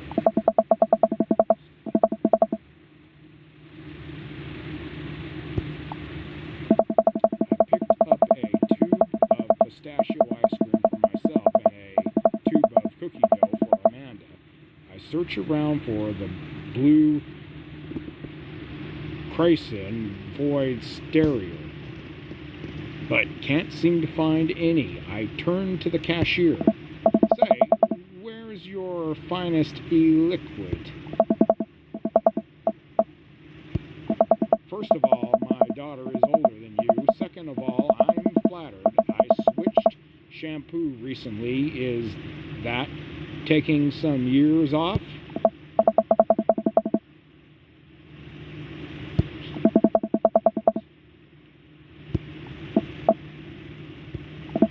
Wait a minute.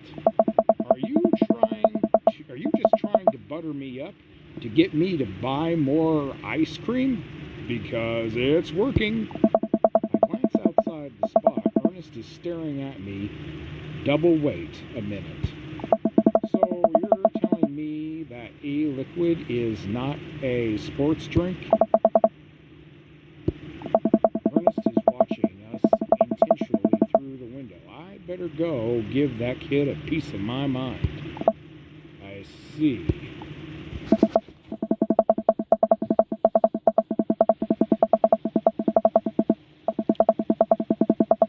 Okay, look, I'm gonna pretend that you didn't try to trick me into buying you the all Bahampust cough syrup, and then go inside here to purchase my ice cream. I won't tell your dad if you promise to scram and stop vaping.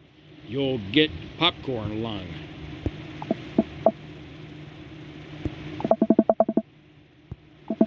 Go home, Ernest.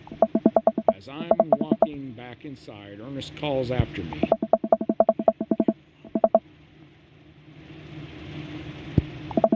I no longer trust this child, but the mere notion strikes fear into my heart. I got back inside to complete my purchase with the good cashier. Thank you, kind sir, for your time and generous hair compliments. I glance out the window while to see Ernest still outside. Looks like he's talking to some other poor sap. Guess I should go outside and save this other guy some grief. Wait a second. That's definitely a cop. Oh boy. I grab my tubs of ice cream and bolt outside. Ernest is already face down on the hood of a squad car.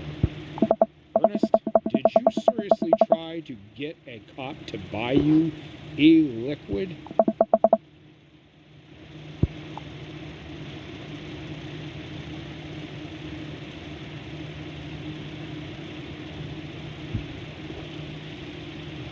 Never met him in my life. I have no idea who this kid is, and I'm in no way certain that he steals my newspaper every morning just to mess with me. I turn around and see Robert walking up the street and toward the convent store.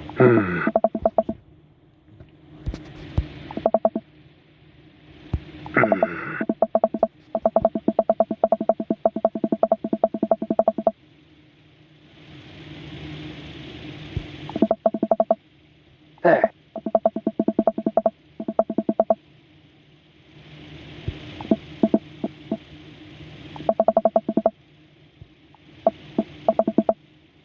Robert gets a wistful twinkle in his eye. Oh.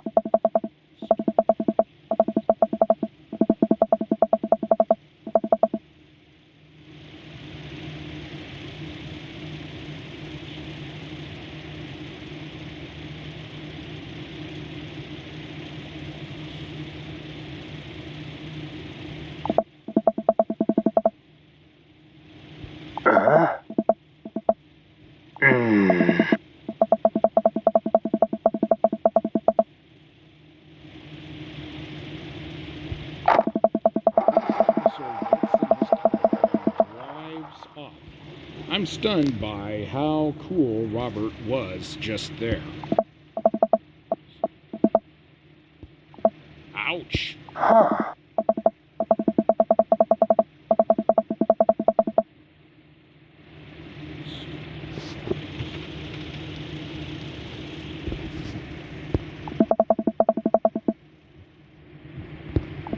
Child, I will end you. Sure. Ernest runs ahead, presumably so he won't be seen with us, which is a thing I think kids do.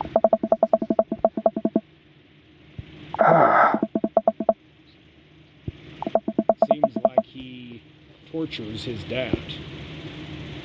Hey.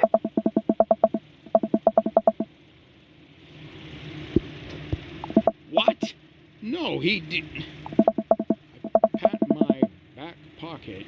I pat the rest of my back pockets. He stole my wallet. What? Oh. Robert points at my tubs of ice cream. One of them's for Amanda. Hey.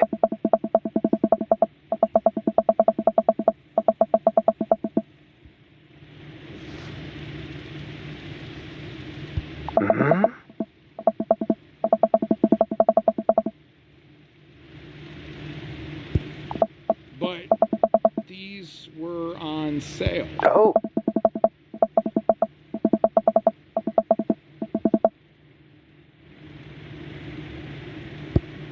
Hey. We arrive at Cool de Sac and Ernest runs into his home. Oh. Robert tosses me my wallet. I catch it with a surprised look on my face.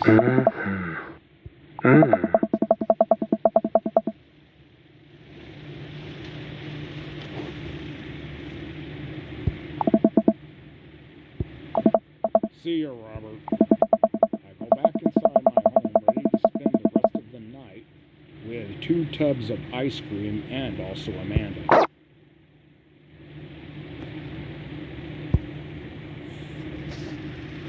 Welcome. You've got dads.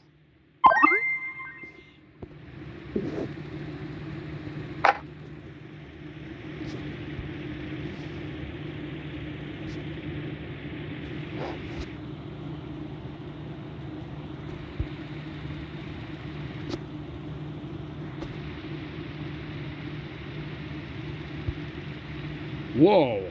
Why can't I see Damon and Hugo's chat? Am I a hacker? But I don't even have a hacking alias. The feds are gonna bust down my door any minute. I've gotta destroy this computer. Oh, thank God. Do either of you guys know how to destroy a computer?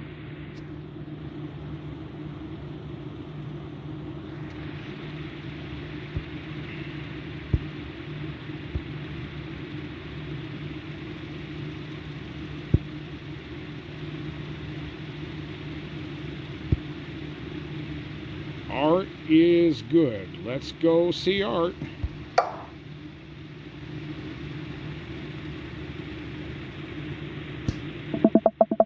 Damien and Hugo invited me to the monthly art walk in downtown Maple Bay. I've never really been to one of these before, so I'm not quite sure what I'm in for. I think I'm here a bit early. I don't see Damon or Hugo around anywhere. And I feel just a little uncomfortable standing among all of these fancy art people. I turn around. It's Joseph. Joseph, what are you doing here? Joseph scoffs at me.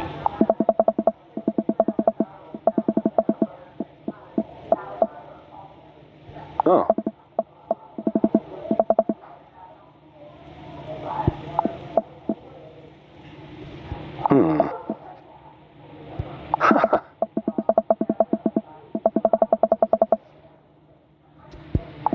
Yep, admittedly, a little out of my depth here. Oh. Are you allowed to say that? Oh.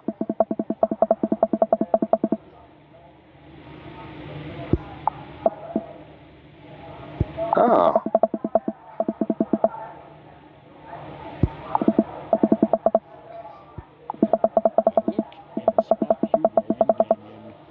Who seem to have just arrived at the gallery.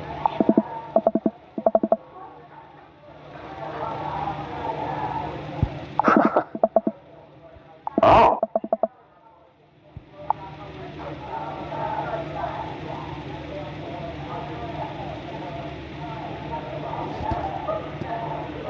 I have no idea Oh. what I'm in for. Oh.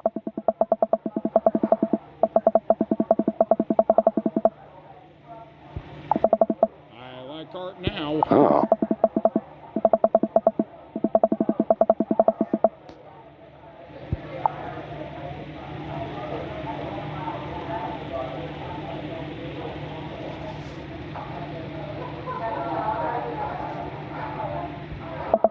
I think I need to cheese up before I delve into art appreciation.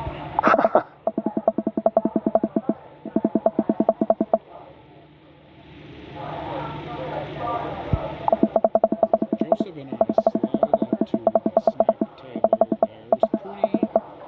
There's a pretty nice spread of little plastic cups of white wine, some crackers, grapes, and cheese. Oh. We eat a couple of cheese cubes in silence. These are really good. Hey?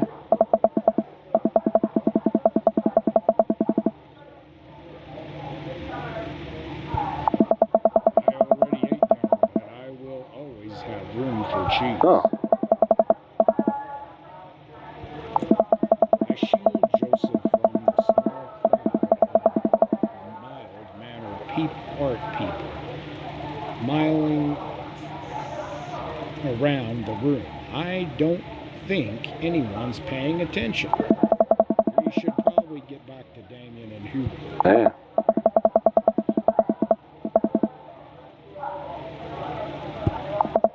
Road cheese? Oh.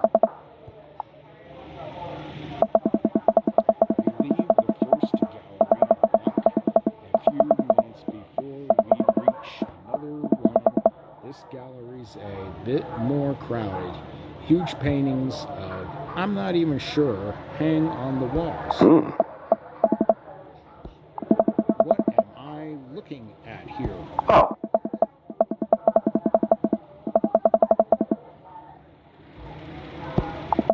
I stare at the painting, concentrating as hard as I can on its meaning.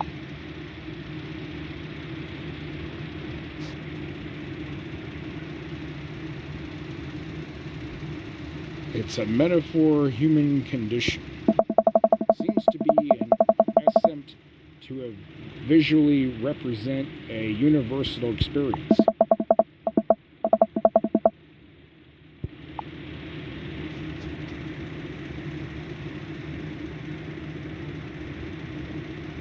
Just kidding. Oh.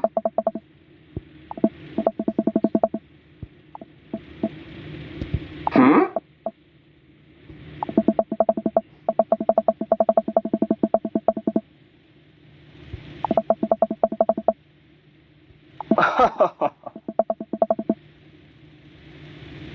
Oh. Hmm?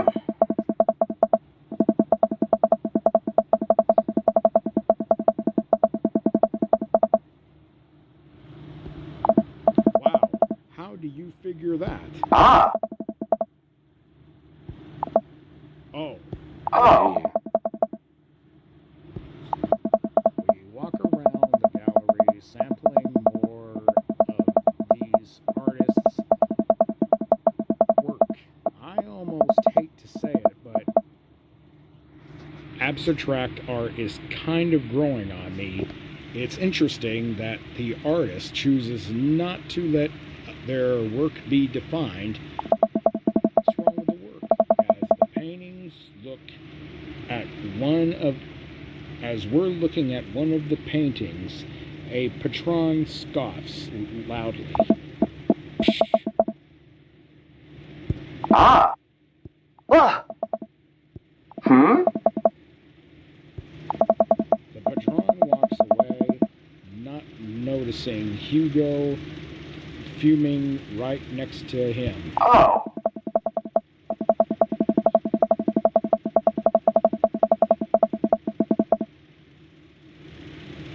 I'm not angry.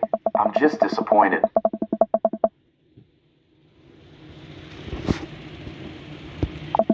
Hugo's insult game isn't the best, but there's no denying his passion. Damien is holding him back at this point. Hugo manages to cool down. He smooths his jacket. We know, buddy. I pat Hugo on the shoulder. Oh.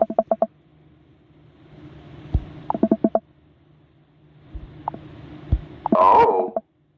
Oh. Oh. Co-signed. Four of us head over to the wine and cheese table, which thankfully is grounded in realism and is actual wine and cheese. Oh.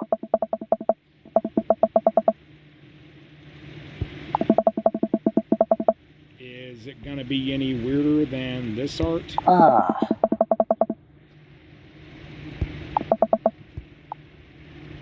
Oh. Damien, Hugo, Joseph, and I walk over to the performance in the street. Several masked performers in leotards undulate wildly on the ground, screaming both at each other and us. Norm MacDonald! So, quick question. Hmm? What is happening? Ah. What does it mean?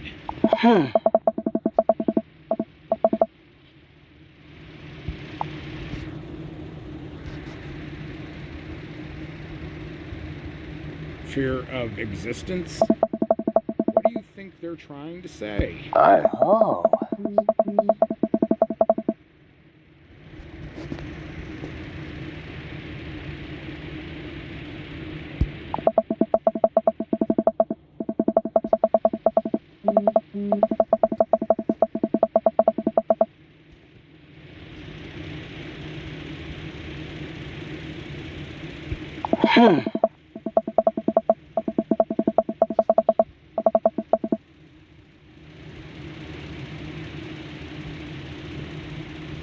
Hmm.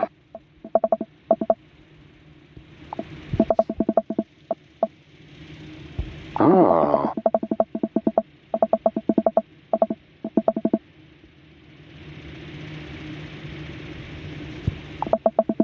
Damien fixes him with a hard stare. Hey. Yeah.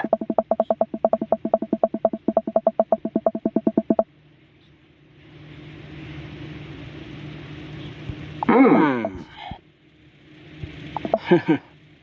Hmm. We watch the rest of the performance as earnestly as we can and clap potentially after the dancers scream their way off stage.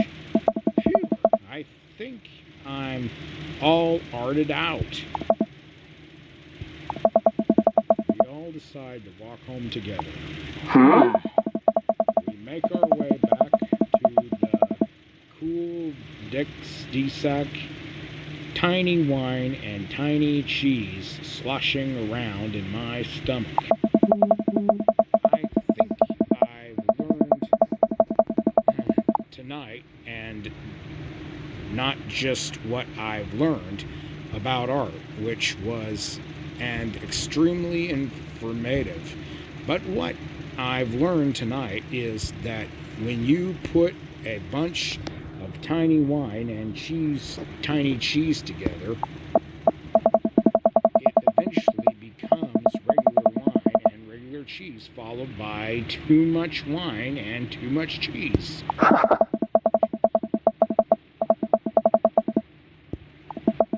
Wax wings too close to the sun. Oh. A nice emaciator, possibly. Oh. Hmm.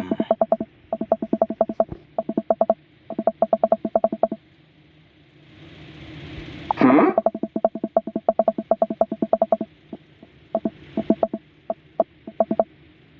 Hmm.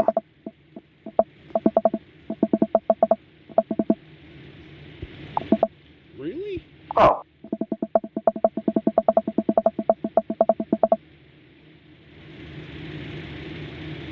Oh. Oh.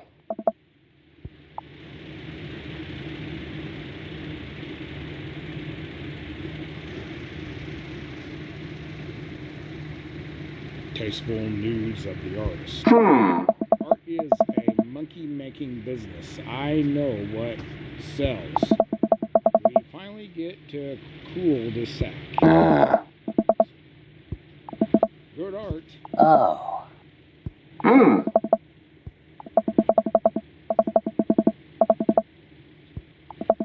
I head inside to deal with my inventable cheese over. I head inside to deal with my inventable cheese over.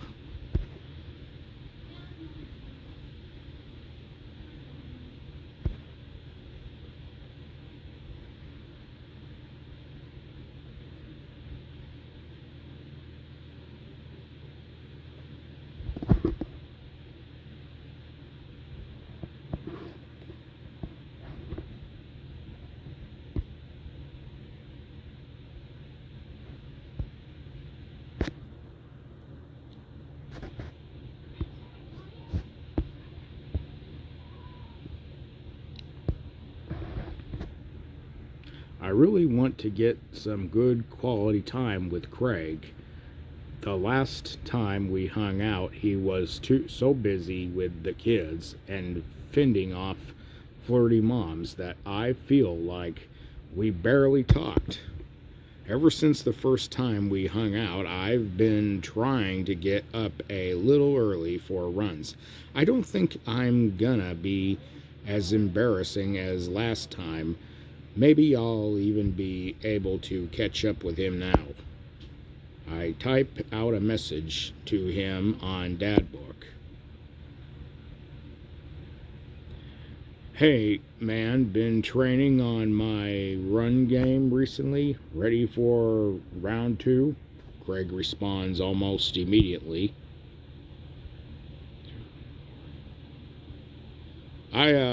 I don't know why he didn't just send me an emoji rather than type it out. Another message pops into my inbox from Craig.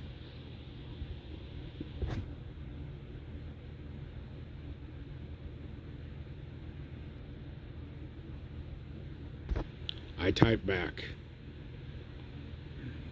Brunch, what's that? All right. Craig and I agree to a time to meet in the morning, and I have a chance to spend the evening hanging out with Amanda. Again? Can't we do like a salad night? Not yet. I've formed the commit to examine the possibility of being a health kick. They haven't returned with their findings.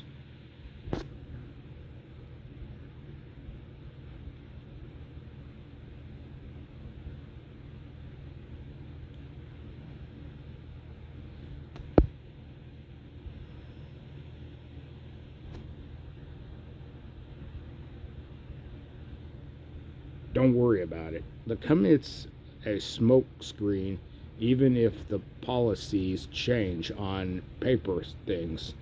We'll keep the way they always have. City politics, you know how it goes. Amanda picks up the phone and purchases a few buttons with glee.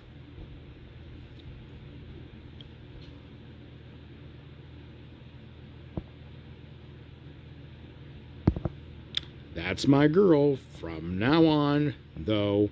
How about we try to limit this to 4 times a week? Amanda hangs up. The food gets delivered, and we plop down on the couch to eat some zay.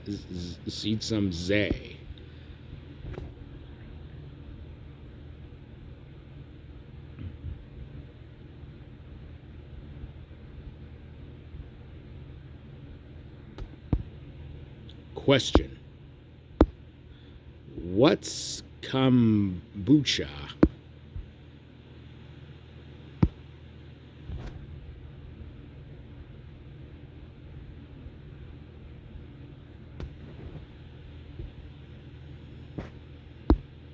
Thanks, kiddo. Speaking of which, I'm running with Craig tomorrow.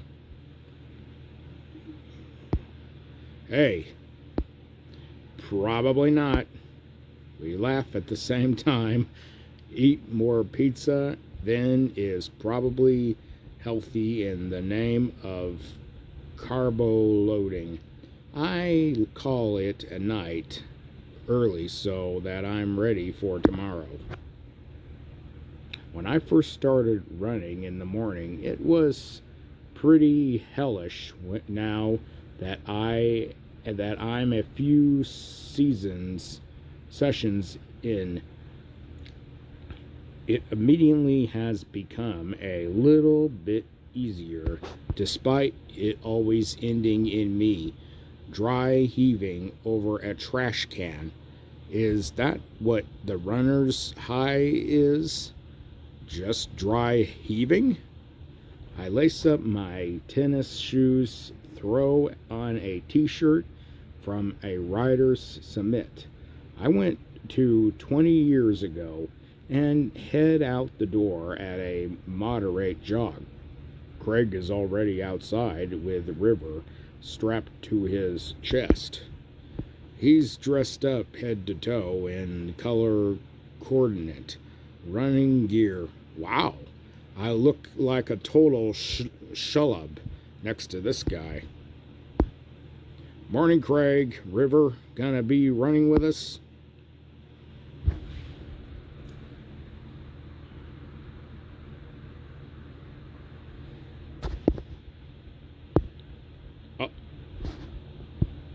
Craig hands her a stuffed toy which makes her smile ear to ear.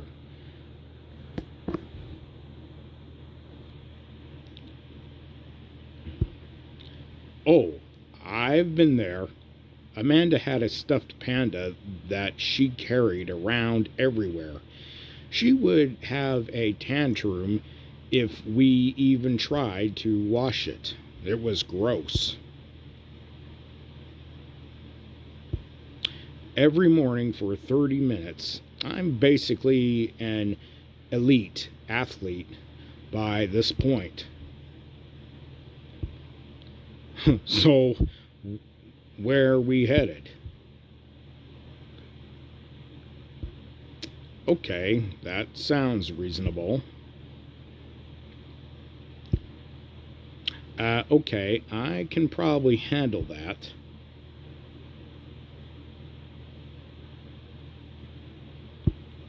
I'm suddenly struck with the overwhelming we need to crawl back into bed.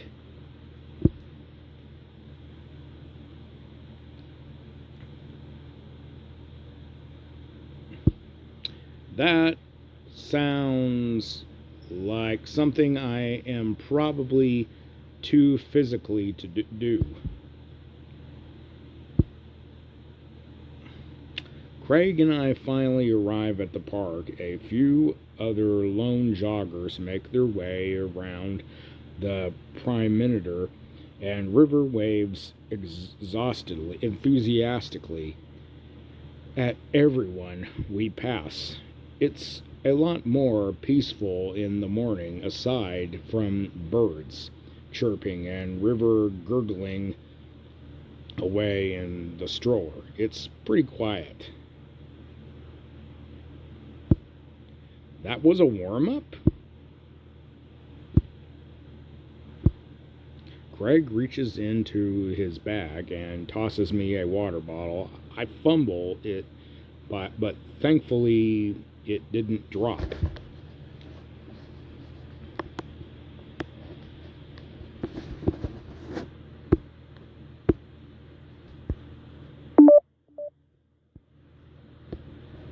Oh. I take a long drink from the water bottle. I feel reverent man. I don't drink enough water. Hey, I look down and pick up Arnold Rivers' toy and hand it back to her. Must have dropped this. Oh. Bro!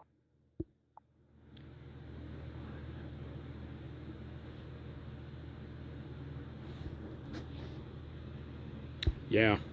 Oh. We finally finish our, however, many tennis lap around the park. I'm breathing heavily, but I can't believe I actually didn't lose Craig. He's even breathing heavily too, which makes me feel a little better. I look down at my shirt and notice that I'm drenched in sweat. Huh? What? Nice!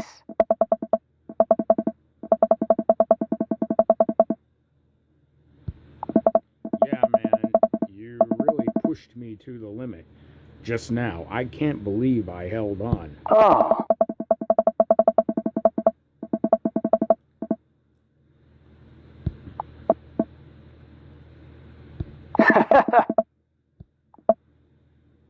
Oh.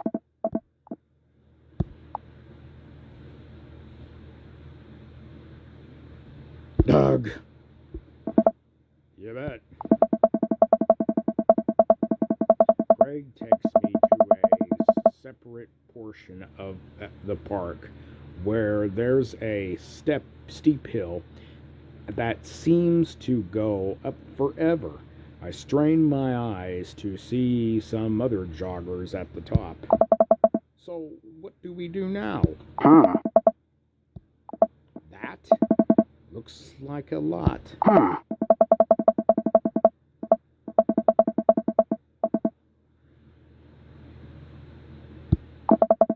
Craig points to the top of the hill. Hey!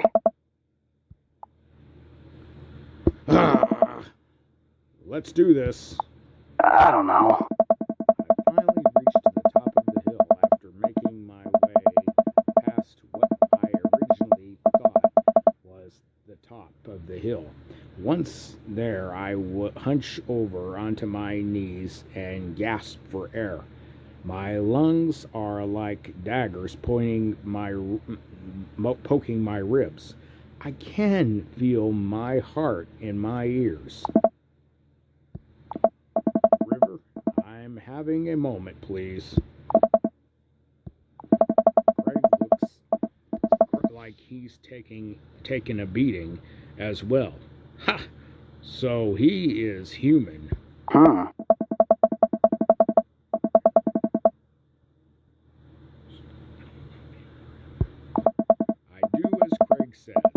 It feels a little better, but I'm still in agony. Oh. Craig tosses me the water bottle again. I hydrate like my life depends on it. Thanks, dude. Bro!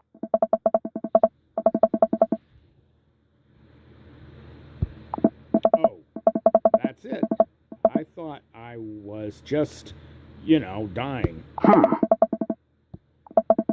I would like that very much. As we're catching our breath, River starts crying. Oh. Craig looks around us. Dude! River keeps wailing. Nice!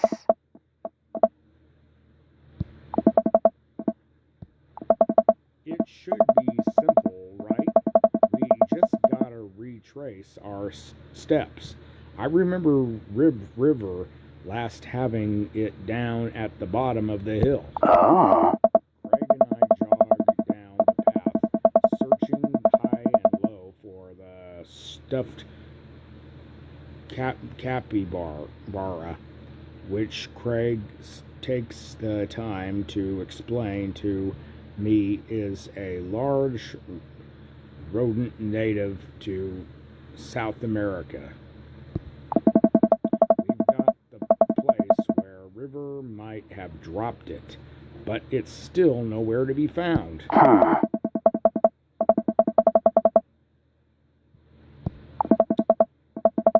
suspect foul play. Looks like this is a prime case, world-renowned Detective Boucher. Oh. A bro venture. Oh. We high-five and decide to jog back to the park to see if we can find any leads.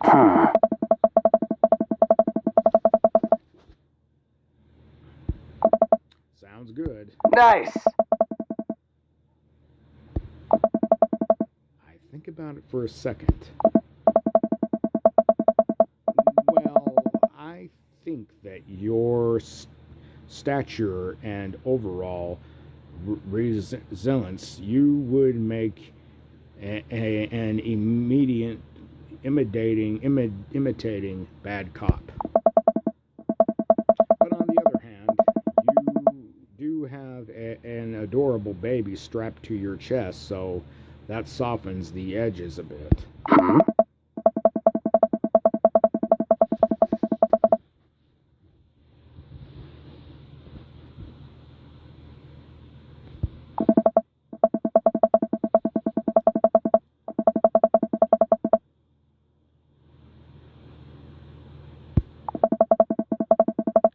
don't want to have to watch Meet Hell in their 3 minutes segments with 5 minutes of commercials in between.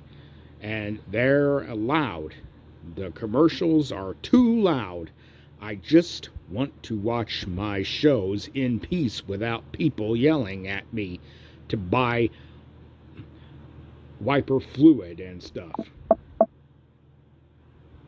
Bro! Let's play it moment by moment. Oh.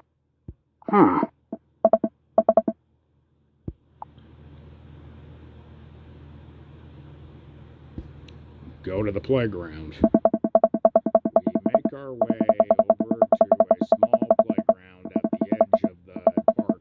A couple of kids play on the jungle gym while parents watch on the nearby benches. Over on one of the benches, I spot a familiar face. Look for clues. Craig and I, two grown adults, walk onto the playground and begin examining it meticulously for clues. There's no forensic evidence here. No stray capybara hairs. At least, after searching fruitlessly for some time, we look up. All of the parents are staring at us. We smile and wave as we awkwardly slink away. We head back to the playground. Interrogate Joseph. Let's see what Joseph's up to. Bad. We jog over to Joseph, who seems to be engrossed in his book. Oh. Joseph nearly drops his book.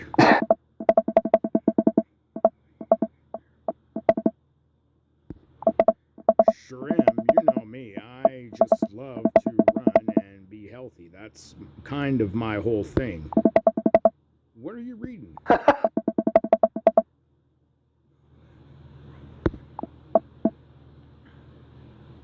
Lawrence of Arabia! Right. Oh. Oh. It's a large rodent that's native to South America. Joseph thinks for a second.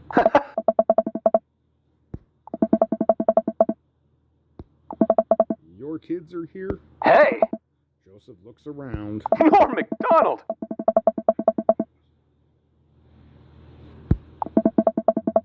Do you know where could they have run off to?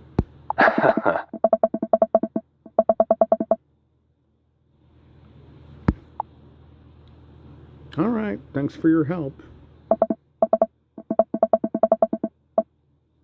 Ooh, We head back to the playground.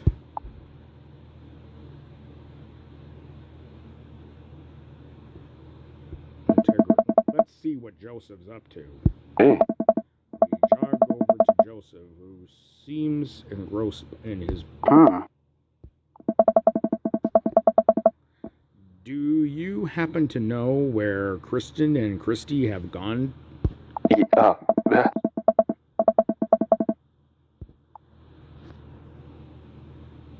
That sounds a little suspicious, a little suspect, Joseph. Mischief, you say? Oh.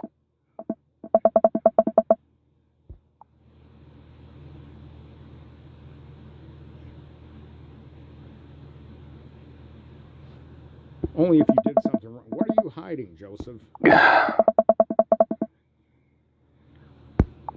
This is serious. There's a capybara on the line.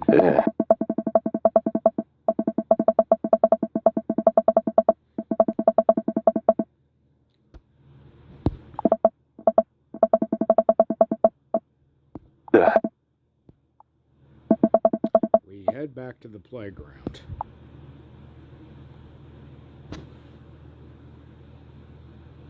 Try to calm River down. This is a pretty nice playground. Might as well get a couple of swings in. Maybe having a little swing might calm River down. Might buy us some more time.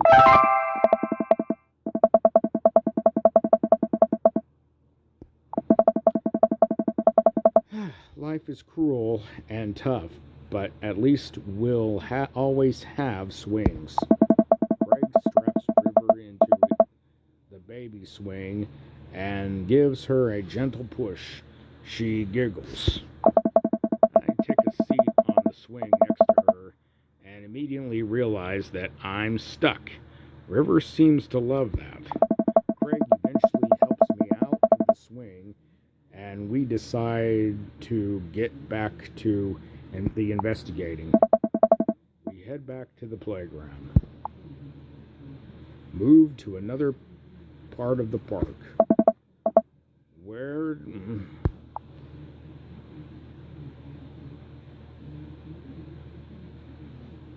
Go to the field. We wander out to the grassy field at the center of the park. There isn't a whole lot to see, but there are a few fingers capped out on a blanket, and the grass could hold any number of secrets.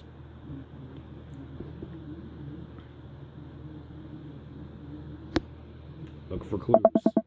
Carefully comb through the field of grass and flowers. I can't seem to find much besides a couple of ladybugs and nickel while I'm looking.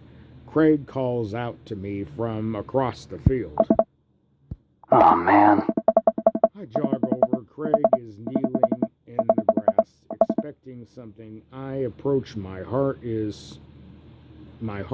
my throat. As I lean over Craig, I see it.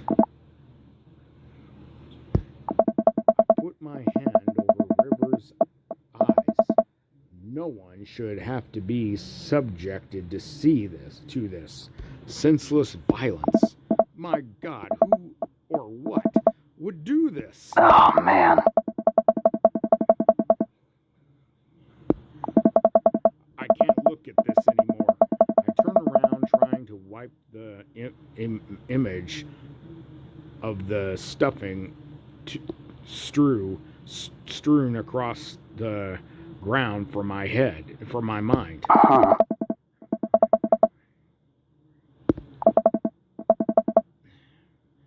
Bag and tag it. Let's keep moving. We maneuver back to the field.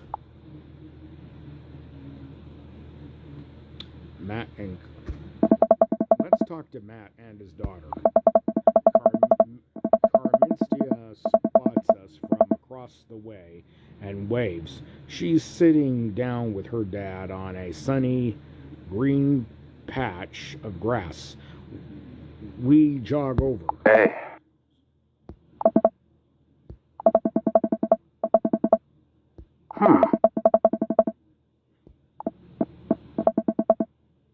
Oh. Yep. I'm the picture of health and athleticism. Oh.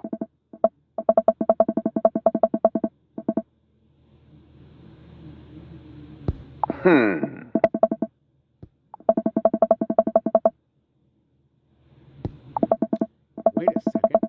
How do you know what a capybara is? You wouldn't happen to have had hands-on experience with one recently, would you?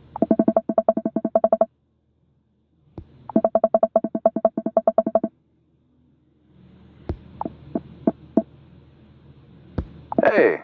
Oh my God. What if I took Arnold? What if I'm the culprit and I just don't remember? I quickly check my body for any Polaroids I might have kept on my person to remind me of who to trust and who not to trust. I saw Memento once, and I'm pretty sure that's how it works. Nothing. But what if that's what I wanted myself to think? No, Brian, don't let them win. I shake off the thought.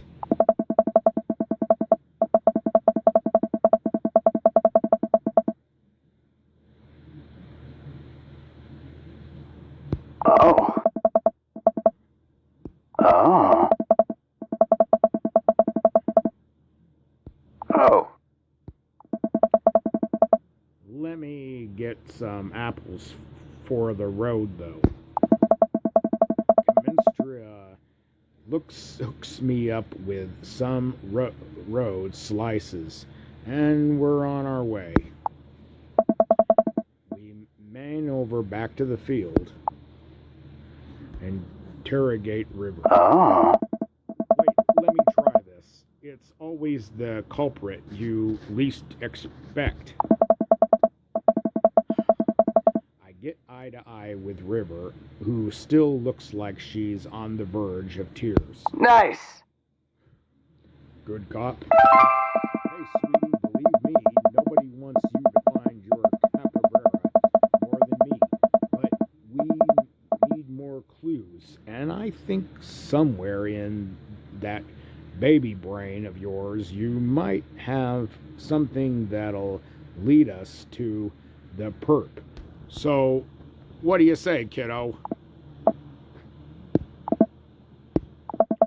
return to Craig. We're getting nowhere with the witness. We maneuver back to the field. Check out those squirrels. Where did the squirrels where did the suspect say the squirrels would be again?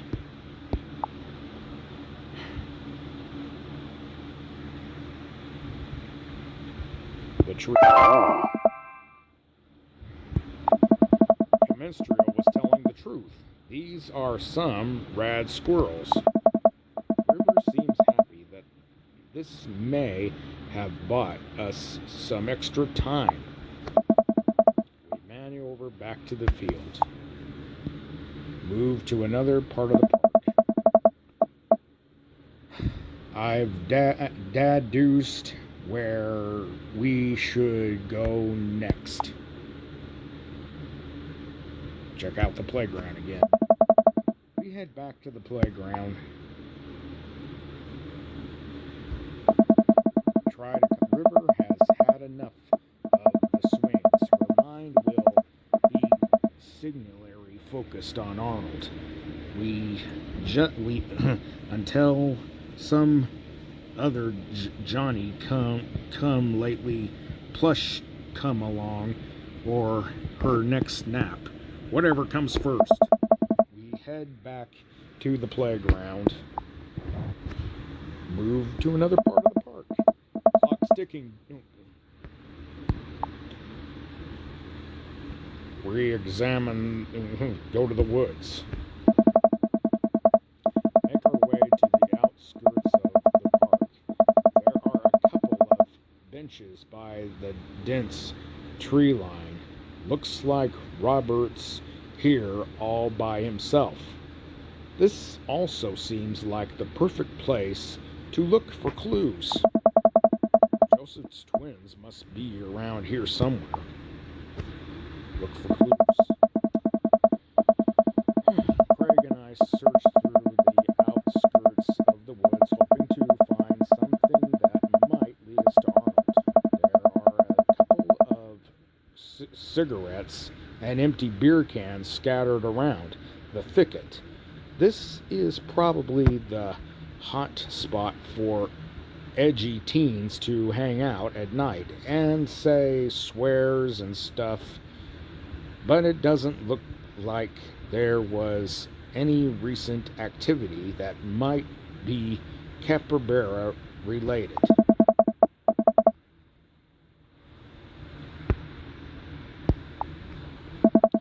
Return to the woods. Joseph's twins must be around here somewhere. We interrogate Robert. Maybe Robert saw something. We walk over to Robert's bench. Hey. Hey, Rob. Okay. Hi, Robert. Okay. Hey, buddy. Oh. Hey.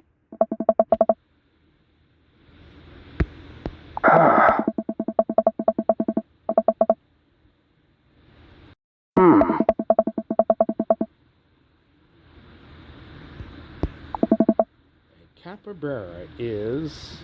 Oh.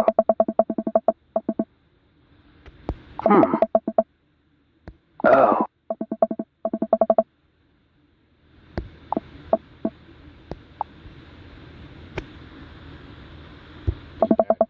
All right, Robert. We've been nice. Help us out, or I'm gonna go off, learn how to fight, and then come back here to kick your ass. Mm-hmm. Well, fine. If you don't tell us what we want to hear, I'm gonna spoil this season final of Long Haul Paranormal Ice Road Ghost Truckers. Whoa, whoa.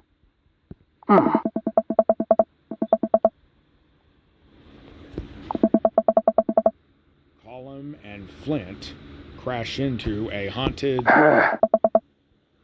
Hey. Robert sighs. Crap, I was really nailing the bad cop bit too. I thought for sure we had something. Nice!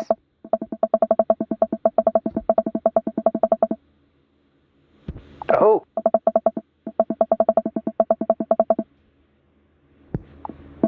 Huh? Maybe I should have left the good, bad cop routine to the pros on TV. Bro! Hmm.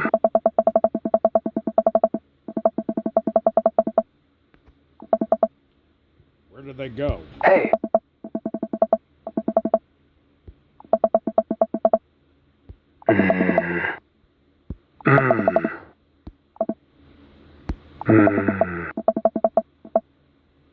Oh. The woods. Go deeper into the woods.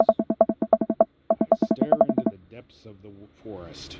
Who knows what could be in there? Hmm?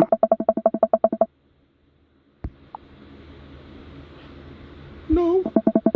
On second thought, I think they might be able to smell the fear on me. Maybe we should give that a minute to dissipate.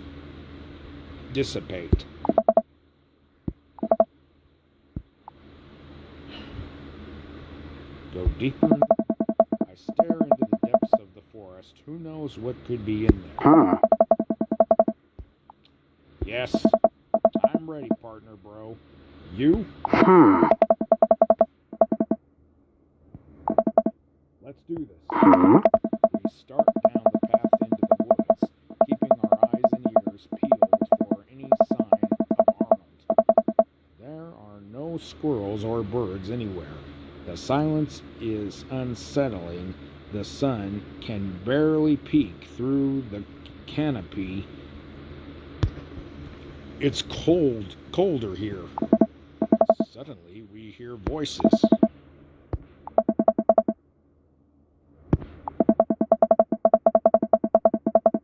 Craig and I come to a clearing where we find Christian and Christy kneeling over something. Stop right there. Nice! Christian and Christy just stare at us. You heard the guy. Put your hands up. Hmm.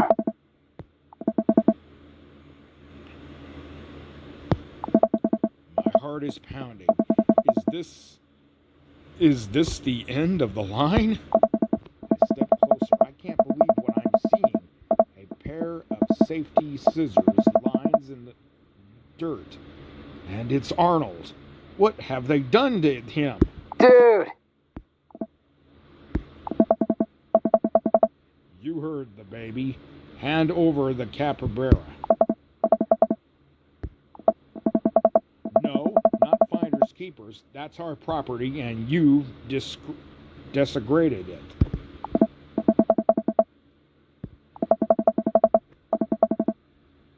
Craig holds up Arnold's severed leg. I have to look away. Oh.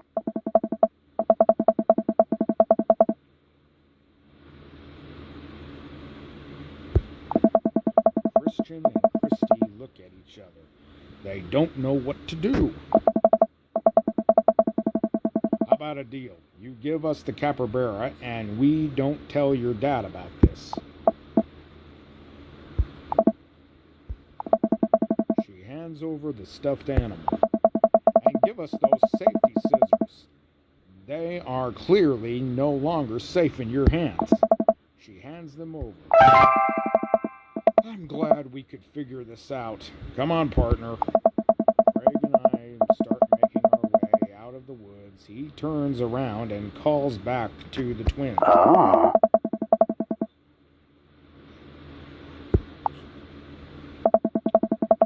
With the capybara back with its rightful owner, Craig and I shamble into a nearby diner, exhausted from our adventure. We find ourselves a corner booth and settle in. Oh.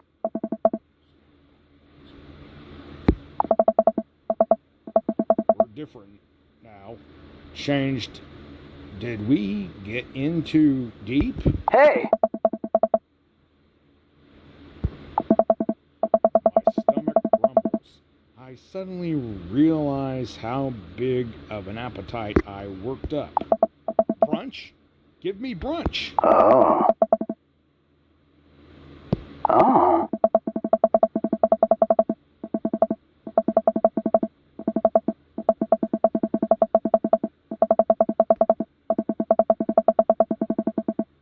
Huh?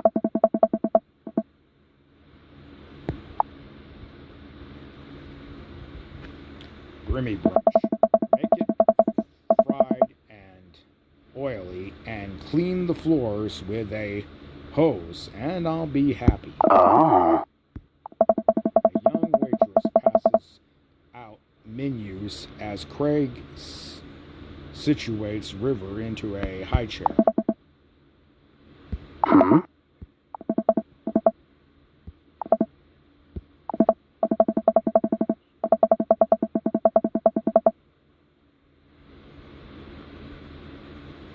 The waitress walks away after winking at Craig. Seems like you're the most eligible dad bachelor in town. Hmm.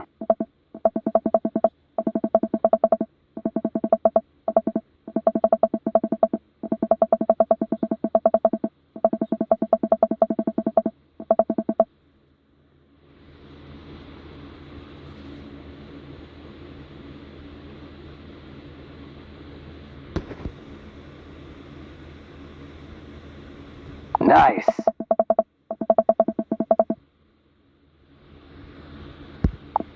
I don't disagree with you. I just don't know if I can match your intensity. Oh.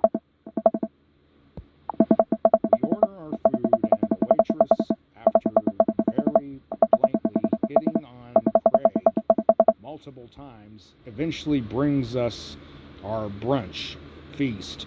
River munches on cereal right next to us, more or less managing to get it in her mouth. Nice.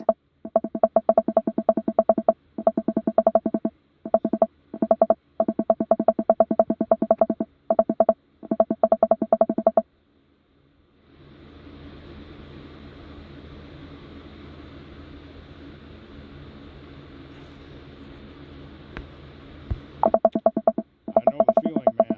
Moving to a new place could have been really rough for me, especially with Amanda going off to college soon. You're making this a lot easier. Craig smiles at me. Hey!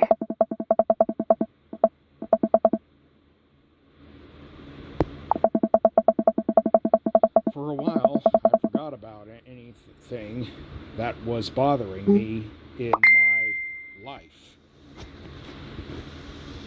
And it was just you and me and Oh.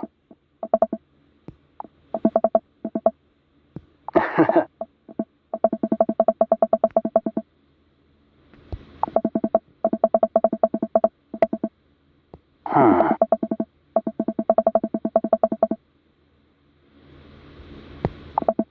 hello? The waitress slides a folded note to Craig and walks away. Craig makes a face as he reluctantly puts it into his pocket. We can't take you anywhere, can we? Huh? The next time we hang out should be in the middle of the woods where people can't interrupt us. And also maybe in some different woods than the ones where little kids like to vivestic things. Craig laughs. Hey! Joshua Tree, Yellowstone, that was the best. Oh. Dude, we should go do a camping weekend. Oh.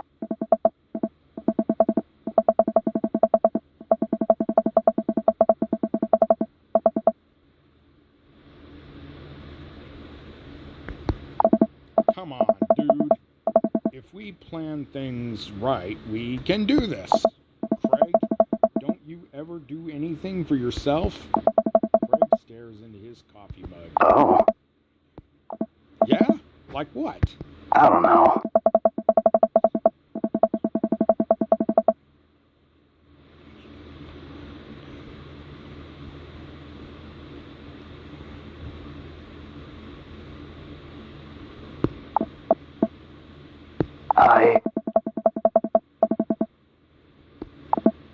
Dude, you gotta relax sometime, or it's gonna kill you.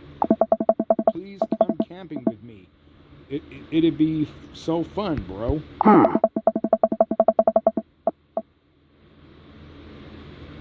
Oh. We finish our brunches and head back to the cul-de-sac. By the way,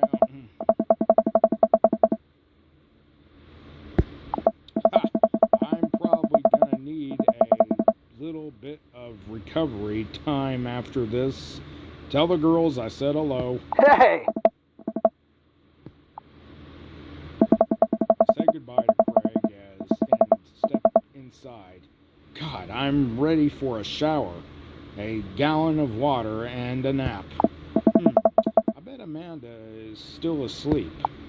I crack open her door to find her still in bed, sleepily scrolling through her phone. Afternoon, actually. It was good. We kind of sidetracked because we had to travel into the depths of Maple Bay's dark undarably to find a toy River dropped. But, you know, I actually feel pretty My leg gives out. I find myself on the floor of the hallway. I'm just gonna hang out here for a while. You take your time getting up. Wow, that was an amazing date.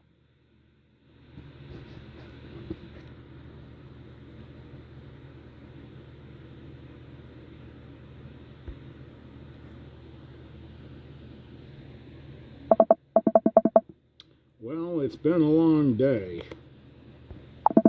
I'm just about ready to pack it in after a few bites of ice cream from the freezer. I turn off all the lights and walk down the hall to my room. I wonder if Amanda's still awake. That kid needs some sleep. As I pass her room, I can hear a faint sound, but can't quite make out what it is. I get a little closer. Is she crying? I knock gently on the door. Hey, Amanda. The crying immediately stops. Her voice sounds strained. She sniffles. I need to make sure she's okay. I open the door. In the dark, I can see Amanda's outline in the middle of her bed. Knees hugged up against her body. Is everything okay?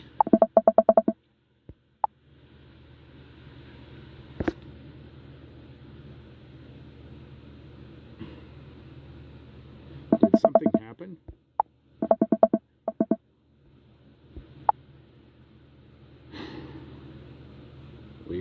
Leave her alone.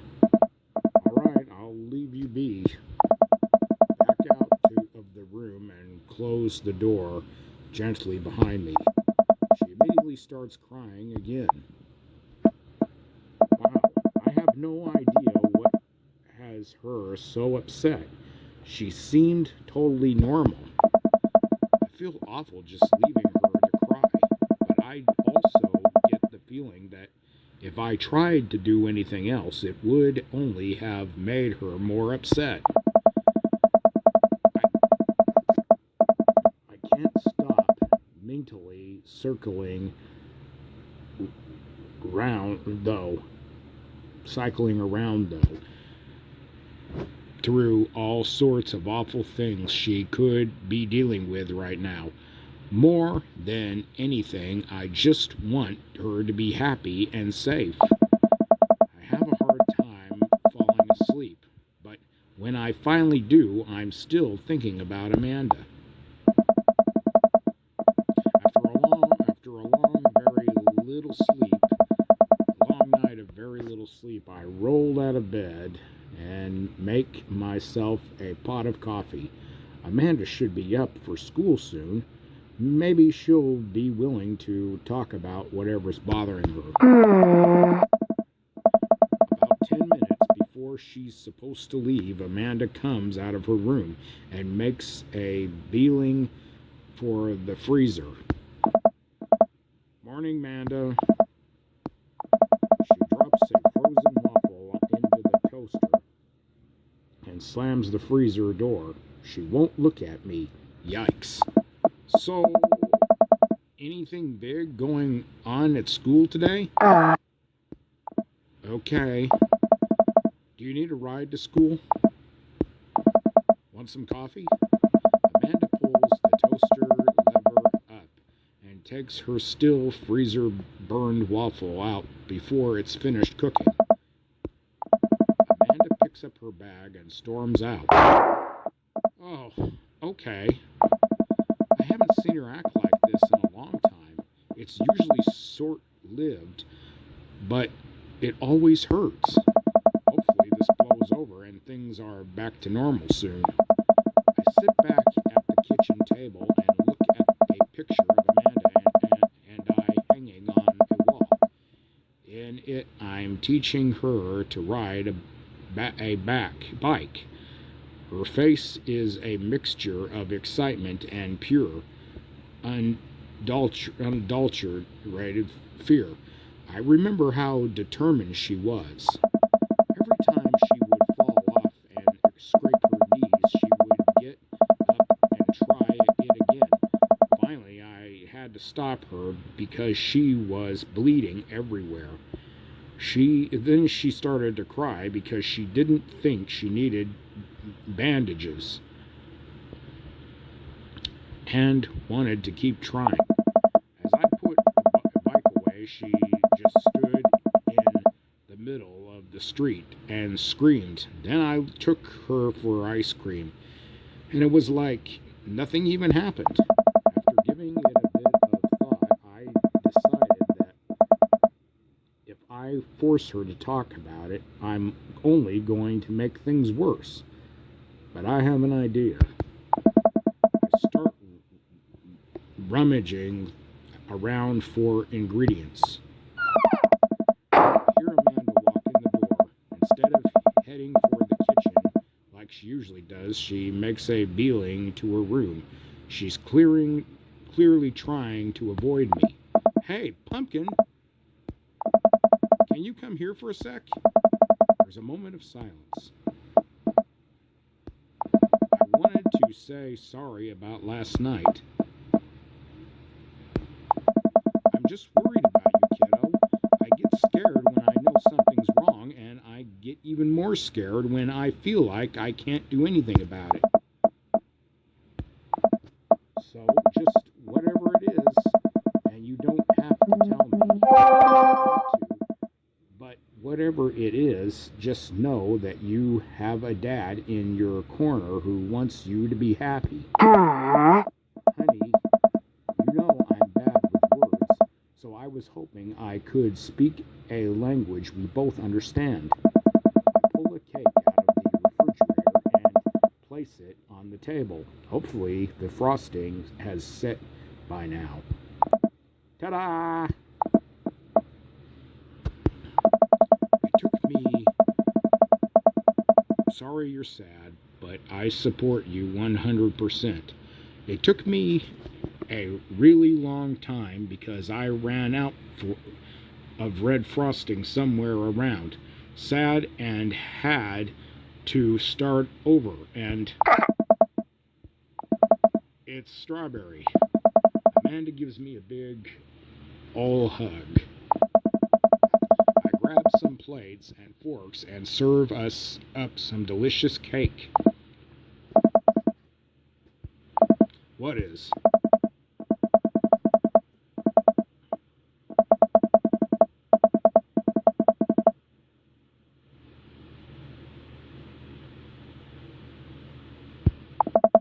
I'm listening. Do you want me to take notes?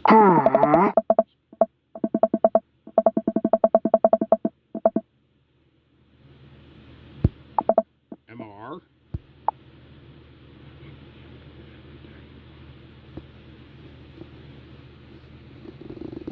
The best. Yeah.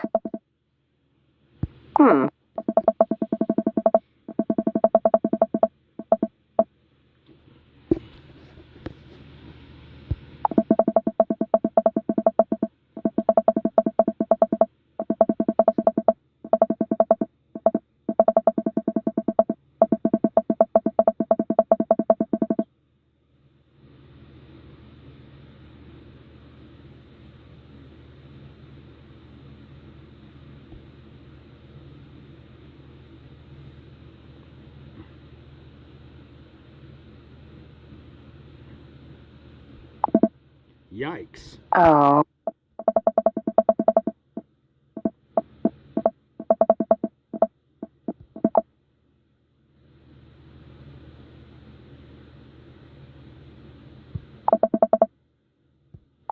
What? Whoa. I had no idea. I definitely didn't know that, okay? So are you.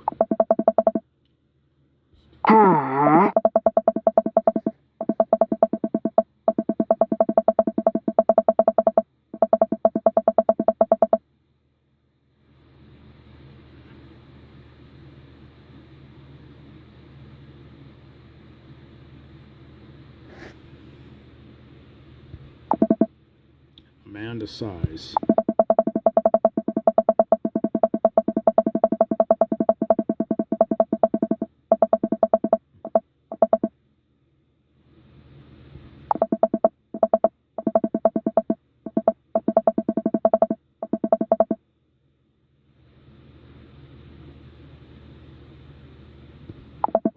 Totally understandable. Ugh.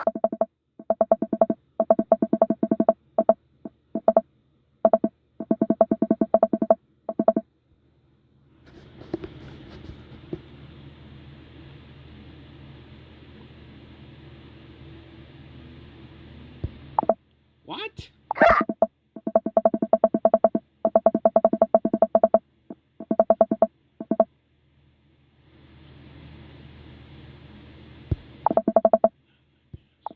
No.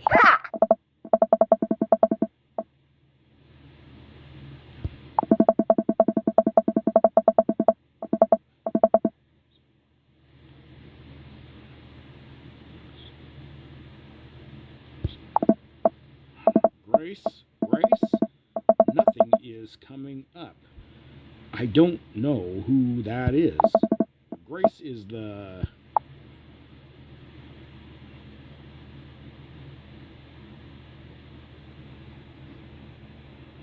gossip one?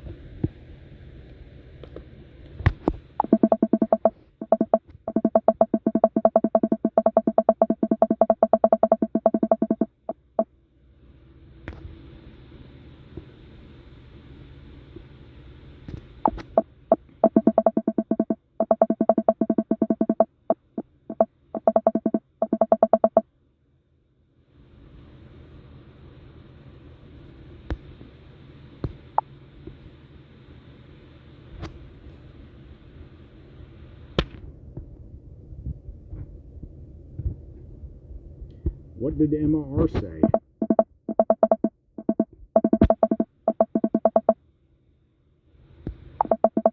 Amanda pulls out her phone and reads.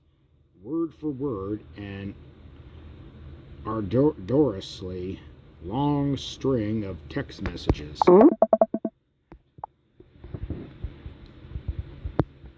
I cannot believe that. I care so much about Amanda's social life and mental well-being, but man, do I not understand what she's talking about?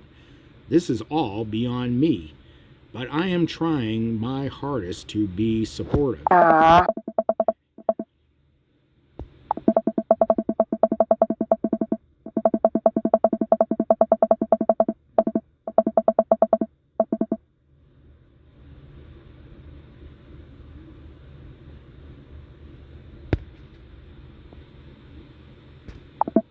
Wait, left me on read? What's that?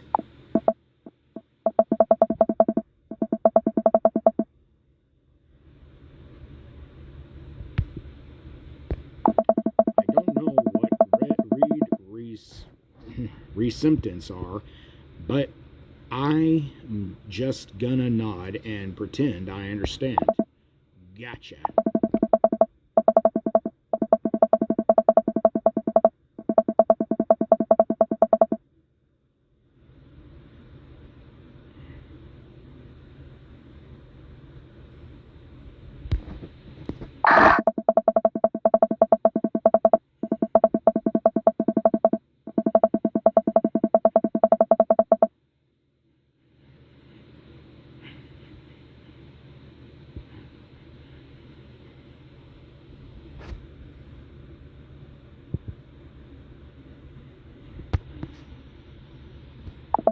Alright, I think you lost me at screenshots, but that definitely sounds bad.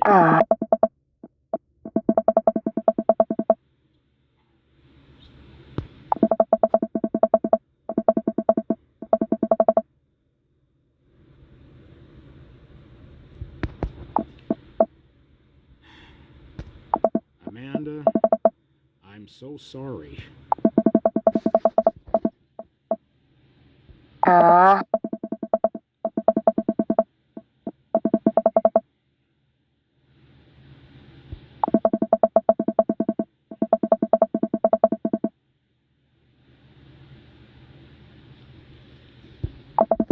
Amanda stabs the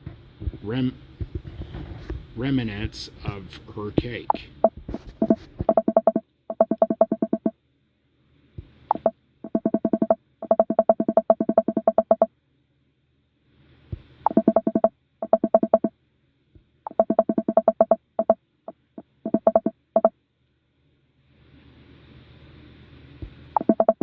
Amanda looks so dejected. I almost can't take it. What could I possibly say to help?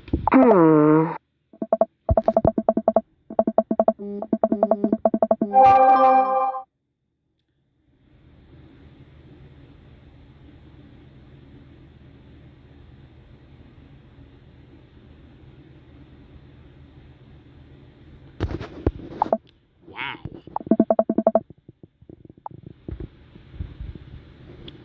It's kind of dumb. Yeah, that sounds pretty dumb. That means that there's no need to be upset, kiddo.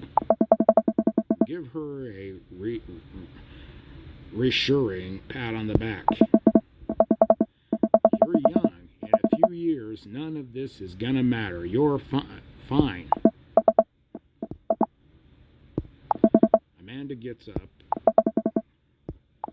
She goes to her room and doesn't slam the door, but it is definitely not a very gentle door close.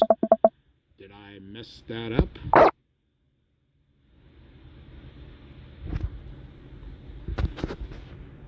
Welcome. You've got dads.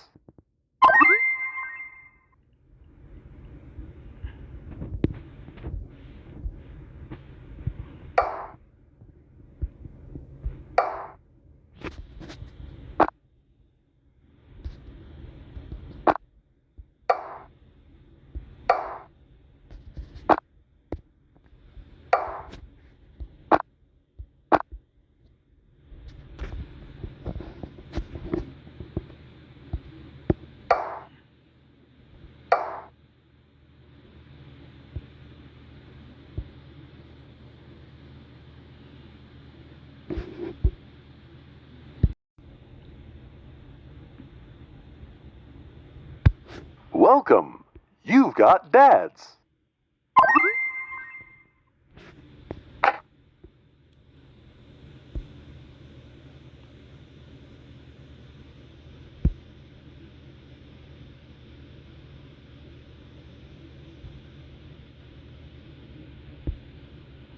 Ah, man, great to hear from you, buddy. What's up?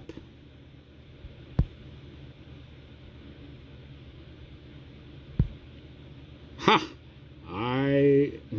Don't I know it? Say, I've been reading up about why protein you use that at all. I figure it'd help me develop a bit more muscle.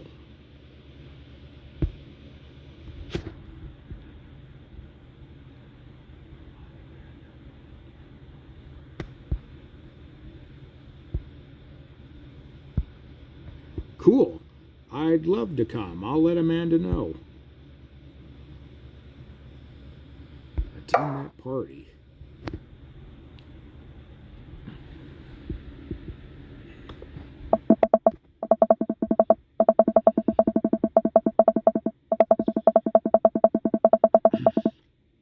Coffee time. You know dads love coffee.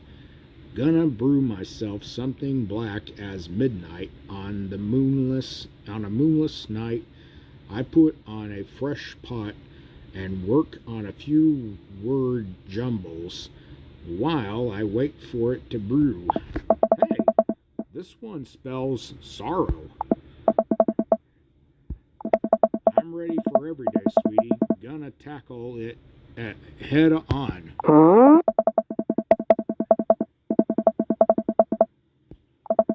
Honey, I already told you that I'm not gonna throw away my Tom Clancy novels.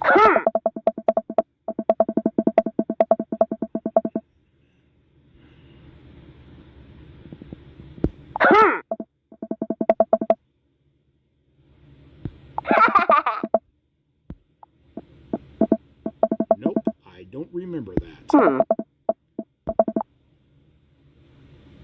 Oh. Amanda walks over to the refrigerator and comes back with a hand-drawn invitation and on a sheet of computer paper inviting Amanda and Amanda's dad to a tea party.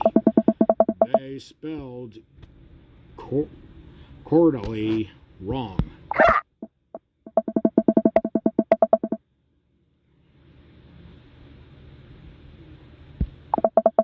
I can go outside in sweatpants. Nothing's stopping me.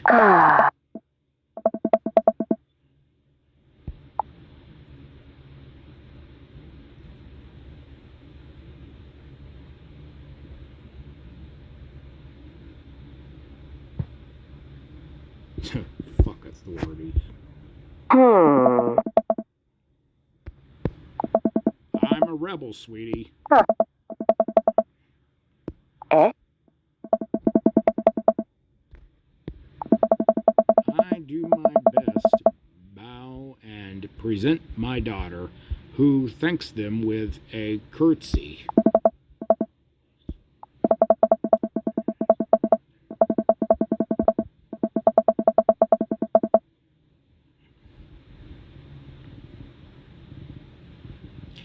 Briar and Hazel lead us to a small table with tiny chairs. Some are occupied by stuffed animals, and Matt and his daughter, Chemistria, are here too. Matt raises a comically small plastic teacup at me. How's the tea? Hey,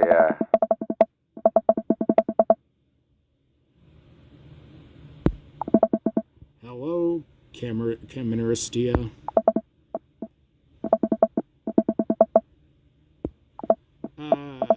No, why? Amanda laughs. I sit down between Amanda and Matt. I don't think I'm going to be able to get out of this chair. hey. Yeah. I turn to see Daisy and Brian enter into the backyard and take a seat next to us.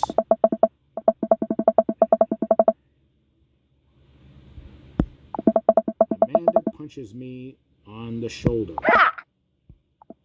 Oh, sorry, you approve of cargo shorts when they're on Brian, but not when they're on me?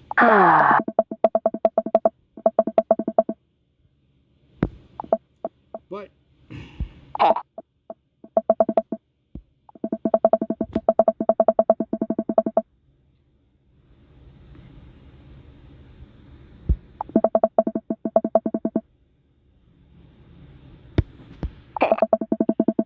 there are little tires sitting on everyone's plates.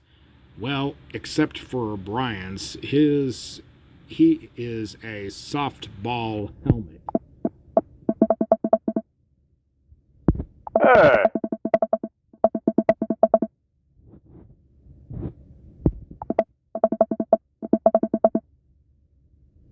Whoa. Brian tries to balance the ill-fitting softball helmet on top of his head, but it immediately tumbles off and into the bushes. Hey. Greg comes out with a teapot and a tray of sandwich cookies. Huh?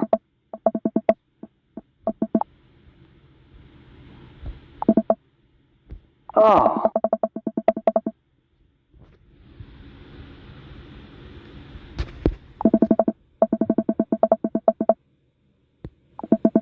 Craig leans over to me. Hmm? Craig places the teacups in front of all of us and a single sandwich cookie on to each of our plates. He pours out tea into my cup. Awfully fluorescent for tea. I clink my teacup with Matt's and take a sip. Hey. Hey. I lean over to Amanda, who is happily enjoying her tea. So, what do we do at tea parties?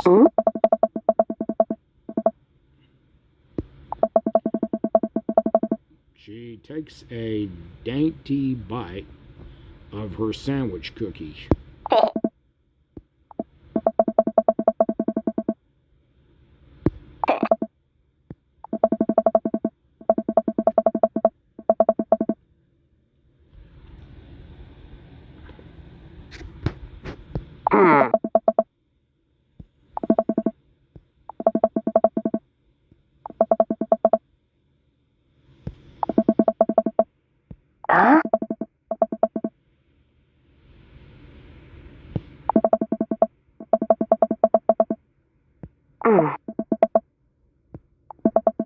Do I get to be a princess? Well, I guess that makes me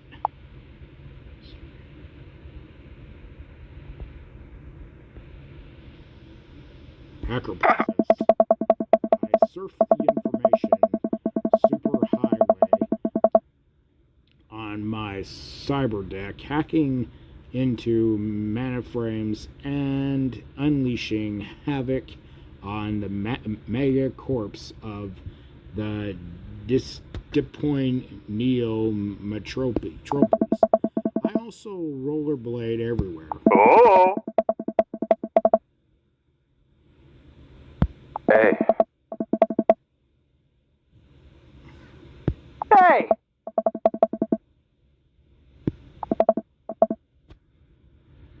Hmm?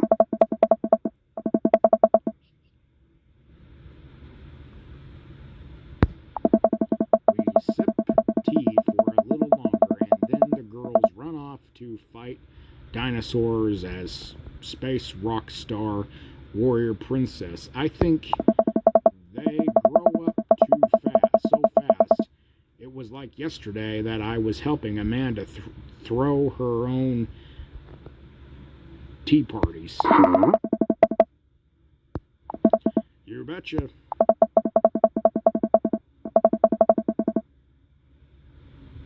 Oh.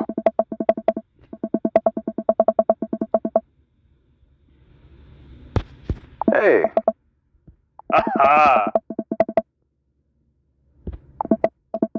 Yeah, I'm really glad we moved into this community. Hey.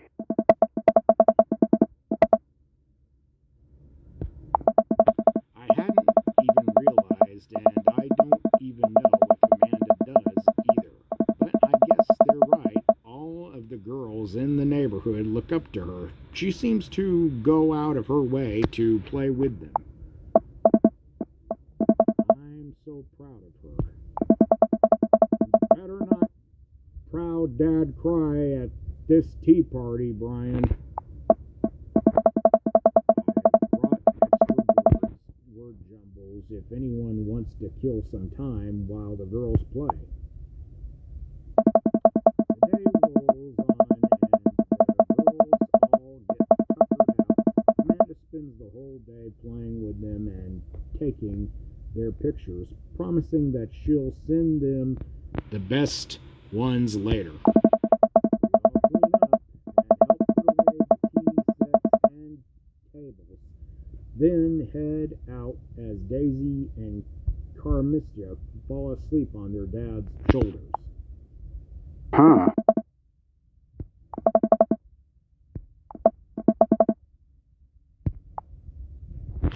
Hmm. You want dinner? Me too. I'm tired.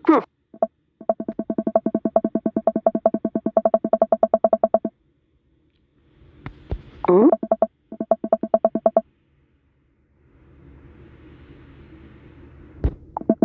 How so?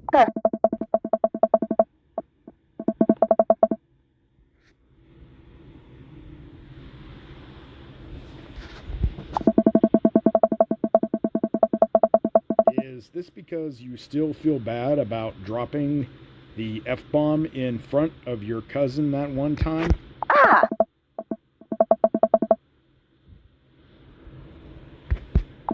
Well, those kids really look up to you. I'm glad they have you as a role model. Hmm. I ruffle Amanda's hair.